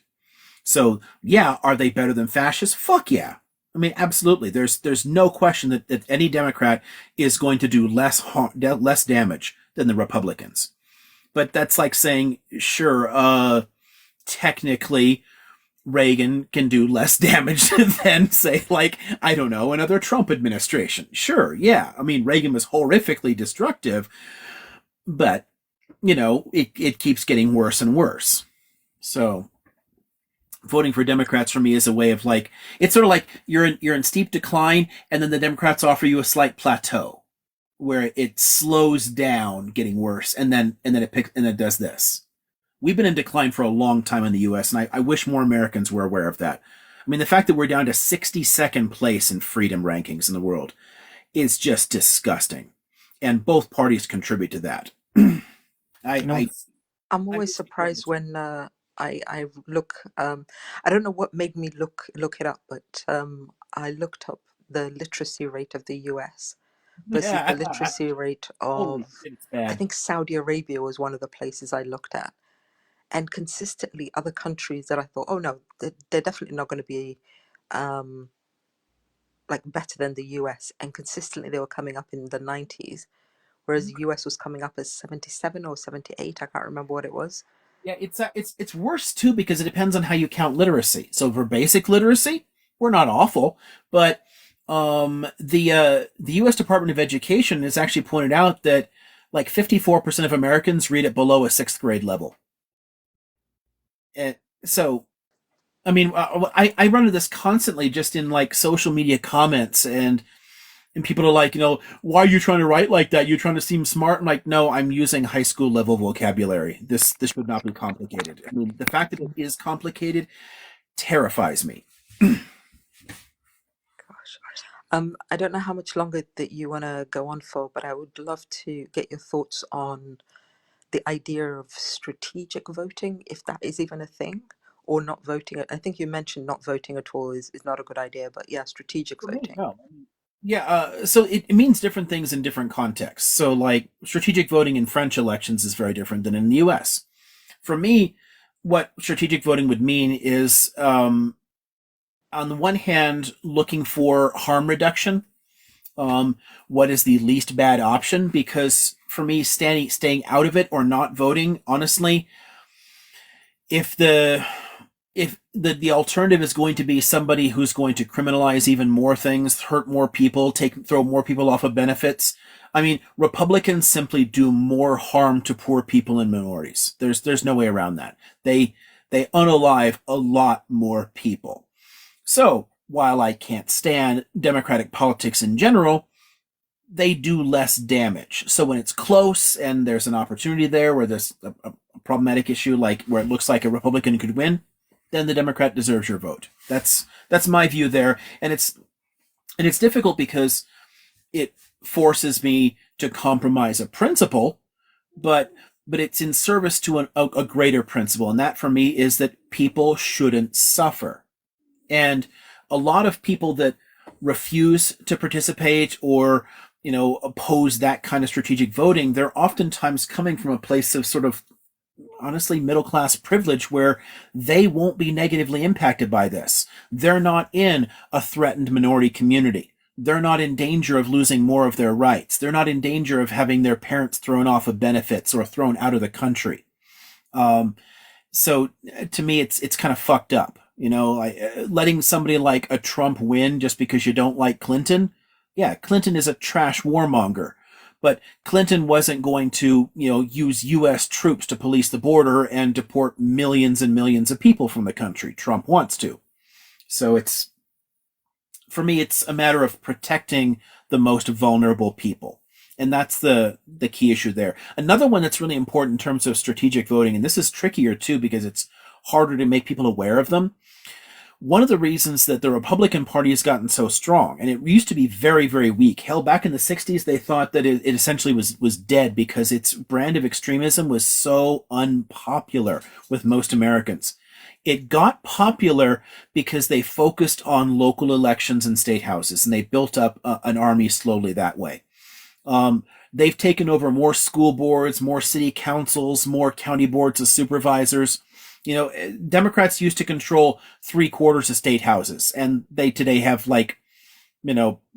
barely a third of them. I mean, the Republicans have dominated at all the lower levels for a long time, largely because there isn't enough energy there. People aren't talking about them. No one focuses on it. And when we ignore those small elections, they can have disastrous consequences for ordinary people's lives. It's a matter of what is going to be the impact on people in my community. If I have far rightists take over my board of supervisors, how is that going to affect the undocumented? How is that going to affect LGBT people? How is that going to affect the poor? I have to care about things like that. When there's a chance that local elections can be won by independents or third-party people, yeah, I'm behind that campaign if it can win. But if it can't win and the alternative is a Republican, then again, I'll plump for the Democrat because the Republican will do more damage. I mean, the problem with third parties in the U.S. ultimately is the Constitution. It was not written for parties at all, and it makes them they just don't work. If we had a system like, God, I mean, as flawed as many of them are, literally every single voting system in Europe is better than the U.S. one. Our Constitution is trash. I mean, there's a reason that when our government helps other countries write constitutions, we have never used our own as a model. Our Constitution is literal garbage for as far as democracy and whatnot. We are not a real democracy. Do you think you want to take one more question? Sure. I hadn't even noticed the time. Oh yeah, it is getting late. Yeah, I'm almost an hour over. Yes. Yeah, let's do one more and then shut down for the night. I do have to get in the morning. I still have a ton of grading to do, and I've got the last parts of it stained and ready to go, so I can assemble the last of my fence. I think tomorrow, in between grading papers. In that case, Raham is in the request and asked to come up. So I think he had a question that he's been asking to try and. Sorry, Minerva. I gotta lean. Oh, hold on, baby. Who am I looking for? Raham? Yeah. Okay. Done. Hello. Hi, Raham. Hi. So I had a question. So I've been seeing a couple videos kind of talking about how all big empires have fallen throughout history, the Roman Empire, and people saying that the US is gonna fall. And I just feel like it's unlikely with like the laws that we put in place for the world. And so I was wondering what your takes on that are. Like, historically, big empires have fallen, but with the US and as much power it is right now, we have the vote that pretty much cancels out all the rest of the world. Do you Yeah. see that even being a possibility? In most cases, the collapse of empires is internal, not external. It's relatively rare that one is toppled by force from the outside. So the fall of America is literally happening right now in our collapsing living standards. We're out of the top 20 in everything. The only thing we're top 20 on is like fucked up stuff, like violence, incarceration, things like that. So we are a society in steep, steep decline. And after a while of that, it eventually creates so many internal social tensions that it'll tear itself apart. What that looks like, how it plays out, really, really hard to say. And it certainly wouldn't be an armed rebellion given just how much weaponry we've given this state. But I think that some kind of collapse and transformation is inevitable, but it'll take quite a while. It's difficult for a lot of people to recognize how far we've fallen already. If they can't tell that it's bad, it's still too early to say. So people talking about an imminent civil war or an imminent collapse, no. Because for a lot of Americans, they can still coast by on credit. They haven't really noticed how bad it is. But we have been in sharp socioeconomic decline for decades now. So we're in the process of falling. How scary. Where are we moving to? Well, I'm gonna fight. So it's. I told my husband a couple years ago when we were watching Walking Dead, if this ever happens, just take me out. I can't live without my like conveniences. Yeah, that's that is definitely a problem for a lot of people. And honestly, the fight for those is going to motivate some of the violence we're seeing too. But yeah, it doesn't matter how bad it's going to get. I'm gonna fight to make a better world here. Honestly, it's one of the sad things about the Israel-Palestine situation is that so many people who actually would be able to contribute to making things better are simply leaving the country in large numbers. Yeah. So all that does is it accelerates the decline. Every good person that bails on the U.S. political process, every good person that bails on mutual aid here, every good person that steps out accelerates our decline. So I'm going down with the ship. Thanks. That's a good one to end on, actually. Hopefully it doesn't seem like a pessimistic note because I try to be very optimistic overall. I mean, things can always change, and honestly, a collapse and transformation of some form is ultimately beneficial, especially if you can manage to avoid a lot of the really destructive aspects. If it doesn't turn into a really significant violent outbreak, I don't want civil war here. I don't want a violent revolution, but our constitution is terrible. Our government is terrible, but the people here can be great, and the country is beautiful. So we could be something much better than we are, but we need people to care. And right now, it seems the only people who care a lot to transform this country are the ones who want to transform it into a fascist state. They're the ones who are most motivated, and that's terrifying to me. Sadly, yes. People, the best organized people in the U.S. are the far rightists. You know, I mean, the hard right libertarians and nationalists, they know what they're doing. They've had a strategy that's been playing out since the 1950s, and it's very easy to see how it's been playing out and why.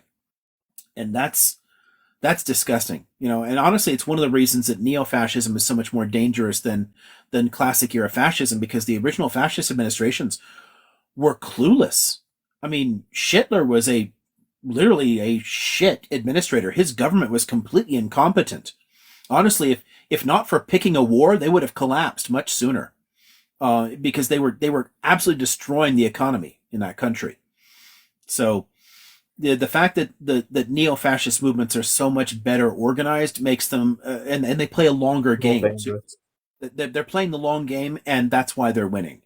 The left needs to learn how to do it, because we don't have a functional left in the U.S. and we haven't had a functional left in the U.S. for a century. It got crushed in the early 20th century.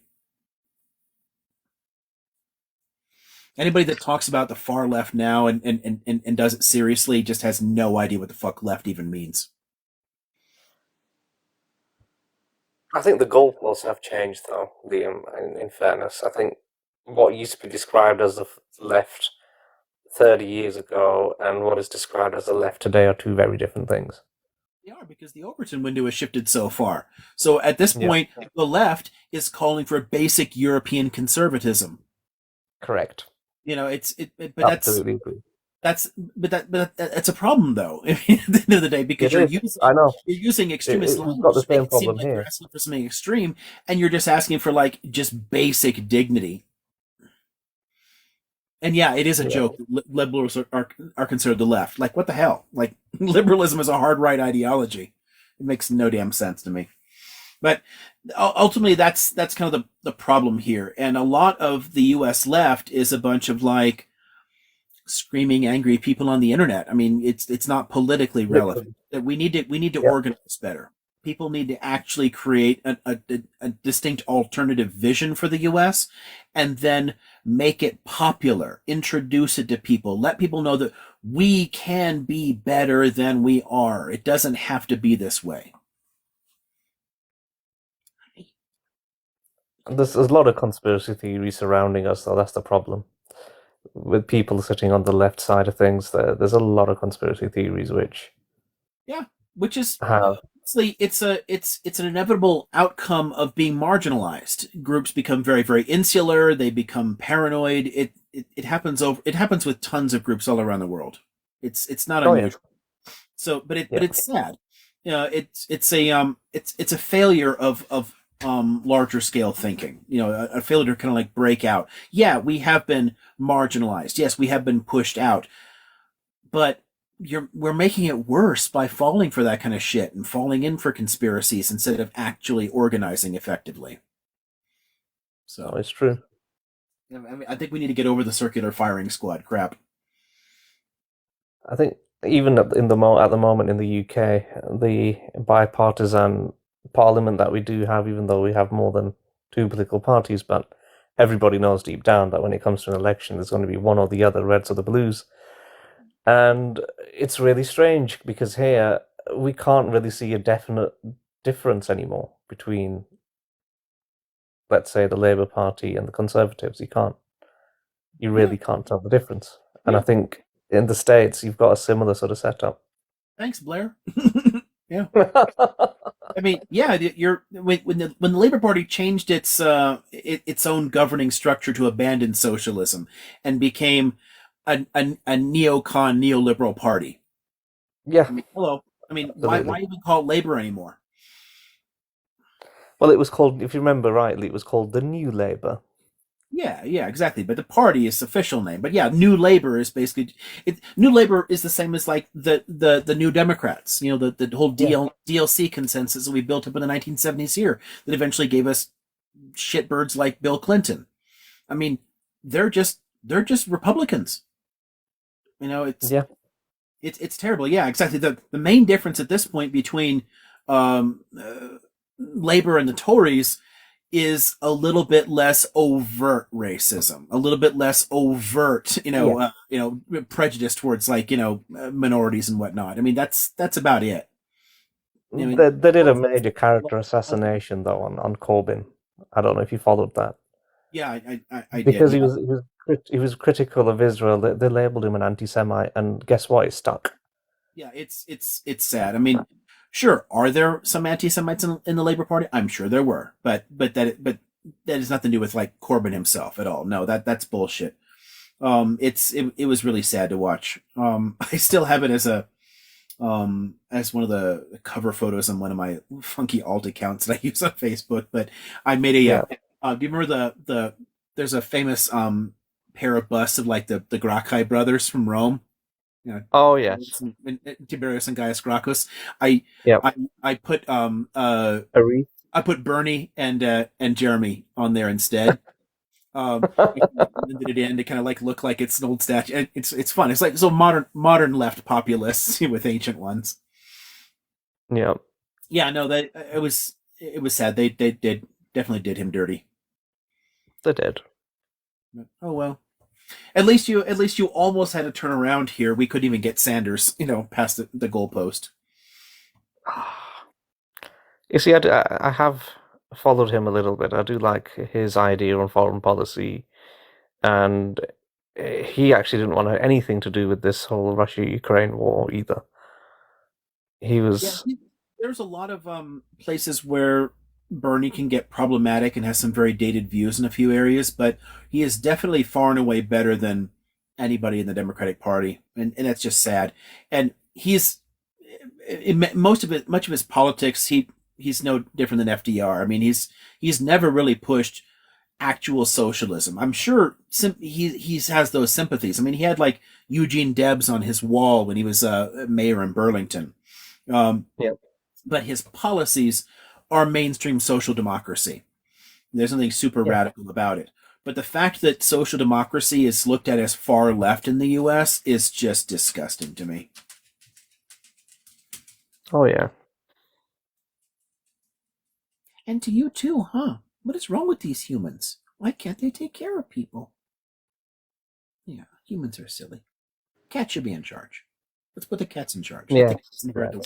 Let's set up a new movement. We could call it Catsyism. Yeah, cats. We'll all join the Catsy party. Right? Yeah, that's some great branding right there. But yeah, all we're gonna do is we're gonna lounge around. We're all gonna have a universal basic income. We can all just bat little toy mice. It'll be great. Amen.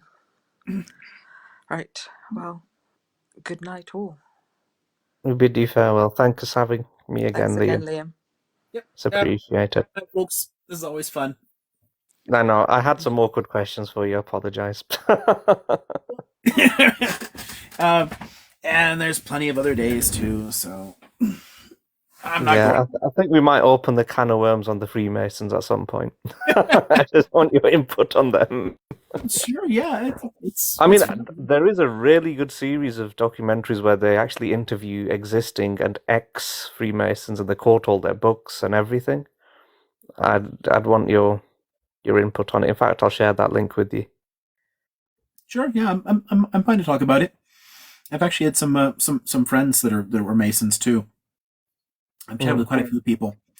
Actually, one of my great grandparents was a Mason and really struggled to try and get other people to join the family, and no one ever did. He was the last one. So Masonry died out for us 4 generations ago. He was like, yeah, no. No. To me, it's always just been a bunch of like weird cosplay ritualized bullshit, like a weird kind of like hierarchical cosplay.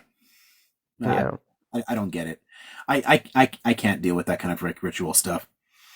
It's like religion without being a religion. Like, what's the point? Well, it kind of is a religion, but it's kind of. But I mean, it lets people. As long as you believe in some kind of creator, you're fine. Honestly, I was told that just me being a Spinozist would be fine. I'm like, really? Are you kidding me? I don't even believe in a personal God. But it has the ritual elements of like an antique religion in that sense. But it doesn't have a modern belief system that people have in common. Did you ever come across a name? We probably definitely have. Manly P. Hall. What was that? Manly P. Hall. Not sure. I think he wrote a quite a vast book. I think it's in a few volumes. It's I think it's called The History of Man or History of Religions or something. Um, He was a Freemason. I'll just write his name now. Hang on. you type it. Maybe that's easier.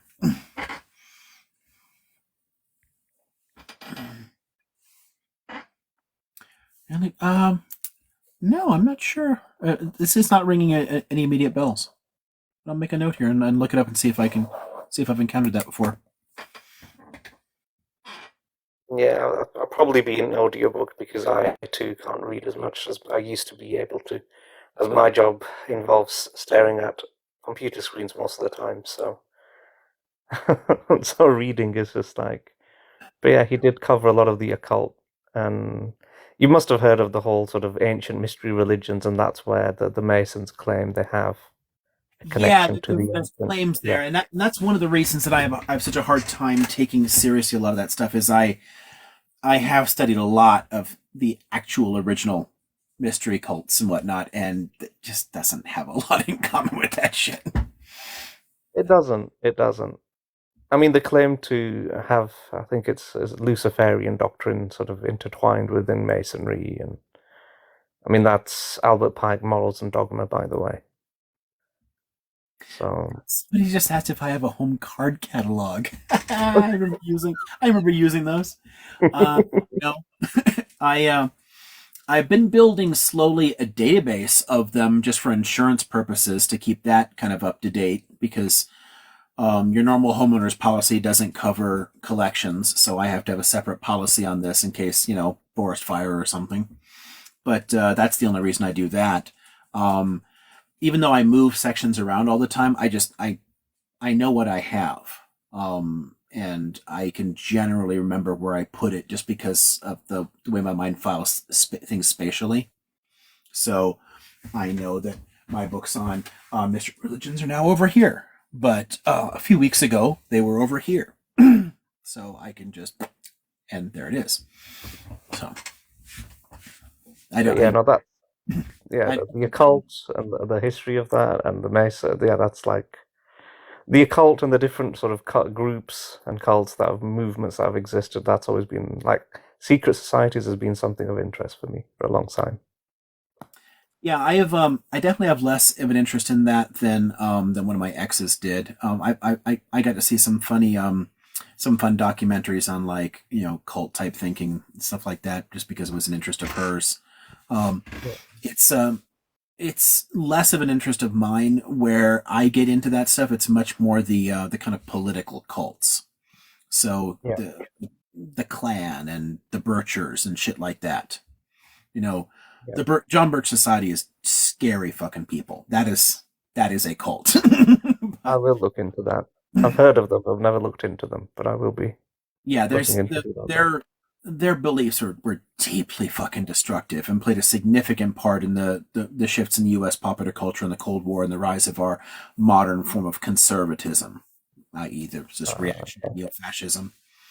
But yeah, the cults that have had a significant political impact have interested me. But less so the occulty ones. I run into them every now and then, though. Yeah. But But anyhow, I'll bid you farewell. Yeah, have a good night. Have a good night. We'll catch up soon. I Do you know when you're next on? What was that? Quickly before I go. When are you next going to be on? Do you know? I don't know actually. The next 3 days If are it's next Friday, that's fine. I'll Yeah, just keep a no, window open. it'll be before Friday for sure. But Okay. the next few days are during the day. I'm going to be flying through so much grading to finish off my classes that I may be a little tired. I'm not sure. But Sunday, Monday, Tuesday, somewhere around there. I really don't know. But I will definitely be on during the middle of next week because I'm not going down the hill for classes yet, and I'm actually going to have a few snow days. The snow is supposed to start on Wednesday, which is one of the reasons that I have to not only finish all the finals, but I have to finish everything in the backyard before the snows cover it. Cool. So I gotta get that stuff done too. So I may be a little too tired in the next few days. No But problem. It's completely fine. Tuesday, Wednesday, somewhere around there. I'd guess I'll be back. Excellent. Okay then, Dr. Liam. Have a pleasant evening. Have a good night. Get some good sleep. Good night. Bye bye. Yep. Last couple of chat questions here. I wouldn't call myself an atheist, but I'm sure a lot of people would call me one. I think of myself much more as like a monist, pantheist, Spinozist, something like that. I have a very abstract understanding of God. And the fence is not finished, but it's mostly done. There's a last stretch near the gate. The gate is up and assembled. I just don't have the hardware on it. But the last bits near it aren't done. I have all those painted and ready to go onto it. So realistically, if I had a good 5-6 hours straight to finish every last little bit, I could have it all done. But I have to keep bouncing back and forth between 20 minutes out there and then back into grading just to get the stuff done. But it'll be done in probably tomorrow, if not by Sunday morning. But I'll probably be done with it tomorrow. But we'll see. Anyway, have a great night, folks. And I will be back sometime soon.